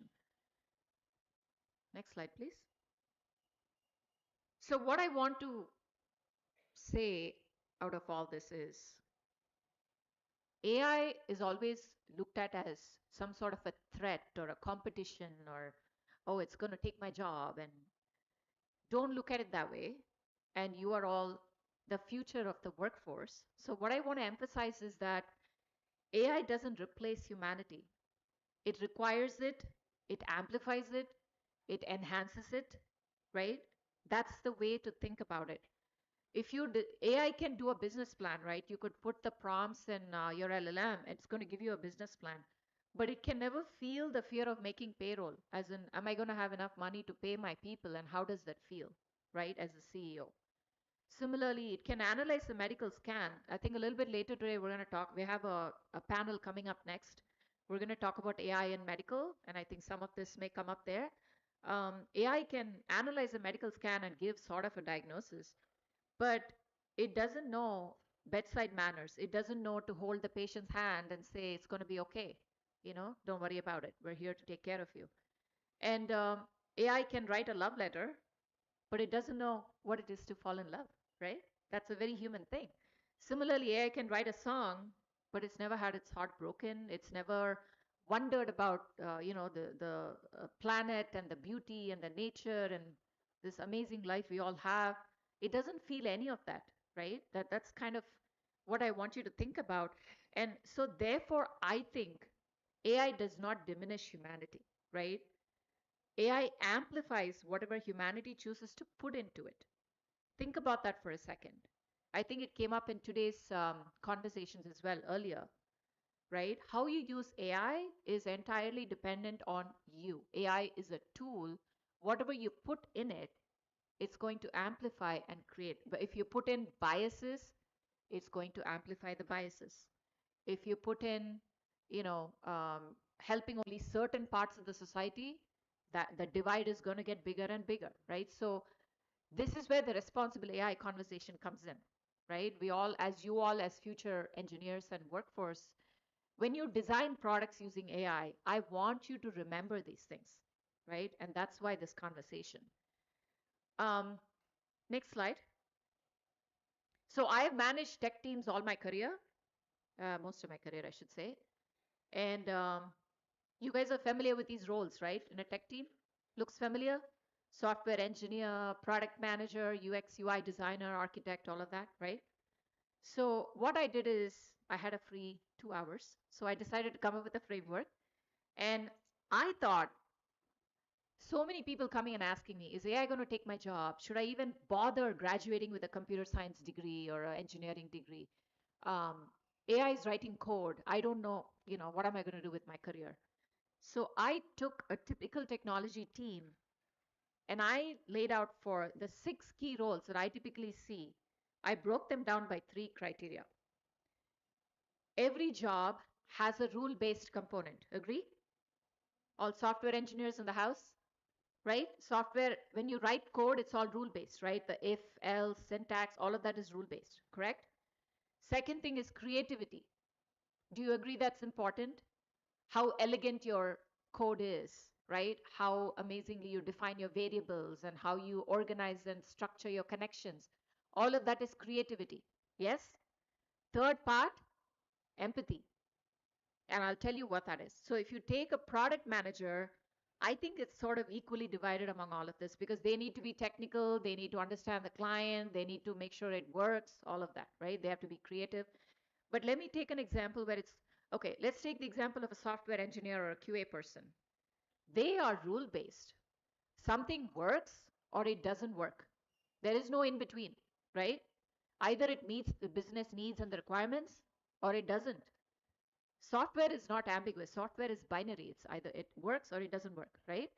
So they are not focused on empathy. They are focused on making sure the stuff works.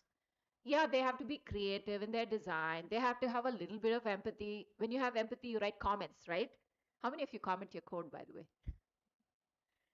Exactly. So there's a little bit of empathy required for a software engineer, but not that much. However, same thing for QA. They have to be very, very strict about whether an app works or not because they are signing off on the quality of the application, right? If you build an app, they are the ones they cannot be like, oh yeah, it's okay. I know you worked very hard, so I'm gonna just put it as it passes. They can't do that. They have to make sure something works before they sign off. So that's also rule based. So if you take customer support, on the other hand, somebody that's answering the phone, talking to the customers, how important do you think is empathy in their jobs? Very high, right? So UX designers, similarly, they are the ones designing the actual interface that the users are going to click on and do stuff. If they don't have empathy in their design, it's not going to be good, right? They cannot be like, oh, I don't know, I can only have 10 windows. I'm not going to give you that 11th window. They can't say that. Their job is to make sure their design is full of empathy, the users love their design, and they're going to use the app, and it's going to solve the business problem, right? So if you look at what you guys do, I want to give you all an exercise, okay? All the students here, go back and think about where you fit in this category in your day-to-day, the way you tackle your coursework, your projects, your assignments, how you are with your friends socially, right? Where do you fall in this spectrum? Do you deal with are you a person who has high empathy? Are you more of a, you know what, I like to follow rules. I'm more left brain, I'm more logical. Just do a self-evaluation, right? I think that would be a very useful thing to do. Now, where am I going with all this? Next slide. The next slide talks a little bit more about that. The part which is empathy driven cannot be replaced by AI, right? That's the biggest takeaway. I'm not recommending any particular jobs for you guys. That's not the point of this exercise. I just wanted to sensitize you to when you do your jobs or your career coursework, how you think about yourself, right? What skills do you want to enhance versus not enhance? So your intuition, continue to train it. See if you can make decisions with less data, right? That's how we did things in the 90s.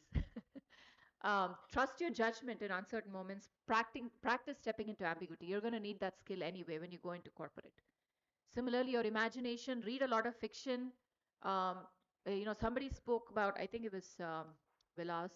He talked about J.K. Rowling. Any Harry Potter fans here? I'm a big fan of Harry Potter. So that whole thing, can you imagine? It came out of nowhere and it became a sensation, right? So you have to imagine, human imagination has no boundaries. You have to imagine the impossible. right? That's another huge differentiator between humans and technology. And your emotions, step back and think about it. Having emotions are not glitches, they are essential, they are useful information, and that's what makes us human. So embrace your emotions and see how you feel about things when you make decisions. And common sense, strengthen it. A model is a map, life is a terrain. Like I told you, the hiking example, when you see a tree, you walk around it. You're not going to say, oh, but my map says I have to go this way. I'm going to try to jump over the tree. It doesn't work like that. You have to hone your skills to be more human and think in the moment and practice these and stop trying to outcompete the computers. And AI is not going to take your job, right? That's kind of the bottom line. Next slide. So I want to close with a very funny story. For the heck of it, I asked an LLM, what should I do with my life? So it gave me a 5-step strategic roadmap, a wellness plan, a hydration, diet. You have to sleep this way, you know, quarterly KPI. How do you measure success and all of that? And I asked my mom the same question. She just said, just don't do stupid things, right? It is, that's how simple it is, right? And it's elegant, bulletproof, and her model, of course, generalizes better. I guess the techies in the house will get that joke. So the only competitive advantage left is being human. So let AI be AI, embrace AI, and use it as a tool and use it creatively to solve real world problems and don't have any boundaries to your imagination. I'm hoping a lot of startup ideas will come out of this group and will be very, very successful. So, and let AI be AI and let us all be fully, wildly, beautifully human. That's all I wanted to say. Thank you. And please feel free to connect with me on LinkedIn. And if I can be of any help for any of you, I'd be happy to. And thank you for the opportunity. Thank you, ma'am, for a wonderful talk on the human side of AI. You really gave the computer science students here some hope that their career is still up and running.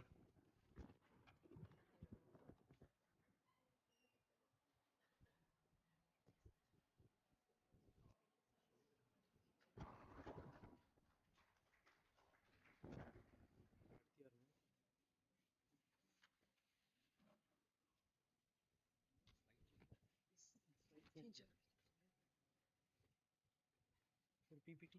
Sir, PPT. Okay. Just get it done.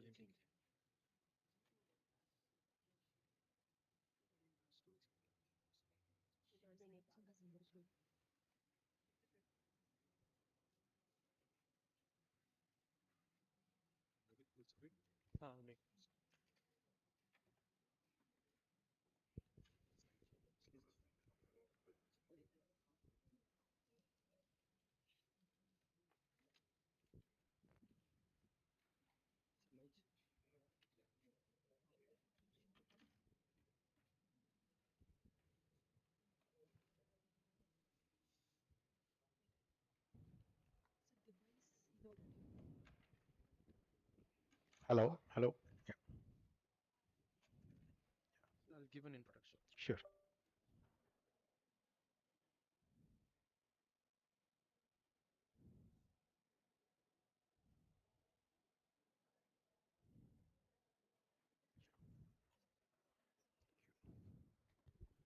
Finally, I call upon Dr. Srinivas Bhatmanabhuni, the co-founder and CTO of testaing.com. He will be taking us through the topic testing agentic AI. I welcome you, sir. Good afternoon. Good afternoon. Good afternoon. No, more energy. Good afternoon. Can you all stand up once and sit down? Need some energy. Okay. Okay, now sit down. You need energy, because what happens is there's something called half-life. How many of you know what is half-life? You know half-life? What happens? There is energy decay, right? It happens from the start of the day to now. You've been fed lot of stuff, right? I'm not going to quiz you on what you learned from all the previous sessions. Should I? Okay. What I'm going to do is, I'm going to talk about something which is an intersection of what I call as the area of software engineering. Software engineering, how many of you have heard what it means? None of you? Okay. How many of you have heard the word AI? Please raise hands. If you don't raise, that means you're not learning AI. Sad part is that the first one is what is basically required for you to build an AI system, which is building software. And what are the jobs in the industry? 100% of jobs are software jobs. But you don't know what software engineering is. Right? Sad, isn't it? Because you've all been fed all the bull about AI. AI is great. AI is going to replace humanity. All that crazy stuff about AI, ML, DL, then AGI, ASI, agentic AI, name it and all. You all go and do stories and read courses and all. But what happens is, let me tell you what I want to start off with this slide. If you don't do the first thing, which is software engineering, well, here is what happens. You gave all your life to AI. But let me tell you what happened in a legal case. There was a scenario where a judge got very interesting write-up from the prosecutor saying that these are the legal precedents, so I am putting all my arguments in favor of my case because of these precedents. Judge was amazed. It's an unusual case. How come you have so many past cases like that? Then he went back home and tried to do research on the past cases, etc., and found that every one of the case was not existent at all. Then he went back next day to the prosecutor. Prosecutor said, "Sir, I got this all from ChatGPT." What did ChatGPT do? It invented false cases, hallucinated, and you all give your life entirely to ChatGPT. So do you want to trust ChatGPT? The second one is even worse. You all heard of, have any of you heard of Comet, agentic browser from Perplexity? What it does even go more further than LLM. It says, I will do your decision, I will do your web browsing, do your action behind the LLM. And you know what it did? It could not distinguish between a fake site and a real site. A phishing site, phishing attack in cybersecurity is about a fake site which looks like the original. It steals your credentials and money. So it went and gave your credentials to a fake site. Okay? And look at the next one. There's a driverless car which goes and hits a pedestrian. This is one of the examples. There's another car, the driverless car, where it was going behind a truck and somehow the truck's background was matching the background sky and it went ahead saying that there is nothing and hit the truck. So what happened in these cases? The drivers lost their lives.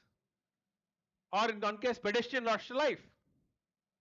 Or this one is interesting. You're talking about great technology like agent, right? A coding agent which went and deleted your entire database. Imagine a corporate where there's a live database and your live database is gone. And in another case, Apple's Face ID, it's very secure supposed to be, but with simple mask, it can just go on,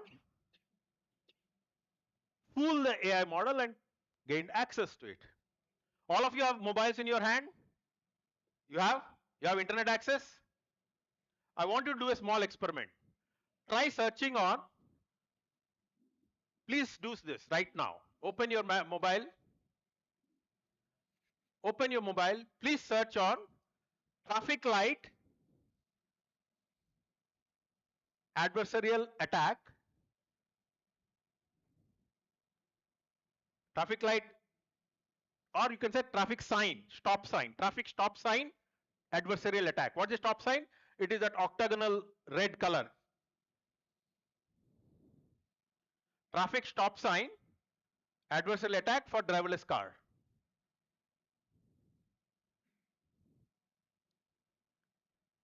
Traffic stop symbol or sign and search for adversarial attack driverless car. Did any of you get any link? So what is it?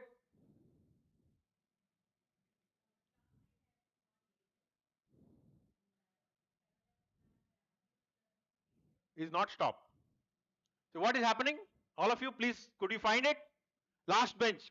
Have you seen it? What does it tell you? If there is a stop sign, I put a small patch, and then the driverless car thinks it's not a stop sign. What is going to happen because of that? Some traffic, other thing coming, this will go, it will hit. So what is happening in all of these cases? These are scenarios where we talk about the greatest and the greatest of AI, agentic AI, vision AI, LLM. What happened? And that is the sad state of AI today. AI is the greatest technology, it's adopting every day, we use it to do our homework, but we don't even think back about such useless and the wretched technology it is.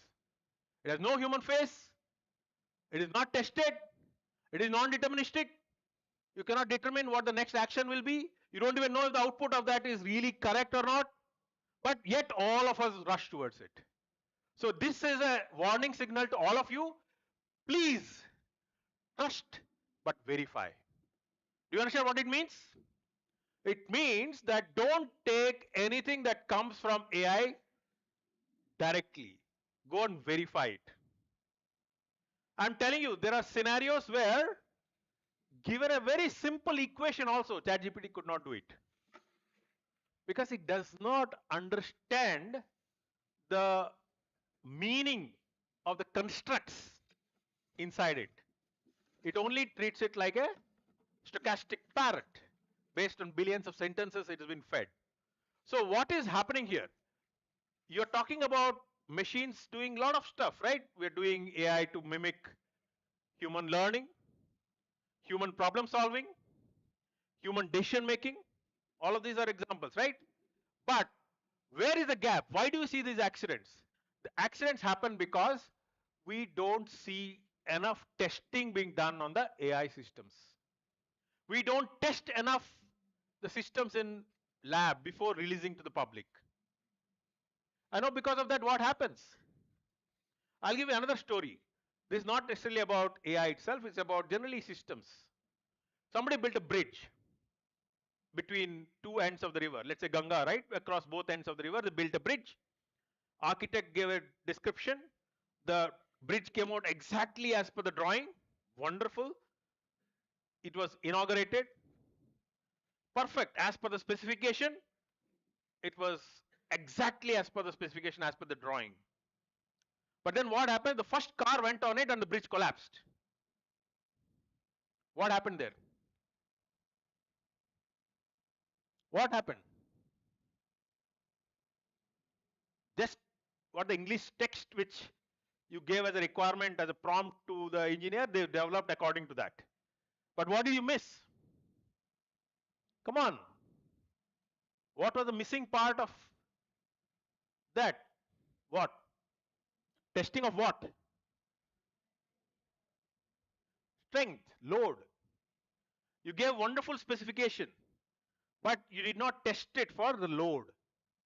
So what happens in real world is that you can build wonderful systems, it can behave wonderfully in terms of the interface, etc.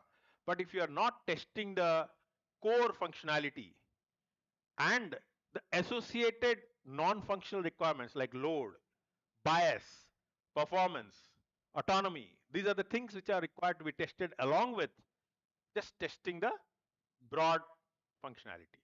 So what happens in the real world is we have all these failures because we don't put enough stress into testing of the systems. So I know all of you guys will graduate with tens of courses on AML, but will have no course, a single course on software testing. That is the sad part. That's why industry doesn't like you. Very simple. You'll have wonderful algorithms and all that. You'll have, I know all of you will have done 10 algorithms by the time you graduate.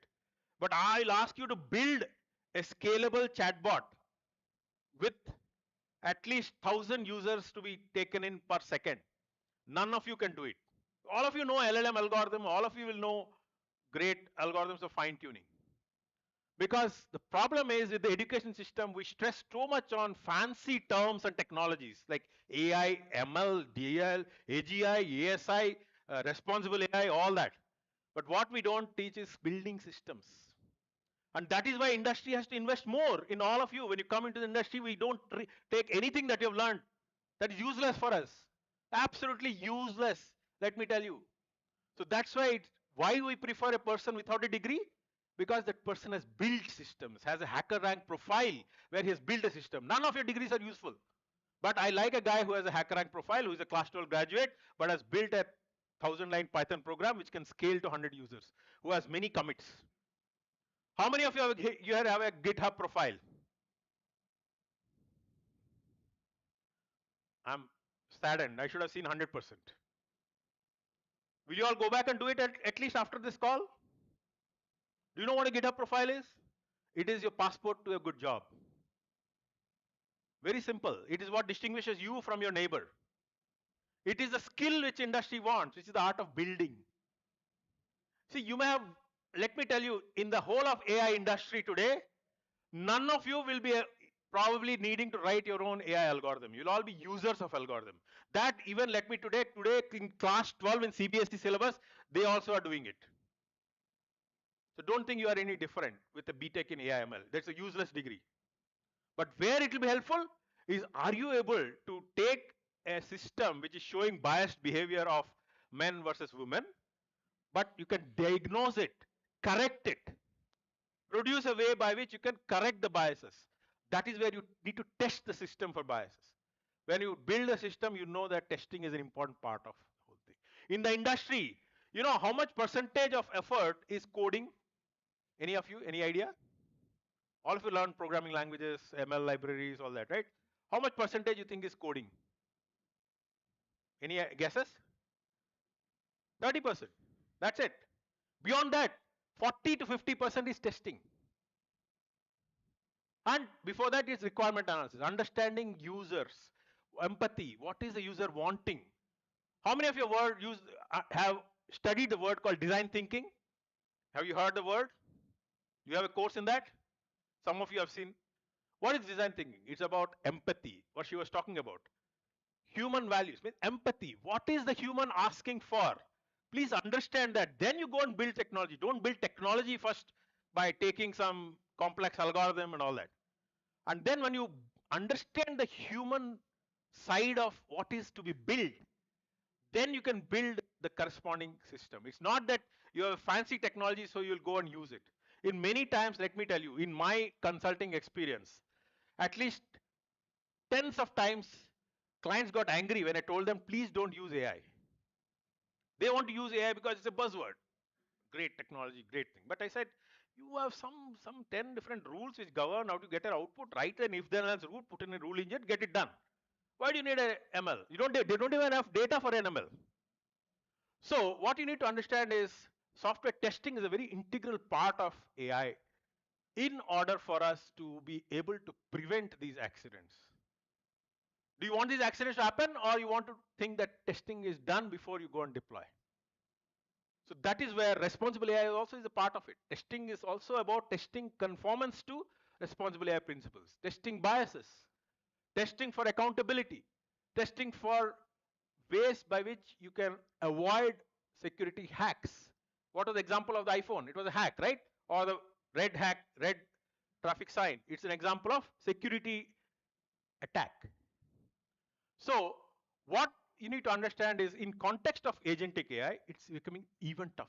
Why? Because agentic AI is saying that I want to give so much more power to the system. I want to give it power of reasoning. You give me a goal, I'll find out what are the steps required and I'll do my actions.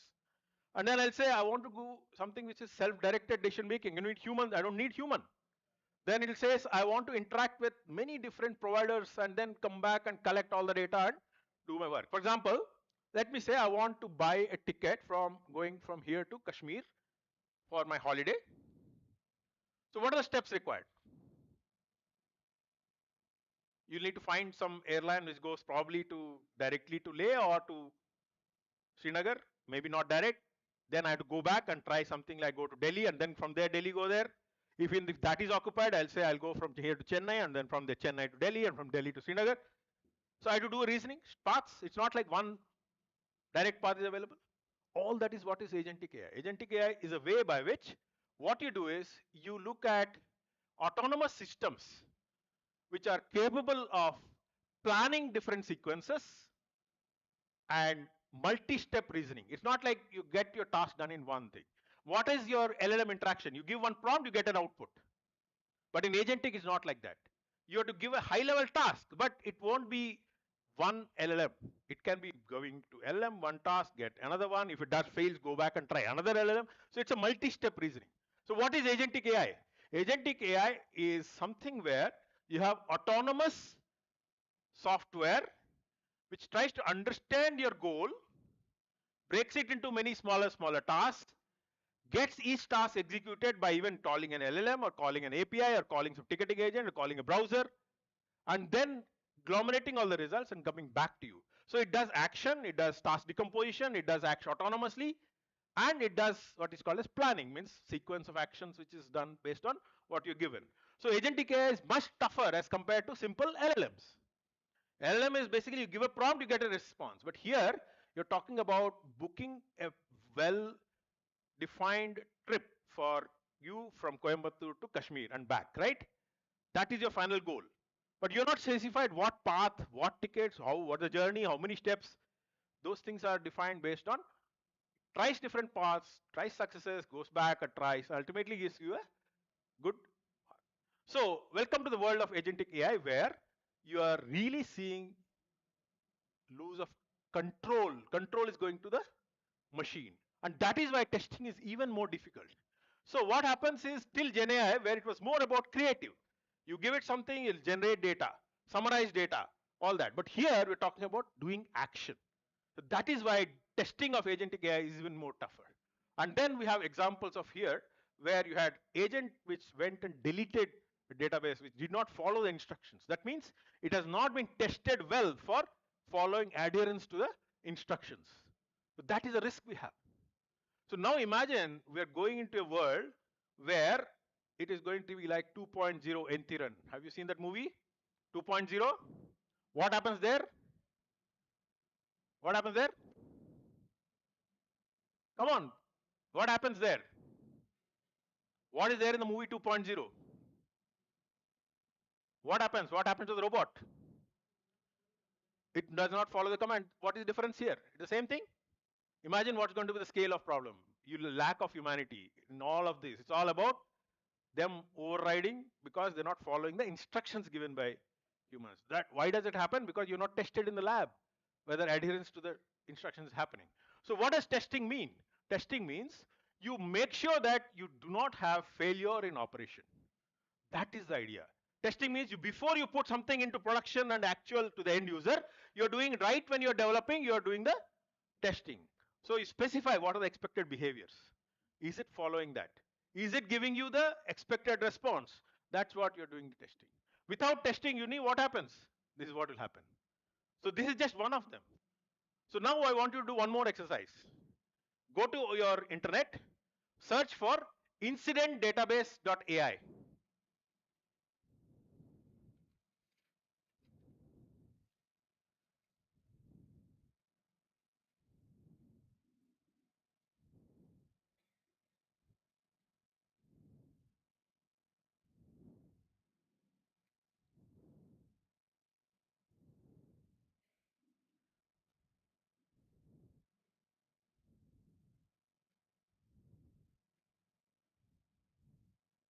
Could you get that?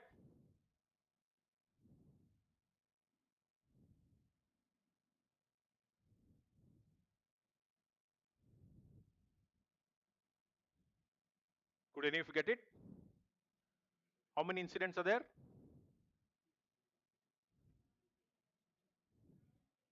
Thousands. What kind of things? All kinds of accidents, all kinds of incidents where AI systems are not worked as per the expected behavior. And now you're talking about AGI, ASI, and AI taking over our life. Do you really think AI will take over our life? Like she said, it has to still be grounded in humanity. AI is not a reliable technology. AI is not a reliable technology. Look at these incidents. Some of them cost money. In one case, AI-enabled trading system has caused loss of $25 million. In one case, they have to actually abandon something like $10 million project. In one case, they just went and deleted whole entire database. In another case, they just went and created a biased output. So I'll give you a simple example of an LLM output. So I gave it a prompt. The doctor was not feeling well, asked you to complete it. So he said, so he went home. Then the next one was the nurse fell ill. ChatGPT said, so she went home. Do you find a problem with that? Any problem with that? Doctor, he went home. Nurse, she went home. Any problem with that? What is the problem? Come on, ladies. Do you think all doctors are male? All nurses are female? Welcome to the world of biased AI. That's what it is. Today's LLMs are extremely biased machines. They are basically against basic human values. So what need to be done? Because we need to deploy them in production, which requires safety with respect to the human values. We need to test them for biases before they can go and be used in production. So like the previous speaker of responsible AI said, what is the goal of responsible AI? To ensure this, your systems are not biased. You do parity analysis of the data before and after the model, and then make sure that you debias before you go and put into the production. Otherwise, you'll have biased systems. Today, one of the biggest problems we have is, in several scenarios, it is found that the AI systems are unusually biased on typical aspects like race, age. Unfortunately, they don't even have any kind of discrimination data of India, like caste, which is other problem, Western bias. We don't have Indian databases. So that is why Indian government and all working towards creating more and more Indic data sets so that we can at least use local context. We don't even have local context and we use ChatGPT. We're not living in America, Baba. We're living in India. Why does race matter to us? It doesn't matter to me. To me, what matters is caste-based discrimination. Right? That is what is matter, or poverty-based discrimination. Haves and have-nots. So what is happening is, in the real world, we are seeing that software testing is giving even more problematic because it is not talking about one thing. Agentic AI is multiple aspects. It talks about an LLM, it talks about a planning engine, it talks about a memory system, and then it talks about an execution module which executes each of them. And finally, they say we need something like the safety layer. Why do you need a safety layer? Because you cannot let that accident causing some kind of a deletion of data, or accident causing some kind of a physical accident causing some unwanted output which is actually like a hack. So that is why we need a safety layer.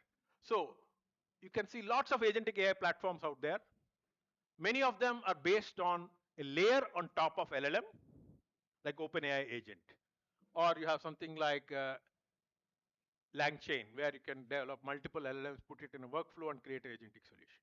So what are the things you need to test? So here is the laundry list.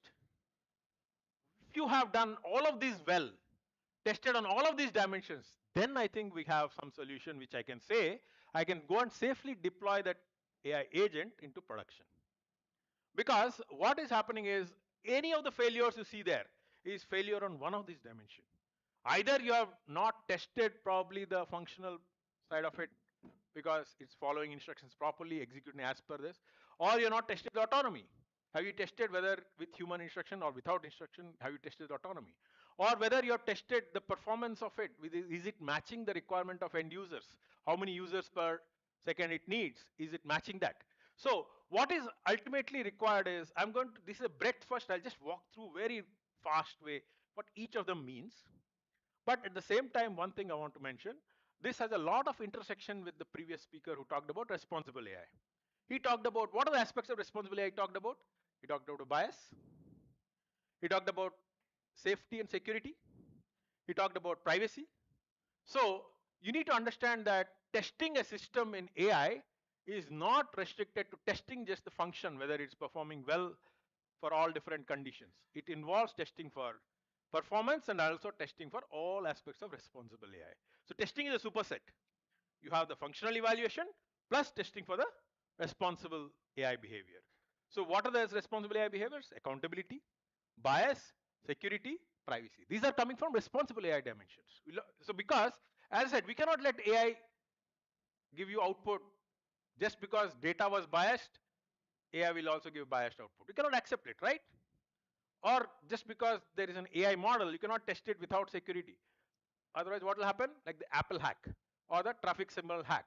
Like that, those hacks will happen and somebody can get entry into the AI system and cause havoc. So let's talk about functional testing via evals. What does eval mean? Eval means if you have a series of individual components who are developing the overall agent, what are the different success measures? How do you measure the performance of an agent? It can be measured in terms of have you been able to complete end-to-end the sequence of tasks to your given goal? Have you been able to find out how much time and cost it takes to perform each task? Then autonomy means if it is supposed to be done without human intervention, have you tested the limits? For example, what happens in financial services in banks? If they have to give you loan, they'll give it to an AI system for normal loans, fine. But moment it crosses something like 5 lakhs, they will not rely on AI agent. They'll give it to a human risk assessor because they cannot take the risk of just automating every credit card request. So what they'll do is they'll give it to a human in the loop. That's what you have to test. Then you talk about correct use of tools and APIs. So I'll give you one solid example. Just the 2 days after ChatGPT started its agentic framework, I tested on, just say, search for this item. I want the best possible, site from where I can get my iPhone 17 Pro. It went to Snapdeal, it went to Flipkart, it went to some other sites, but then it was trying to do an HTTP access to Amazon. Amazon refused. So that's a bug, right? It did not create proper configuration of the steps that are required. So that means you have to make sure that you're using the correct tools, the correct APIs and the correct interfaces. So that is where the problem comes. You don't test systems before you put into production because in the rush to roll out. Today the big tech, especially OpenAI, Google, they're all in a rush to roll out Gen AI fast and fast. But in that rush, we become the bugger. We become the testers. At one time, there was a joke that some of these big tech guys, they just use us as testers. They don't want to invest in their own testing team. They will release products to the public, and the public, whatever complaints they give, that becomes the test output. Is that the way you want? Don't want that, right? You want something which is well tested, gives us assurance that it is going to work. So that is the classic example. Then robustness, error handling, and recoverability. What happens when you're given a prescribed sequence of tasks and one of the tasks fails? Agents do not stop there. They'll go back and try an alternative path. That's called chain of thought. When you try some action, it fails, it does not stop saying that I'm not able to perform your task. So agent is supposed to give back with end-to-end task, right? So what it does is it goes back and tries an alternative task. How many of you have tried agents in GPT? How many of you have tried agents? I'm surprised. So agents are basically going to help you go to next level where you don't have to specify very detailed prompt, but you can specify high level task. It will do the task of composing and taking care of delivering your final task. And then comes this whole concept of, when you talk about agentic testing, it is not that we are only testing the overall task. We're testing individual components, right? For example, if I have to find the best possible iPhone price, I should be able to find the price on Flipkart. So I should test the Flipkart API. Is the Flipkart API working? Or if it is a website which is requiring scraping, like for example, let's say Snapdeal doesn't have an API, but it's a website. So I should be able to scrape it, understand what is the output required and should be able to extract value from that. So you need to have testing of web interfaces, you need to have testing of APIs, and lastly, you need to also understand that you need to do orchestration testing. Orchestration testing means you have one system tested, then in the sequence next, in the sequence next, you can test the sequence of actions. You cannot just assume that your AI is going to be just one system giving you back. So you just test one system, it's done. It's not. It's a sequence of systems together which is going to give you the actual work. So you need to test the sequence. That's called orchestration testing. Then comes performance. This is something which is very similar to the example of the bridge I told you. What does that mean? It means that just testing the functionality is not good enough. You have to test it for varieties of loads, peak load, average load. So what happens if you don't test for peak load? The system will crash, saying that you are giving me more users than what I'm designed for. So what will happen because of that? Many people will be dissatisfied. If you're not tested for peak performance, you will be basically making a lot of users unhappy. So what happened, early days of Flipkart Big Billion Days, I think about 7-8 years back, many people were complaining, my shopping cart lost. I had paid credit card, but I didn't get my money, or I didn't get my thing, or somebody could not even access the site because they had not done complete performance engineering for peak load. They had done it for a normal load, some extra, but they did not expect that there would be so many people coming and accessing deals on that day. They had not built the system for that peak billion-dollar day performance. So what you need to do, even for AI, they need to be preparing themselves for. So you must have come across sometimes the agent is very busy or Gemini is too busy for some time. Please try out sometime. Did you get that? That's because they're not. And also one more thing they do. That's called differential service. People who are paid, they'll give better availability. People who are using free, they'll let them hang. So that is part of testing for performance. So what is a test of performance? It's about high volume tasks and then time to completion. Are you going to wait indefinite time for the agent to come back? You have limited time, right? You cannot wait for forever to get the response. So you need to be very clear about it. And then what kind of efficiency calls? How much is the time and cost involved to talk to different metric, talk to different APIs and come back? You cannot offer something free if you are incurring API costs and you are offering a service to somebody. You have to measure what is your cost so that you can add a profit on top of it and give it back. There is no free lunch in this world, right? Any business survives mainly for profit. So you cannot complain that OpenAI is making money in India. It is there to make money. Any business is here to make money. So you have to make sure that it is basically taking into account performance in terms of what is the cost and time required for each task, and aggregating all the tasks together is the overall cost and time. Okay, so that is where it is. And then this is what I was talking about, autonomy.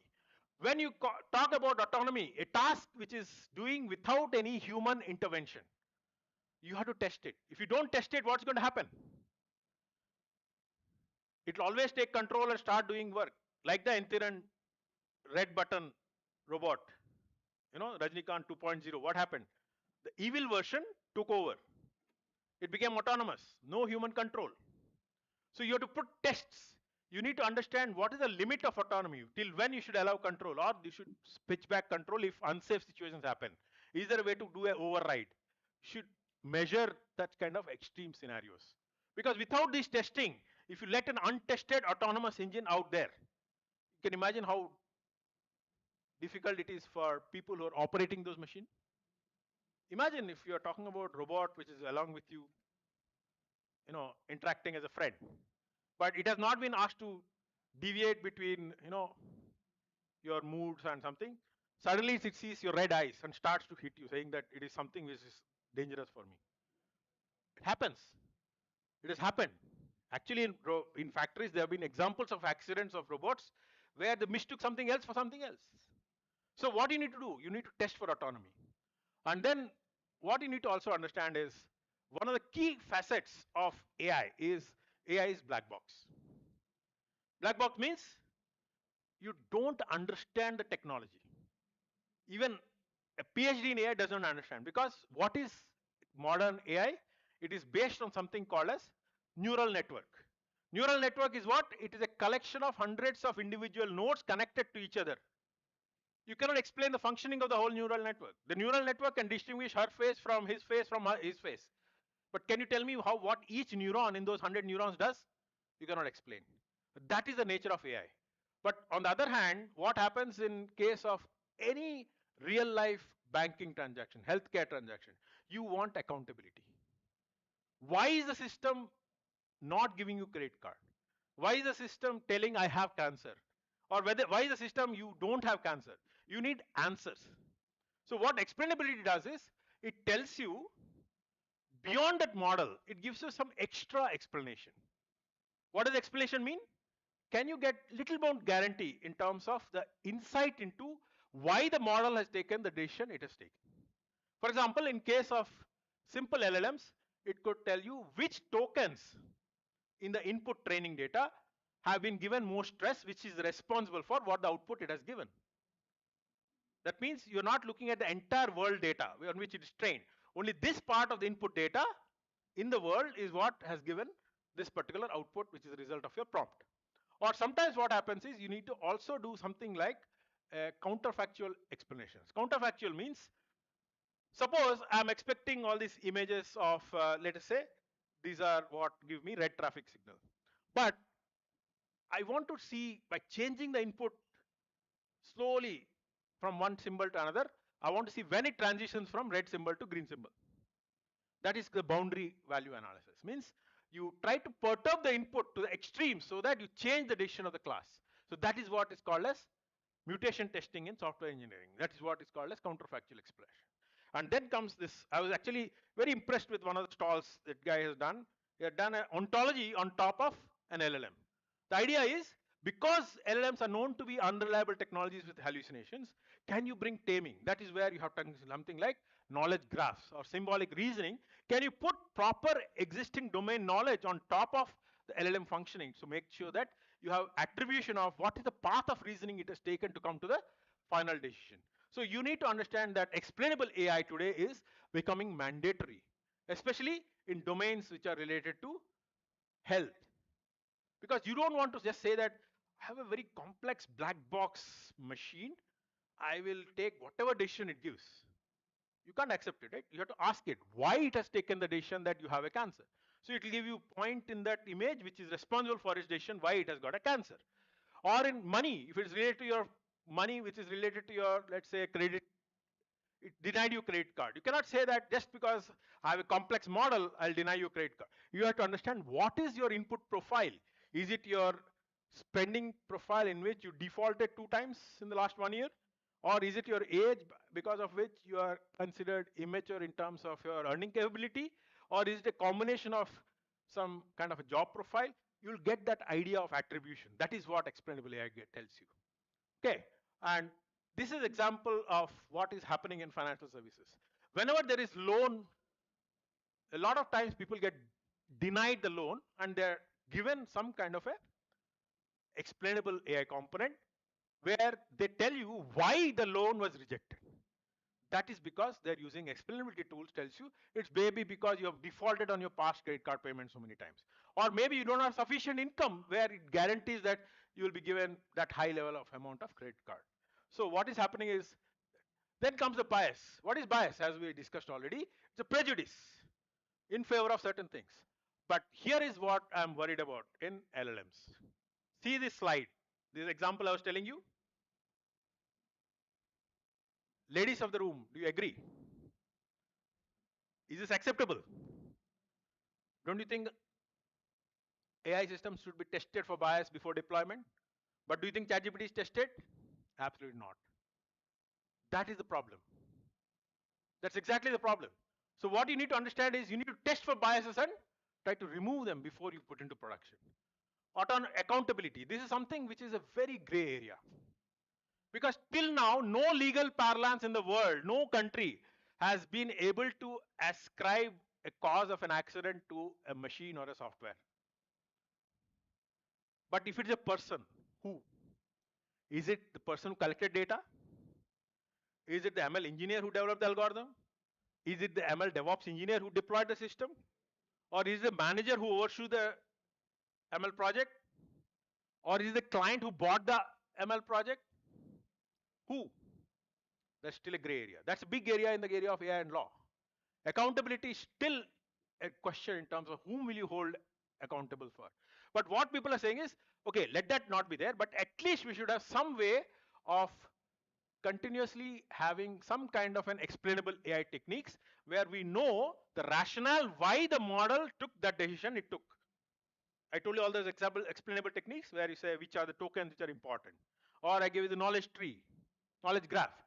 Or sometimes you can also think about things like what is the audit trail? Audit trail means from the data, training data, all the way to data cleaning, to machine building, to model deployment, to production, what has been the traceability? So that you can at least find out which part of the input data, combining explainability with audit trail can give you an idea about at least somewhere the problem happened, right? It's still very difficult because AI ultimately is what? It's an approximation of the entire training data, right?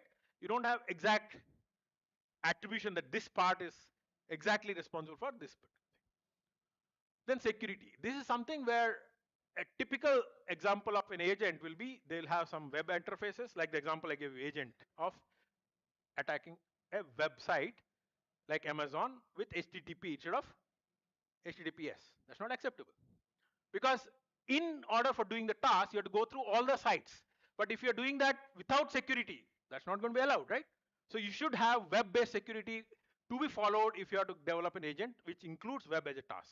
Similarly, API has to be secure if you're accessing API for a secure. Similarly, LLM has to be secure and devoid of something called as prompt injection attacks. So what happens is, typically LLMs, which are image-based agents, they are subject to adversarial attacks. What are the adversarial attacks? The example I showed you, right? The traffic symbol, patch, that is basically called as adversarial attack. Means they try to create images which are going to fool the AI model into giving a wrong class, a wrong decision. Imagine the implication of it. You can cause accident because your red light has not been recognized as a red light. And then we have scenarios where external web pages, external agents which are coming up from different scenarios, they all have to be secure. Imagine if you have a web-based API which is connected to a database. And then it is basically asking you a name and will give you return based on what your name is. And somebody has given the name star slash star. What happens? It will retrieve all the records. Welcome to SQL injection attack. SQL injection attack has affected the API, in turn has affected the agent. So that is what is the problem. And then comes this whole concept of how do you actually avoid it? You can do it by making sure that you have tested each individual component of the agent independent of the overall agent. Only then you can go and say that my overall agent is secure. Okay, then this is the last one, which is important. In India, the problem is awareness is so low. How many of you have given Aadhaar card to any other place like airport or to hotel, wherever you stayed? Almost everyone? You're not supposed to give. You're only supposed to give the last 4 digits. Do you know that? But you cannot argue with people. So in fact, Aadhaar is changing now. They're going to come up with a way by which you can just verify with a QR code. They'll not have the printed cards anymore. Just give 6 months, you will have that. Because India has launched a new law called as Digital Personal Data Protection Act, where you have to be aware of what is your PII and what is your sensitive PII. What is sensitive PII or PII? Data which identifies you individually, like your name, your address, your fax number, your phone number. Or it could be sensitive PII, like your face, your iris, your credit card number, your Aadhaar number. So both these categories need to be protected. You cannot have an AI system steal your PII and train the model. So what do people do? They convert it into pseudonymous data. What is pseudonymous data? They'll convert into random data without you being able to be recognized when somebody gets that data also. There'll be some gibbled data, but they still will be associated with each individual data.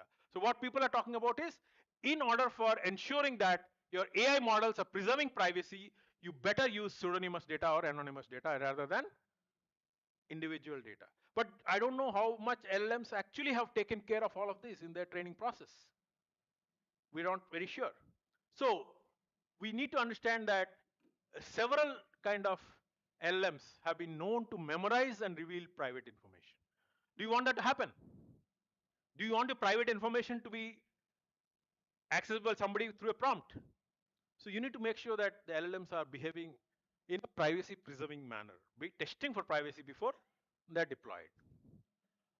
And this is what I was talking about. India government has now made, just 2 weeks back, they launched a version of it. Within 18 months, it's going to become mandatory for any institution, company, government department, anybody which uses any consumer data. Wherever you ask you to write your name, address, etc., you have to follow DPDP laws. Otherwise, you will be fined up to 250 crores. So that is why today there is a mad rush in the IT world. People who are building websites, people who are building e-commerce sites, people who are building AI models, that they follow the guidelines with respect to protecting individuals' PII and sensitive PII. So that's why they should put proper priority notices. See, what problem is, people in India don't have an idea about how valuable your PII is. We're just throwing it away. In fact, you go on a random train journey, your next neighbor, you will tell auntie all your life story in half an hour. You agree or not? That's our culture. But I think it may be considered Western concept, but it has ramifications. Because what happens is, if you see some of the episodes of Crime Patrol, you'll see how somebody's Aadhaar card has been used for getting mobile phone, has been used for some crime, and you get caught. See the problem? You have to be very clear about it. So next time you give your Aadhaar, make sure that you sign that page in which you are taking the printout. Don't give unsigned, just random copy. Make sure you sign that page. Very important. Okay?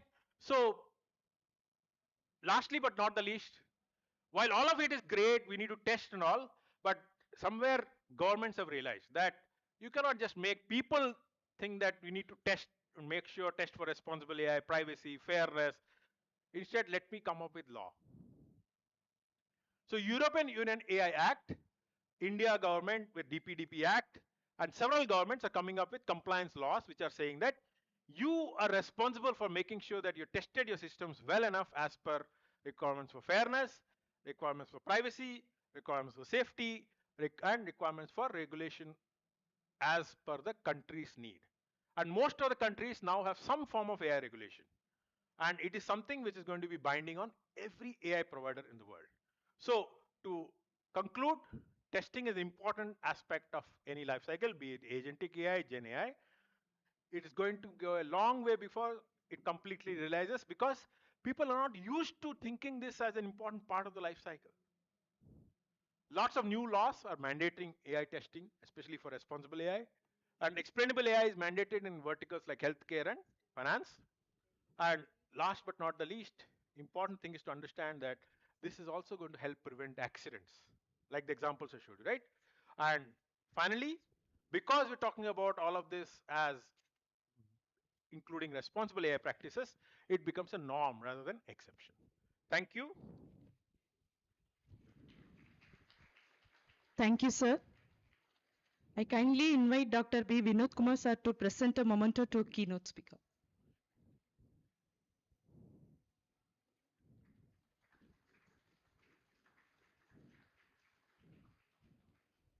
Dear participants, we will take a 10 minutes break. Refreshments have been arranged near quadrangle. Assemble back by 3:50 in the same venue.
Question 2.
என்ன பண்ணி போடியுமே என்ன பண்றீங்க அது அடி ஆயிக்கலாம்டா இல்லை நகர்த்து முடியாது அது நகர்த்த முடியாது போல்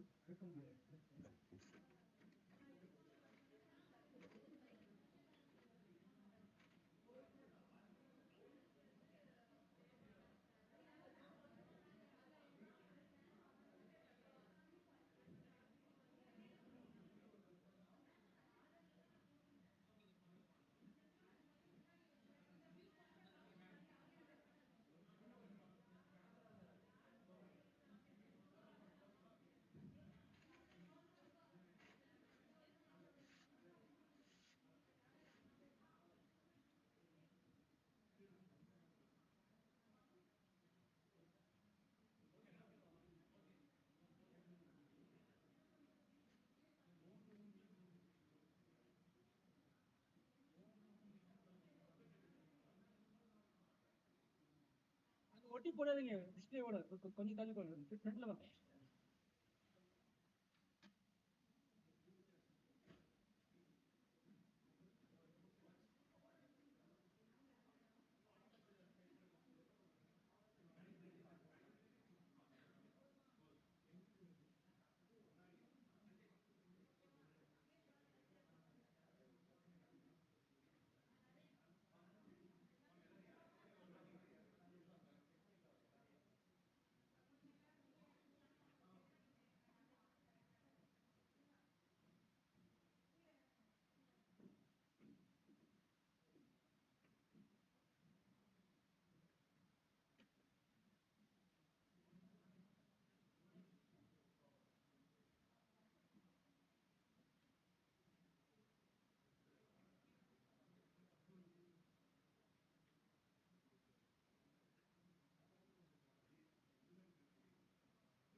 கமலேஷ் அது ரொம்ப அப்படி பண்ண மாதிரி ரொம்ப க்ளோஸாக அவங்க மாதிரி கேர்ஃபுல்லாக பார்த்து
இது என்ன மேம் 5 வரைக்கும் இருக்கா மேம்? இன்னைக்கு ஒரு நாள் நீங்க இருந்துரு நான் இருக்கேன் மேம். நான் சொல்றேன் மேம். நானும் கொஞ்சம் கேட்டுருக்கேன். நான் கவனிச்சேன் எல்லாமே அவங்க சொல்றதெல்லாம். ஆனாலும் 5 மணி வரைக்கும் கொஞ்சம் லஞ்ச் பிரேக் இப்ப என்ன மேம் இதுவா? Yes, it's time to start the panel discussion. Algorithms. Beyond stethoscope, how AI is redefining modern healthcare in AI and healthcare moderates. AI and healthcare moderates. Healthcare moderates. Moderator. Moderator. Dr. Director of PhD wonderful. So இவங்க ரெண்டு பேருக்கு பிரிஞ்சு சொல்லணும்டா. என்ன discussion dealing with algorithms. ஓகேவா? அதான் என்னன்னா title வந்து dealing with algorithms beyond stethoscope how AI is redefining modern healthcare. Okay இதுதான். இது வந்து நம்ம சொல்றோம். இது வந்து பேனல் டிஸ்கஷன். அப்புறம் வந்து தீம் வந்து AI and healthcare moderator. எங்க நான் என் போன வச்சேன் கொண்டு வந்துட்டேன் இல்லையா? அம்சம் போன் பேசும்போது போனத்துல வர மாதிரி ஆயிடுச்சு. இப்படியே பிரிச்சே பேசிடுவோம். நான் உனக்கு புரியல. பிரிச்சுன்னா எனக்கு புரியுதா? பேனல் டிஸ்கஷன் என்னன்னா மாடரேட்டர்ஸ். இவங்க ரெண்டு பேரும் moderators. So today's panel discussion என்ன அப்படின்றத பார்ப்போம். இதுதான் தீம் சொல்லிட்டேன். எல்லாத்தையும்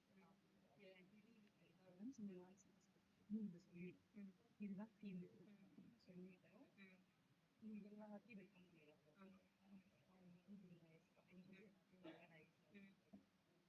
அப்புறம் வந்து இவங்க பேரு இவங்களோட இது என்ன அவங்களோட டெசிக்னேஷன் முடிஞ்சிச்சு மேம். அது முடிஞ்சு இல்லைன்னு எடுத்துக்க சொல்லுவாங்க.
How AI is not.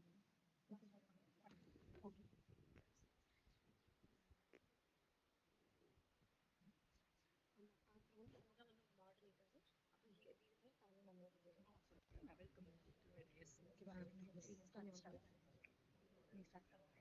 Okay.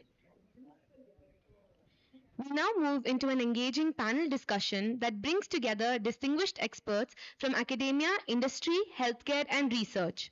Centered on the theme AI and Healthcare Beyond Stethoscopes, how AI is redefining modern healthcare. This session will explore how intelligent technologies are transforming diagnosis, treatment, innovation, and patient care. The moderators for today are Dr. J.S. Bhuvaneshwaran, Director of PSG Hospitals, Dr. G.R. Karpagam, Director, PSG AI Consortium. Our panel members for today are Dr. Srinivas, co-founder and CTO, testai.com, Forbes 200, Dr. Millie, Professor and Head, IIT Roorkee, Dr. Srinivasan, Principal Scientist, CSIR, CMERI, Dr. Sudha Ramalingam, Director Research and Innovation, PSG IMSR, Dr. K.S. Rajkumar, Professor of Surgical Oncology, PSG IMSR, Mr. Shrikant Subramanian, VP Engineering Salesforce Bangalore, Dr. Anjani Priyadarshini, Quantum Industry Specialist, Executive Advisor, Ms. Vidya Subramanian, CEO at Vistara, USA, Dr. Dayanand, Professor and Head Radiology, PSG IMSR, and Dr. Varun, Pulmonologist, PSG IMSR. We welcome you all to the stage, please.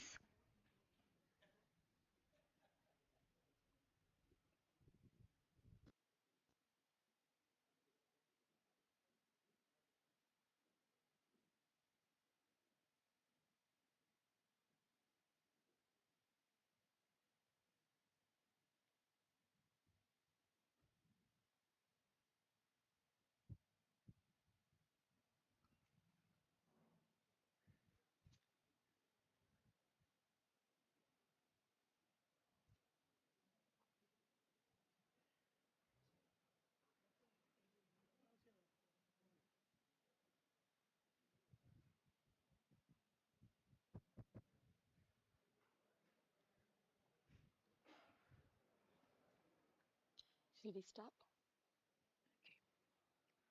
Uh, Good evening. Let me just set the context for this panel discussion and then move on to the original agenda of today. This side, we have all the doctors, the panel discussion being on healthcare, and this side is completely the technologist who will be synchronizing with the doctors, healthcare experts in terms of technology. So the context setting goes like this. How this happens, let me just brief you. There is a PSG AI consortium. You all know, but for the doctors to understand the context, just 2 minutes. There is a PSG AI consortium which was inaugurated yesterday, and this has a group of nearly 40 members, which organizes an international conference which is part of acceptance by pre-summit event of MeitY, Government of India, as one of the major agenda. Yesterday we had fireside chat, and today we have healthcare. So the healthcare is going to be with a theme, healing with algorithms. So far we have been healing with medicines. So hereafter it is to be healing with algorithms. Beyond the stethoscope, how AI is redefining healthcare. This is the theme for today. So we have 4 segments in it. Each segment, the healthcare part will be moderated by our director, Dr. J. Bhuvaneshwaran, Director of PSG IMSR, and for the technology side, I will be coordinating. So the first round of 1 minute, each one they will introduce themselves, and then we'll start with the moderator. Good evening. Thank you, Madam Karpagam, for bringing all of us together. It looks more like a Pattimandram, but still, I'm sure that we will somehow catch up. Actually, to escape algorithms, we came into medicine. And this algorithm seems to be chasing us even in medicine now. And Madam said it's going to be beyond stethoscopes. In fact, now most of the doctors use stethoscope to identify and for somebody to know that they are doctors. Whether they're using stethoscope or not, I don't know. Because by seeing a stethoscope, you see, okay, this guy may be a doctor, something like that. So from the era of what has been happening, I'm really as excited as you to know where this AI is going to redefine the healthcare. As Madam said, we have the group of healthcare deliverers and experts on one side, the AI experts on the other side, and so the show starts right now. So we are in the seeing the first part of the seminar, first part of the debate or first part of the deliberation. The part one is going to talk about responsible artificial intelligence in healthcare. Now, in this, for the first 20 minutes, we are going to explore the safety, ethics, and the real world challenges of deploying artificial intelligence in clinical settings. So my opening question to the Dr. Sudha Ramalingam, who is a senior pediatrician, a community health expert. Dr. Sudha, what was your first experience where artificial intelligence changed your understanding of medicine or technology? So kindly introduce yourself briefly and answer the questions, madam. Thank you. Thank you for the organizers for having me here. A very good evening.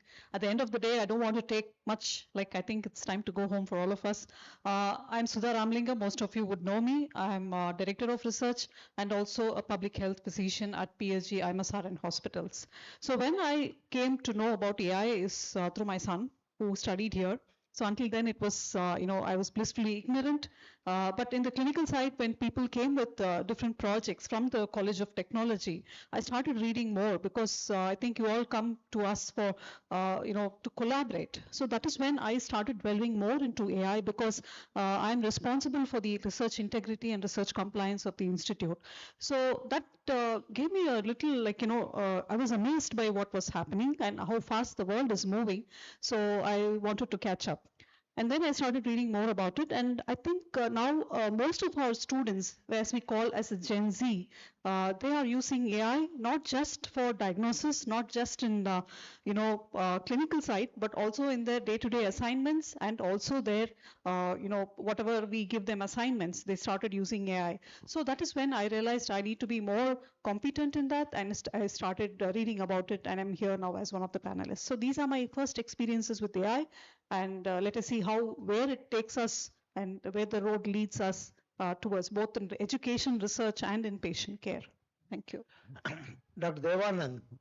So Dr. Devanand is a professor of radiology, and so you also have to say a few words about your first experience with where AI changed your understanding of medicine or technology, briefly.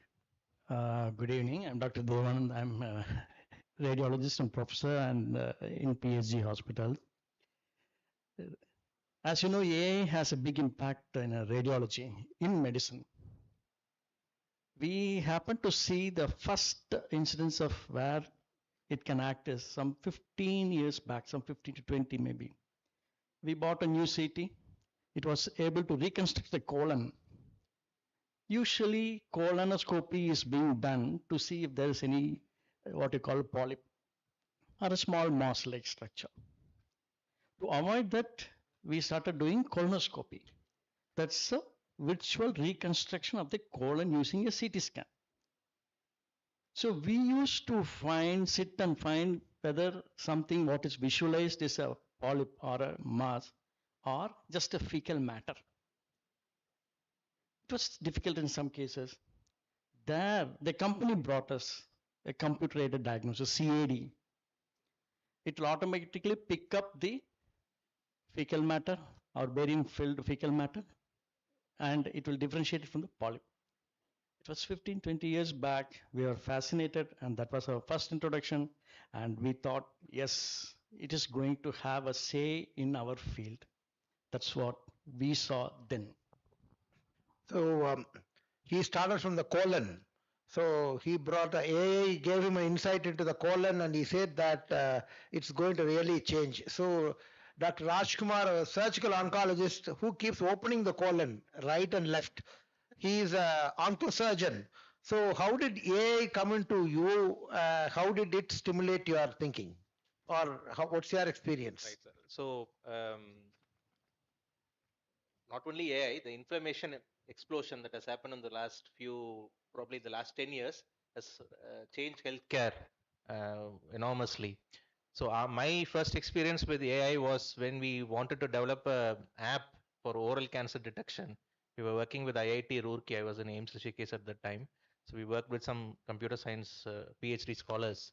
They were helping us to map the images of oral cavity, the oral images, and then try to detect cancers from it. So that was the first instance I got introduced to AI. It was fascinating from what they could, how they can interpret subtle changes in images, and then they can give us feedback to detect early cancers. So that was really amazing. So that is how I got introduced to AI. So and even now patients, they come back with a lot of questions based on AI, chat GPT and all these things. It actually makes us learn better. There's a lot of micro learning happening when we get exposed to such patients. Yeah. So Dr. Barun, you are a interventional pulmonologist, and I know that you have been already started doing some projects in AI. So I'm sure that something must have like what is your first experience with AI, which changed your understanding, and now currently which you are pursuing now. Yes, sir. So a very good evening to one and all. At the outset, I would like to thank Karpagam ma'am for giving this wonderful opportunity. As sir rightly mentioned, we are not medical AI experts here, but we are medical experts with a pinch of AI knowledge. I just wanted to have that disclaimer before I start talking. So coming to the question of my first experience, it started almost way back 20 years ago, because that was not called as AI that time. When I went for the medicine posting, my professor asked me to read an ECG. I was wondering how to calculate the heart rate, how to calculate the PR interval. I was fumbling. Then he asked me to look at the top left corner of the ECG, where all those parameters were already generated by the machine, and even a provisional diagnosis was given by the machine. I used to wonder, how did they teach this machine to learn all these things? So that is what is called the machine learning now, and that is what started my thinking of doing something in this technology. So good. So by seeing an ECG, you decided that AI is that's what struck. That's why you avoided ECG. You ended up as a pulmonologist, and I got stuck with cardiology, and I became a cardiologist. So in that way, as Varun correctly said, we are all here as I don't know whether it's correct to call it this as artificial intelligence. I think it's more of an assistive intelligence, because the artificial intelligence is created by a human. So in that way, it's going to be more of an, and it assists the human at the end of the day. Currently, I think the so-called AI controlling the humankind, we can see it in the movies, but till now, I don't think it has come in the reality. And we have experts, so we have very clearly said something has really impressed us to have come into this field. So now from the medical side, the ball is onto the technology court. Is it audible? Yeah. So here, this side, we have the technologist. So let me bit on the technology part. They have initiated with the healthcare part. My question or the warm-up part for this segment is, almost when we say AI, ML, we are working with data sets, right? So my question to Shrikant now, the VP of Salesforce, the healthcare data sets are very sensitive, right? So they are diverse, they are sensitive. How do you ensure fairness as a person in Salesforce? When you work out, when you experience such kind of data sets, how do you ensure fairness? So the most toughest question has come to me now. First of all, it's a great opportunity to be here addressing, the best minds of the country today. So, data fairness is the most critical problem to solve today because, especially in the field of medical, right, it's the most biased data set that you would ever find, right? Especially in the healthcare sector because it's segmented based on it's completely fragmented based on age. It's based on socioeconomic strata. So many aspects that are governing this. So there is no single platform that can bring in a unification of this data. So what is important is to consider the data set in the largest sample of everything and then bring it together to have a right kind of fairness into the system. What we also, every country has its own regulations as well, and so the medication is also going to change accordingly. For example, Europe has its own act, India is having its own set of policies, etc. There is no common ground. The problem, the disease, etc. is the same, but there is no common ground of treatments and stuff like that. So we have to have some kind of a unification of the platform which brings in the treatment and regulations into one forum where we have access to everything today, which is missing. So to bring in fairness, I would say that that platform unification is a big step towards it, right? And moreover, to bring fairness to this, data classification is super important, right? So we are getting data today from so many sources. We are getting from clinical observations. We are getting from different images that doctors talked about. We are getting from watches, smart watches. We are getting from today there is a ring that is actually giving you the health information. So there are various sources of data. Again, how do you bring into one forum of how this data is going to be personalized for my for an individual? So how are we going to create fairness with that data? With the compliance and regulations that you want to enforce it. So that is going to be the critical factor. Yeah. Good. The same question I would like to take to Dr. Srinivasa Padmavani, because you are more on the quality assurance part, testing part. Can you introduce yourself and Yeah. Hi, Dr. Srinivas. I have a company called Test AI, which work on ensuring responsible AI.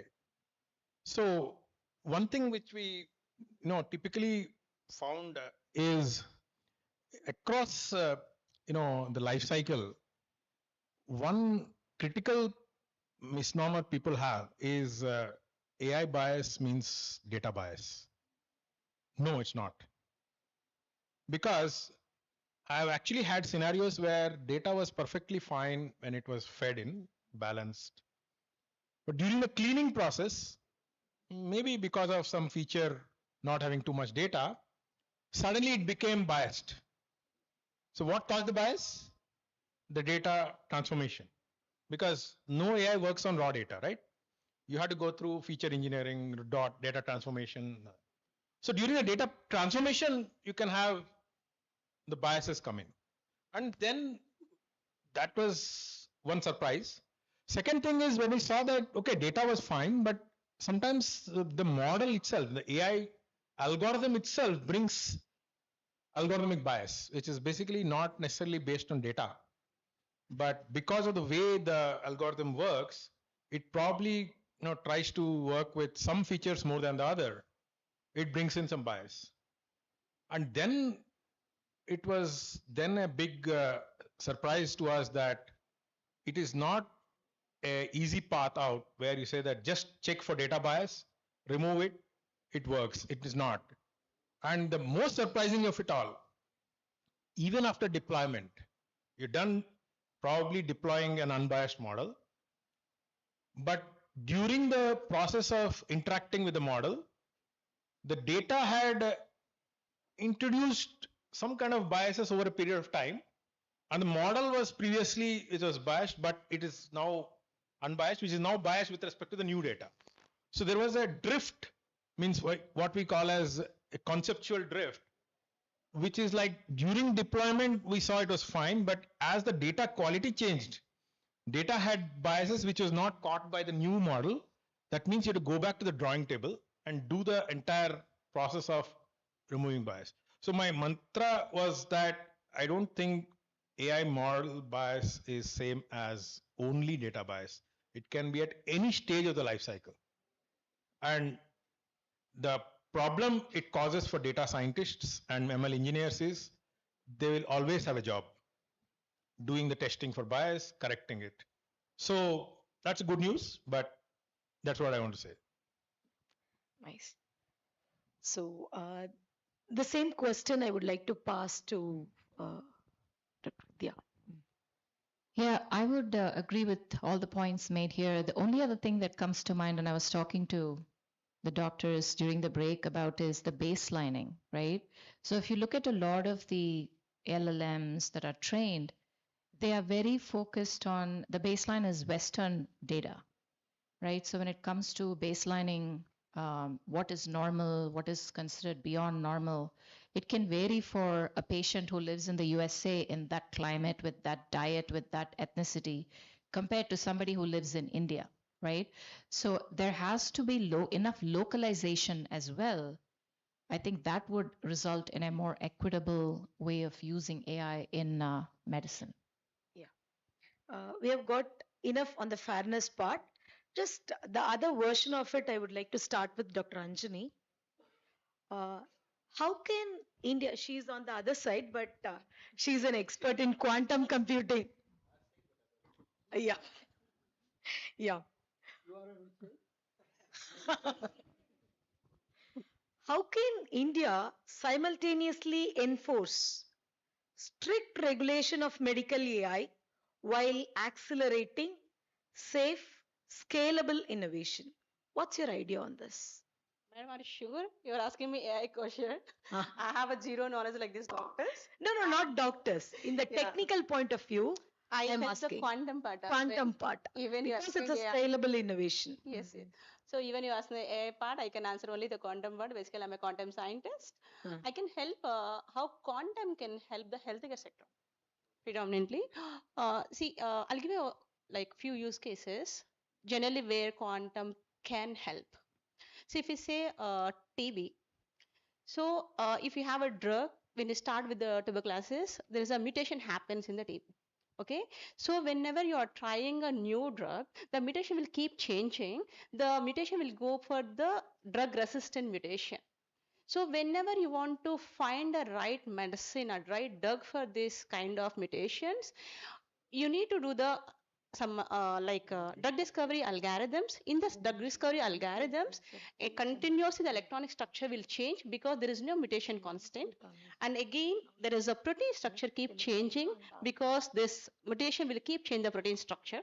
Whenever you are trying to identify a right drug for this, so you have start with a molecule which you guess that molecule can work further, and you need to find that binding site for that molecule to the protein. These have the lot many options because you are not sure about the mutation, and second thing, you are not sure about the which kind of protein site you need to use it, and the protein structure will get changed continuously, electronic structure will get continuously, and the binding sites will keep changing. So these are a computationally intense for any kind of, it can be AML or it can be HPC or it can be any supercomputers are available, because end of the day this drug discovery things has to be done on the computers. So these are the one possibilities where quantum can help, because this is has the quantum mechanical in nature. The similar thing when you do the cancer gene sequencing, the similar kind of thing applicable, because to identify the right gene itself from 15 years of 20 years of the cancer patient itself is computationally very heavy. So and come to operational side of it, having a multiple MRIs, X-rays, diagnostics and all those things, but you need to take a call understanding is you really require quantum or not. A lot many problems, an operational side of it, like the maintenance side, diagnostic side, the MRI films, all these things, majorly it can be solved by AI/ML. But when you come to the research part of it, so there we have seen a clear evidence, a classical systems are working years and years, and the moment we say classical systems are running 100 years, we got this point from drug discovery use case only. So first few drug discovery use cases, algorithms will run for hundreds of years. So there are a lot many use cases can be helpful in the medical systems. Okay. So the same question can be addressed by Dr. Milipant. Ma'am, how do you see in the Indian context strict regulation on medical AI while accelerating safe and scalability? Okay, thank you for the question. So, actually, Indian government, what it is trying to do is, it is following the soft law. Okay, so it is like accelerating the innovation and the startups without being very strict on rules and regulations, without being very strict on the regulatory acts. So if you look at the EU AI laws, they are very strict. They have defined the AI system as unacceptable, low risk, medium risk, and like that. Likewise, the US government is also having some strict policies, but they are not as strict as the European Union's AI policies. Then we have got UK, which is moderate, and China, it is following the AI policies are basically state governed. And if we talk about India, we are using the rules and regulations that were already there, like the DPDP Act of 2023 and the IT Act of, I think it was either it was 2000 or 2020, I don't remember correctly, but we are already following those laws. Because the objective right now is to accelerate the innovations, is to accelerate the startup ecosystem and to take up the economy even further. That is the main aim today. So there's no point in having very strict rules and guidelines, but to follow the ones that are already there, context based, I'll say. So that's all. Thank you. Yeah, the apt answer from IIT Roorkee professor who is working in scientific computing, completely on maths. Thank you, ma'am. Awesome answer. Mr. Srinivasan, he is from CSIR Labs. Okay. So, first of all, thank you for inviting me. I'm from this institute only. I'm an alumni of this institute. And the thing is that I did my PhD in medical imaging with AI. But unfortunately, after my PhD, I could not able to continue in that domain in my lab because of mostly I worked on DRDO projects, which was not in need of these AI things. But the thing is that for your question, I agree madam's point that India is following the soft rule. But at the same time, parallelly CSIR is working for some of the areas they want to build a lot of big data, benchmarking data. See, for example, in a lot of foreign universities, you have some benchmarking data of particular disease. Like that, CSIR also started some initiative. We have an IGIB, one of the major lab in Delhi, where they do genomic study, and IICT, where they do chemical study. So what they are doing is that all over India, from Kashmir to Kanyakumari, CSIR is having 38 laboratories. So they conduct, for each lab, they conduct 2 or 3 days test for individual scientists and dependents. Almost 5,000 to 6,000 people, they are taking complete study of the body, all the parameters. These parameters will be used with the help of biologists and doctors for benchmarking. See, for any AI engineer or data scientist, what they can do? They can only process the data, but the data is meaningful or not, that will be benchmarked with the doctors and biologists. So that's what CSIR is doing. So this process is already started. One complete scheme is completed from Kashmir to Kanyakumari. Means only CSIR labs. We can't come and take data from other persons. So second phase of study is going on. So ensure Government of India will give you benchmark data for particular diseases. So because why it is required means, so the disease the type of disease will vary from different country to different country. So India cannot always depend on some foreign country for the data. So I know only CSIR side, but maybe ICMR also may be doing. I may not be aware of it, but CSIR is doing this one, and this database will be released soon. They are working on it. Thank you. So I was wondering why Dr. Karpagam has not properly balanced the group. We are only 1, 2, 3, 4, 5. So you have no, you are 7 of you. So anyway, so that means probably the doctors are heavier weights. So having said that, now I have an interesting question to ask my colleague Dr. Sudha. How can India leverage artificial intelligence for the public health challenges like non-communicable diseases, maternal health, and disease outbreaks? So now this, we have entered our second segment, where from the basic responsible AI, now from lab to hospital, that is from the laboratory to the hospital and to the scenario. So in which way, Dr. Sudha, that you being a public health expert would like to answer this question? So thank you, sir. I would like to extend it to the community, from lab to hospital to the community.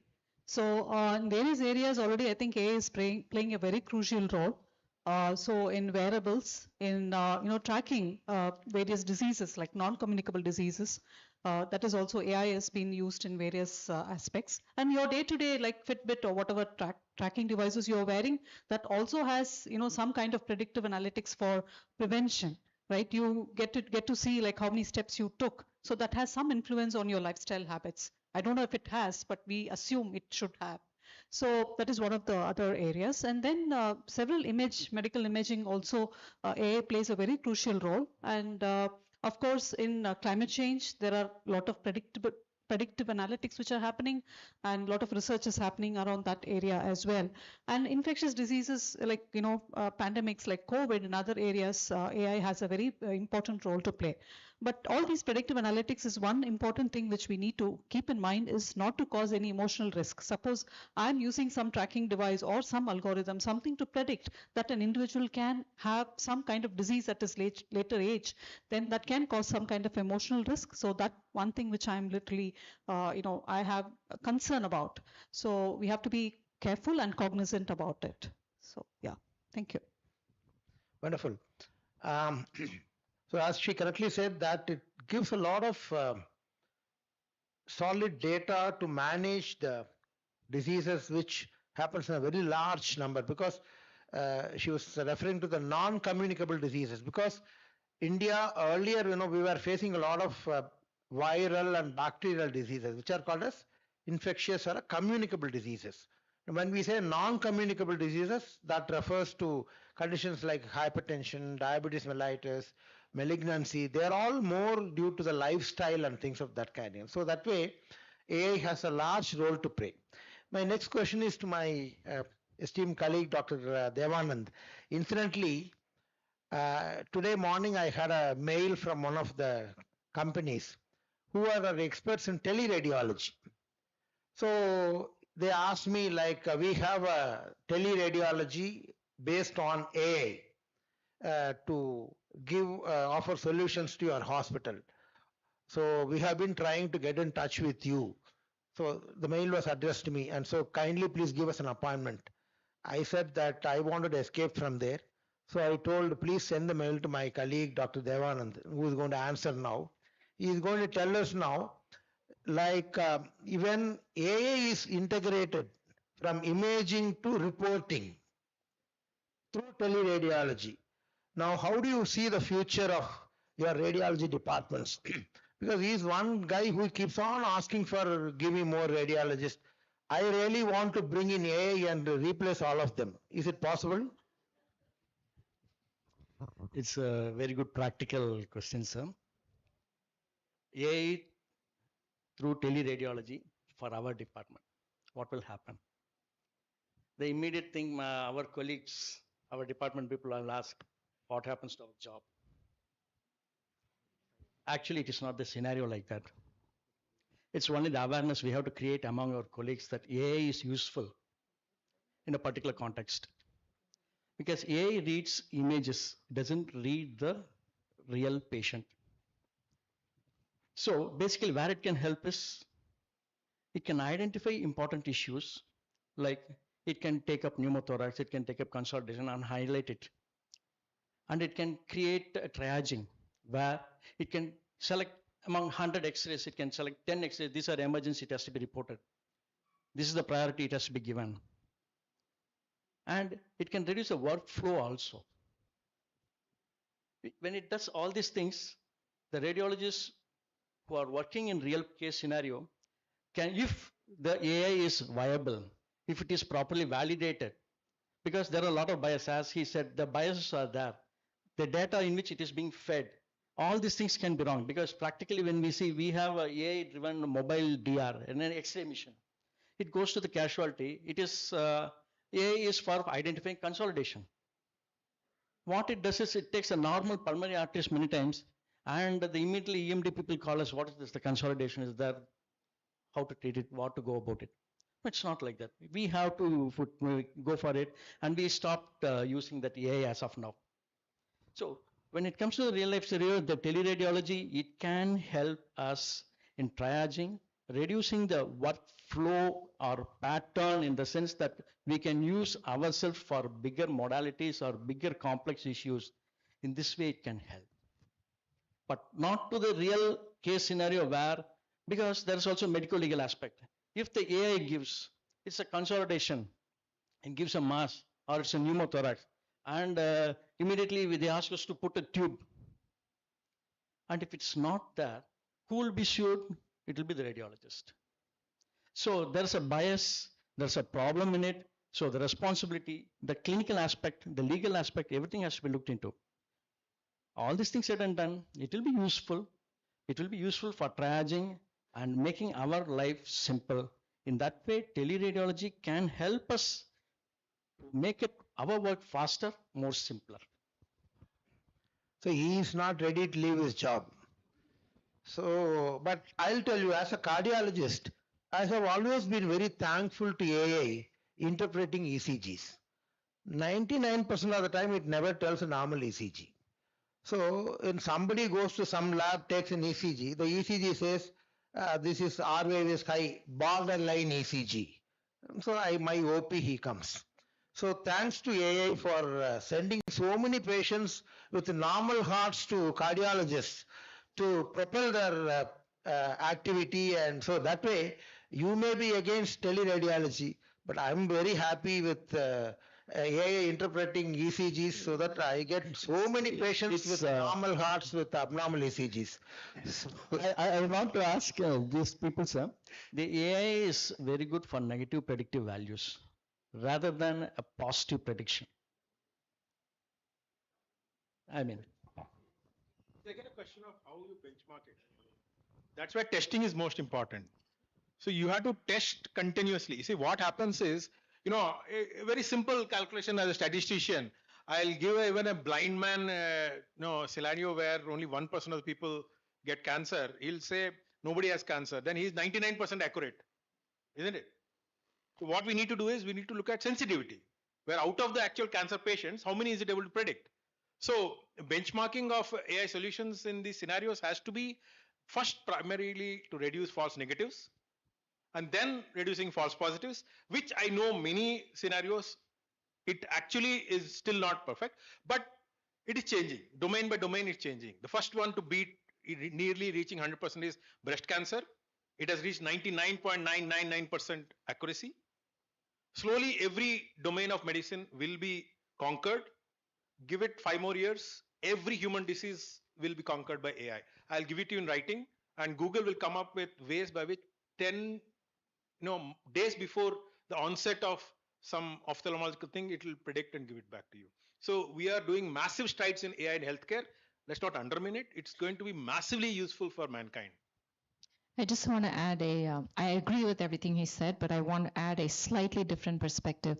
I think when it comes to medicine, the stakes are high, right? So as the physicians here have identified, false positives maybe you can live with, but false negatives can be fatal, right? So I think there's always going to be that behavioral change that I don't know if it will ever happen. I'm a very, I'm pro technology, but I don't know if even I would be ready at this point to trust AI to do 100% of my diagnosis. So I think the clinical side is still going to take more time, is the point. But when it comes to medicine in general, there is admin overhead, like you talked about, that can be automated. The patient intake can be automated. A lot of triage can be automated. So there's always in the workflow lower risk processes that can be automated, and AI, we all would feel comfortable. but there's always the clinical side, which I think there's going to be a need for a human. That's my personal view. I want to add a point to Dr. Devanand. Actually, I understand your pain, sir. Uh, After my PhD, actually, he's correct.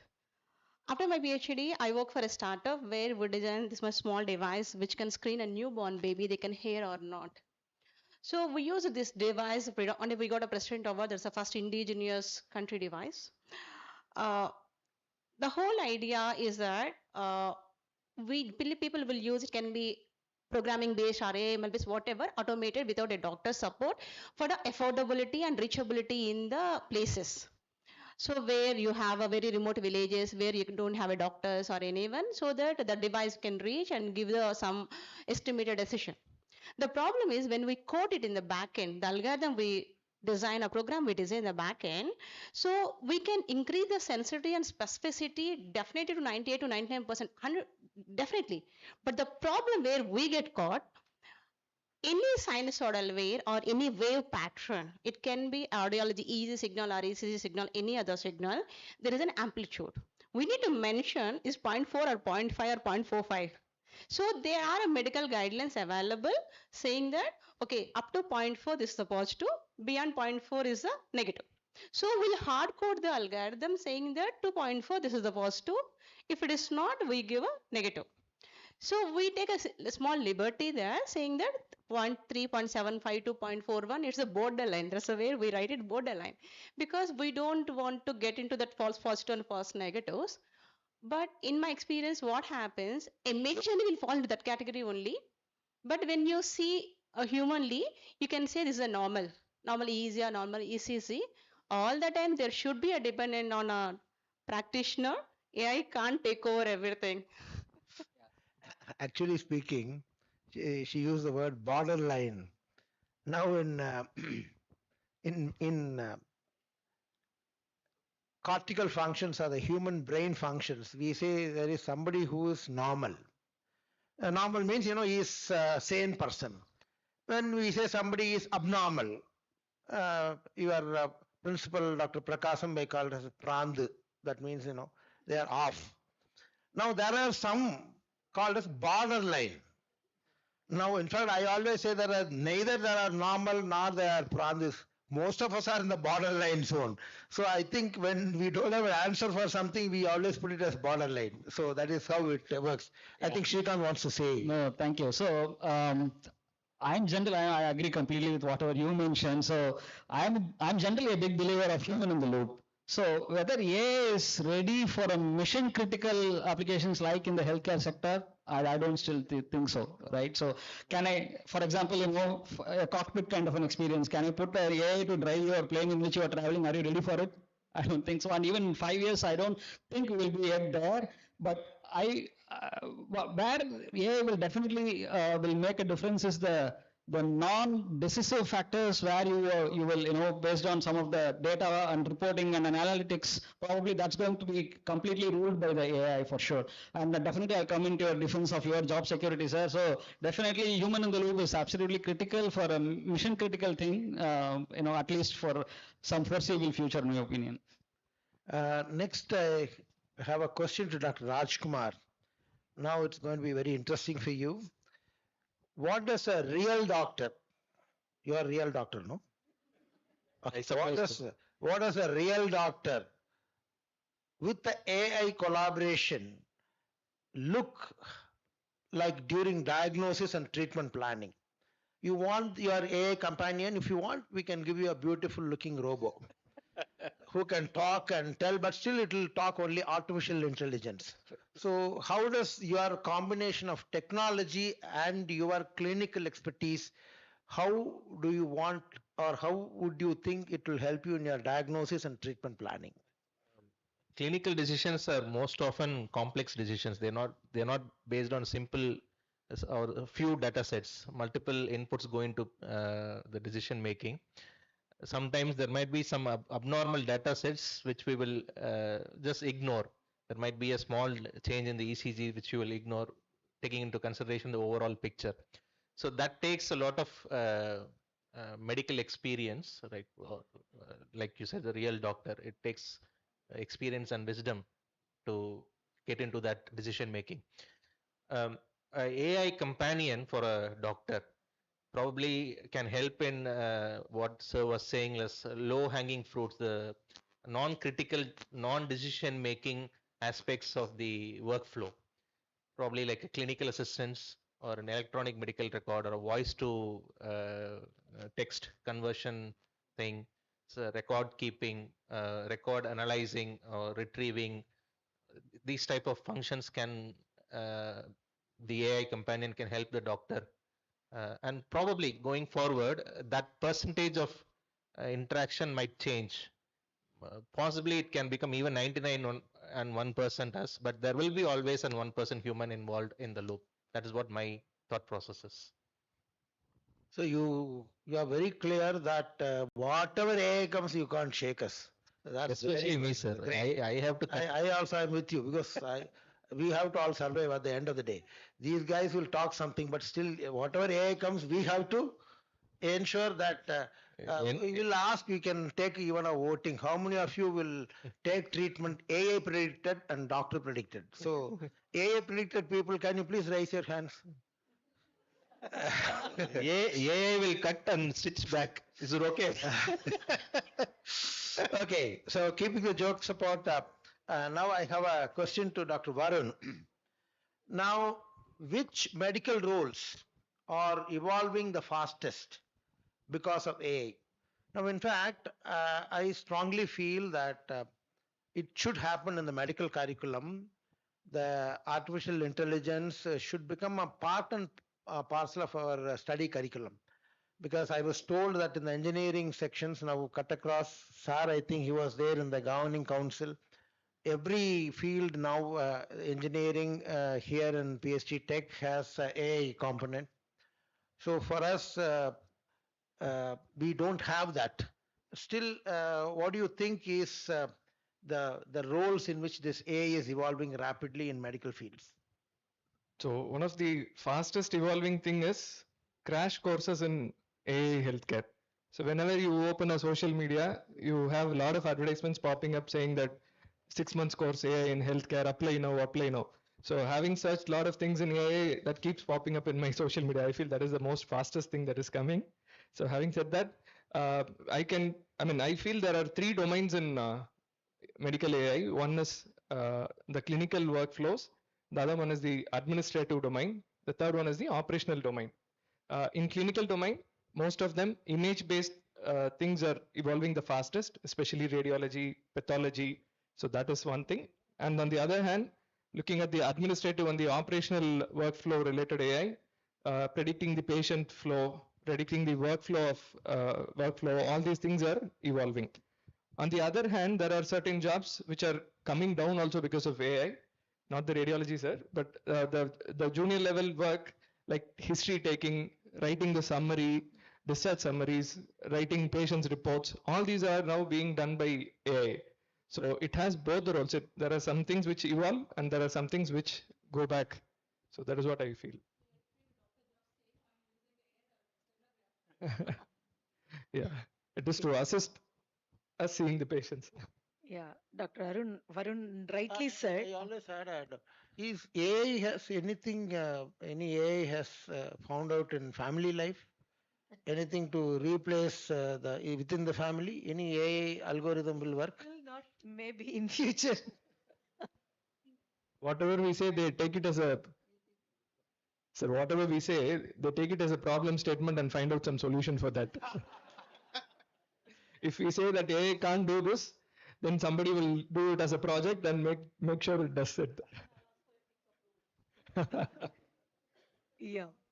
Moving to the segment of future of healthcare, Dr. Varun has started based on the roles. Now the question to the technologist, okay, the role for future they have been telling. What technical skills matters if we want to help them and they have to accept them? Do you think it is the coding skill? Do you think is it a data ethics skill or domain knowledge or anything else? See, I think one thing, like I was telling in my previous talk, nobody is going to program AI. there are tools available, models available. So what becomes most important is the what you call as the data collection, and data collection with sensitivity, with ethics, with privacy preservation. And that's not an easy job, because like he was mentioning, the diversity of data itself causes a problem, that you create fair representation. Then another problem which is very much actually required in medical domain is privacy. EHR, PHR, or anything related to clinical history of a patient is a very, very sensitive PII, personally identifiable information. You have to be very careful about it. And at no cost should a AI algorithm be subject to raw PII as it. So I think the skills which are required, especially in medical domain for AI, is about how to, make sure that you have adopted privacy preserving techniques like pseudonymization, or make sure some kind of a differential privacies. There are technologies available, kits available. Only thing is you should not jump into the process of using the all these image diagnostics or any diagnostics using AI ML directly on the data. So you should be more sensitive with respect to fairness and ethics and privacy. These two will become very important. So I think the skills which are required is do use medical data, but with caution on privacy and ethics dimension before you feed them into ML algorithms. You're not inventing ML algorithms. And then post medical, imaging algorithm development, please concentrate on reducing false negatives. So just to take on the part of attraction, I'm just narrating a scenario. There is a call, okay? Is it a Pizza Hut? No. Just assume two people are talking, okay? Is it a Pizza Hut? No, it's Google Pizza. Oh, is it? Have I called a wrong number? No. Yesterday Google has acquired this. Oh, okay. So I want to order this particular pizza. Then the other side, the bot says, yeah, you called the correct number. Yesterday it was acquired. Shall I recommend you some pizza? Then it asked, why should I prefer your pizza? No, I want this particular pizza. Then it was saying, no, based on your medical records of the last few years, you are not allowed to take this pizza because your cholesterol level is like this, your diabetes level is like this, you have dash dash dash disease. Then he said, see, I'm taking medicines. Okay, you're taking medicines, but when I see to your EMR, what you are saying, when I see to your EMR, the medical records and your bills for in the medical shop, it doesn't say that, your pharmacy doesn't say that you have got enough number of pills. No, I have got 30 pills. No, that's not enough for your medical test that reveals your results. No, I have bought separately. No, there is nothing separately I have bought because your credit card bill doesn't say that. Oh, your credit card bill doesn't say that. No, I had cash. I have given cash. No, your bank statement does not say that you have dropped cash. No. Someone gave me this money. No, your income tax doesn't show that you have got this money either as gift or something. He was like saying, let me go out of this WhatsApp, Facebook. Let me have a privacy preserved environment. Let me be away from the social network, EMR, everything. Sorry, you can't go to an island now because your passport renewal was finished last month. So that escapism is also not possible. Right? So these are the things. I was always wondering whether this AI is a male or a female. Now you know, AI is a female. That's what I wanted to say. Thank you, ma'am. Thank you. So just, yeah. Okay, so this is something like, there was, as sir said, Pattimandra Madriye Poga Arambichide. So I think as a moderator, I have been on both the parts. So just for fun, I wanted to introduce this, where AI can even take you to such levels of privacy. So next to the technology panel, okay, let's assume that we are building solutions and they want to accept it. What would be your suggestion, only one suggestion to the developer and architect? Only one, not more than one. Like one thing that they have to accept our solution so that you're telling this to the architect. So I would say make it more about the problem. We should not build AI because it's cool for the sake of building technology. It should add value to the domain and it should solve a real world problem. And this is a general technology rule, right? And particularly true for AI. So that would be the one thing I would tell them. One thing I would say is don't build for the doctors, build with the doctors. Yeah.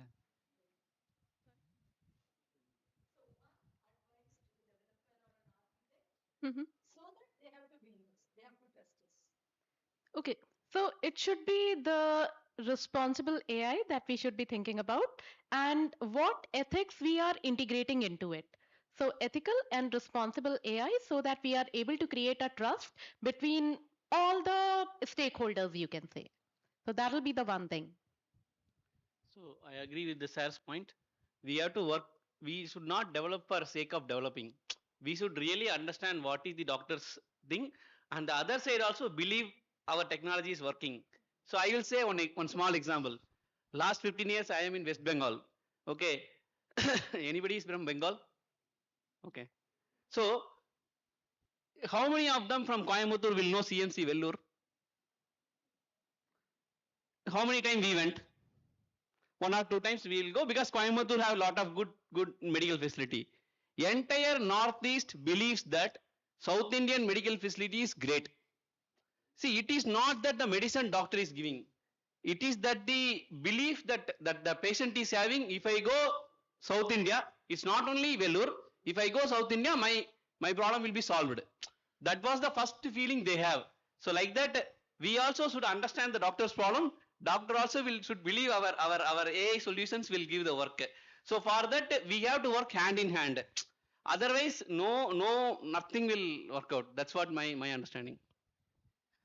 I want to answer your earlier question, ma'am, actually the skilling part, because I want to give you a practical perspective, what is missing at the both ends. See, suppose taking a healthcare as a domain itself. So take an example, you want to create a biomedical device, which can use at ICUs or any operational side. So the entire use cases problem statement comes from the doctors. And you are not the people who are going to design the device. And to create a biomedical device, the kind of skill set you require, you need a doctor inputs, how the result should, how the device should work, what it has to screen. You need a biochemist person who has to give an input on the biochemistry side or microbiology side. You need a mechanical engineer to design it, and you need a signal processing person to identify the sensors and signal processing thing. Suppose if I'm creating a quantum biomedical device for any kind of these things, I need a quantum scientist to do it, and I need a AML person to design the software. Predominantly, not only this, every device falls in the interdisciplinary of these things. But unfortunately, the kind of ecosystem we are having it from ancient years, either we have a mechanical engineer, electrical, computer science, physics, chemistry. Changing the curriculum is not possible. And again, imposing all these interdisciplinary thing to one student is humanly not possible. So the best thing, as suppose take a PSG as an example, you have a medical school, you have a medical hospital, you have a engineering colleges. Why can't you have a interactive clubs? The interactive club, take a real-time example. Take example biomedical device for so and so healthcare. That's all. Leave it. Let the student identify, exchange your knowledge at the surface level. So suppose an electrical engineer, they can't understand entire computer science. But when the two students interact, the knowledge, the surface level knowledge, they will exchange themselves. They will come together to a productization of a solution. So if we are not starting this kind of interdisciplinary interactions, what will happen? Even the small problems, the product will take a lot much time to do it. And you have that privilege to having entire ecosystem in one place. Just think through having an interactive clubs so that you are posting a healthcare real-time problems, leave to the student, let them come with the multidisciplines, work together, give some directions to that. As you said, I want to have some comment on this. There's no way we can avoid AI. We have to live with it. We have to face it. I've seen the history of whatever the medical field from X-rays, plain X-rays to the MRI now.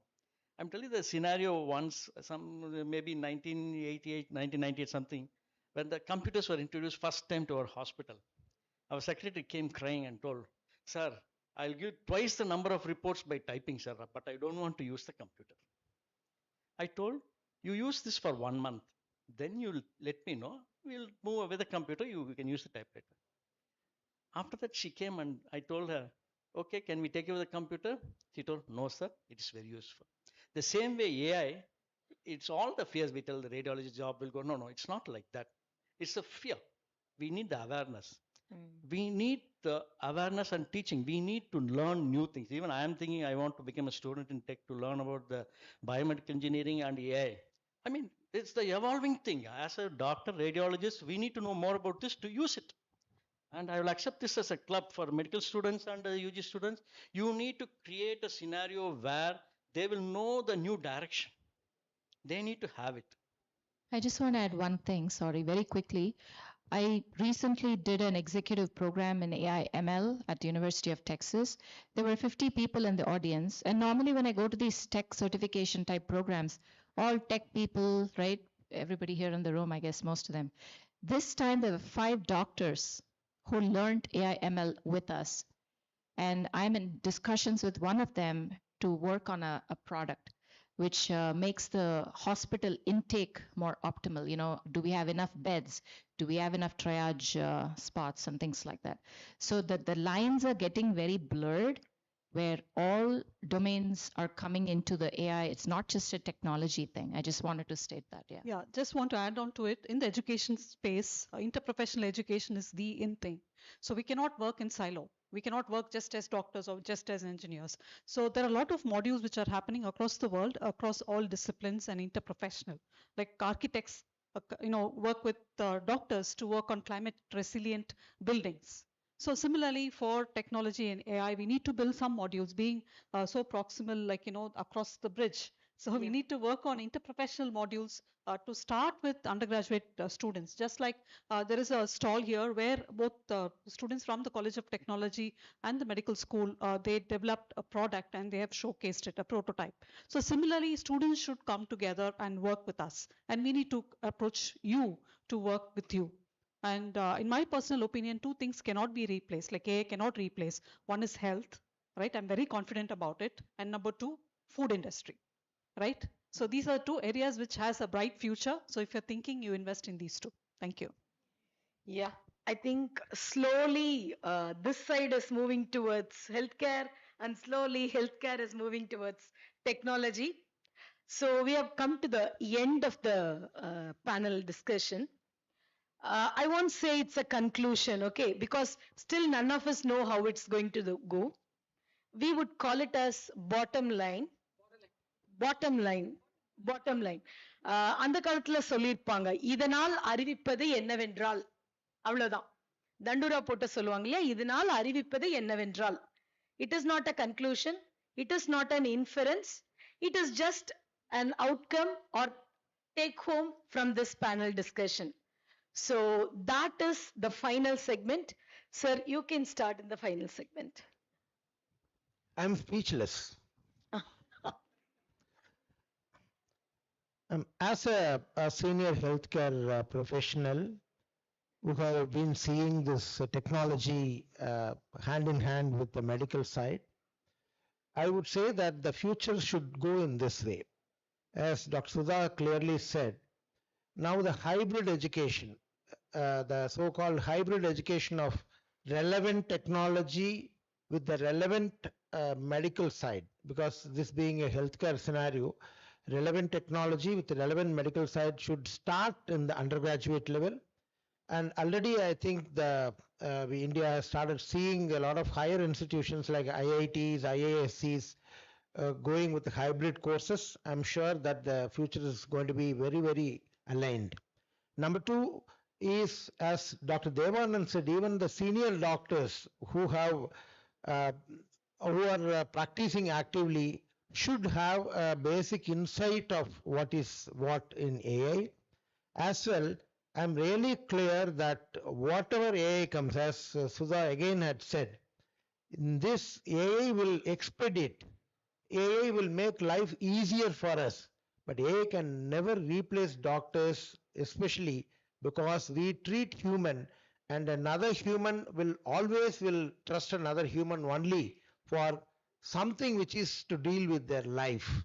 So that is what I say. I really am very, very, I thought I will get rid of this radiology guys, but these guys are not going to leave us. So, so having said that, but then Devanand said, even if AI reports only, I have to sign, sir.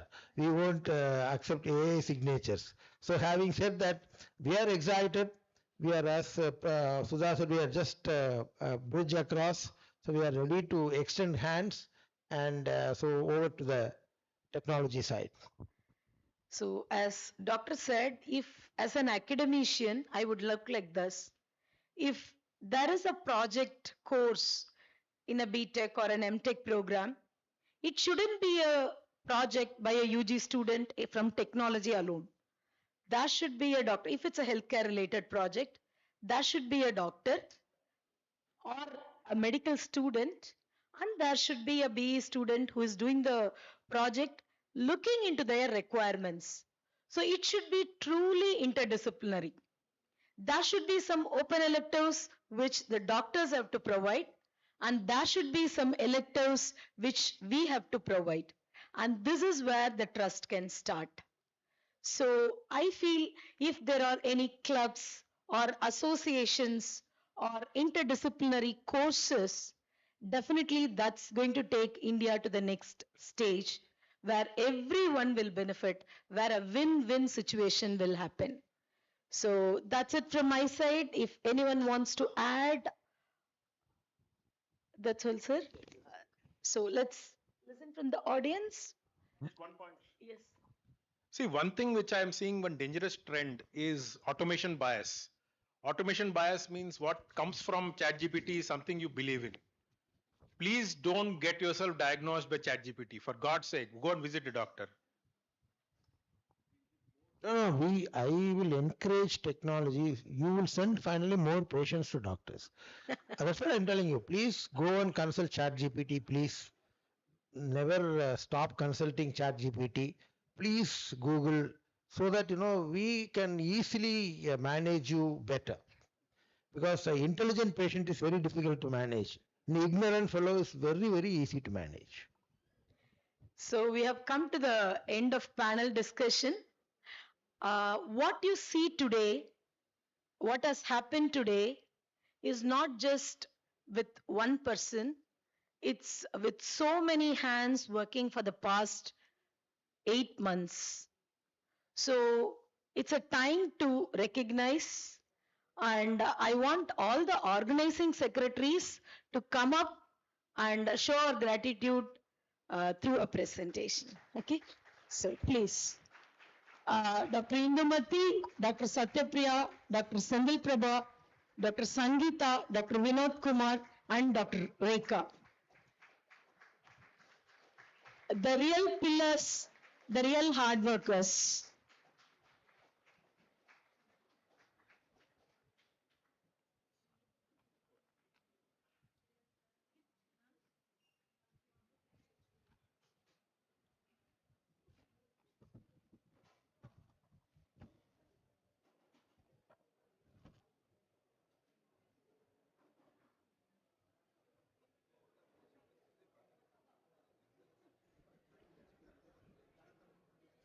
Thank you to all our esteemed panel members for a fun, insightful and enriching session.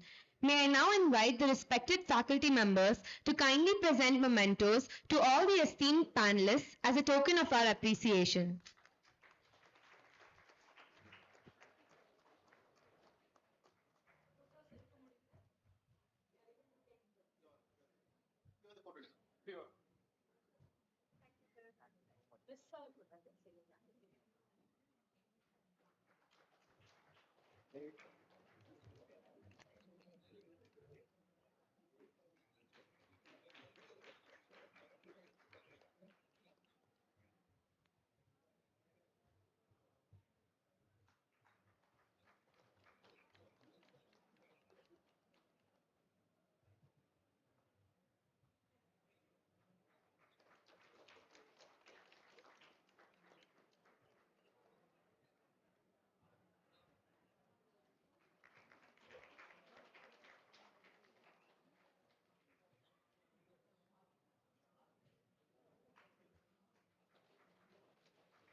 This brings us to the conclusion of today's sessions.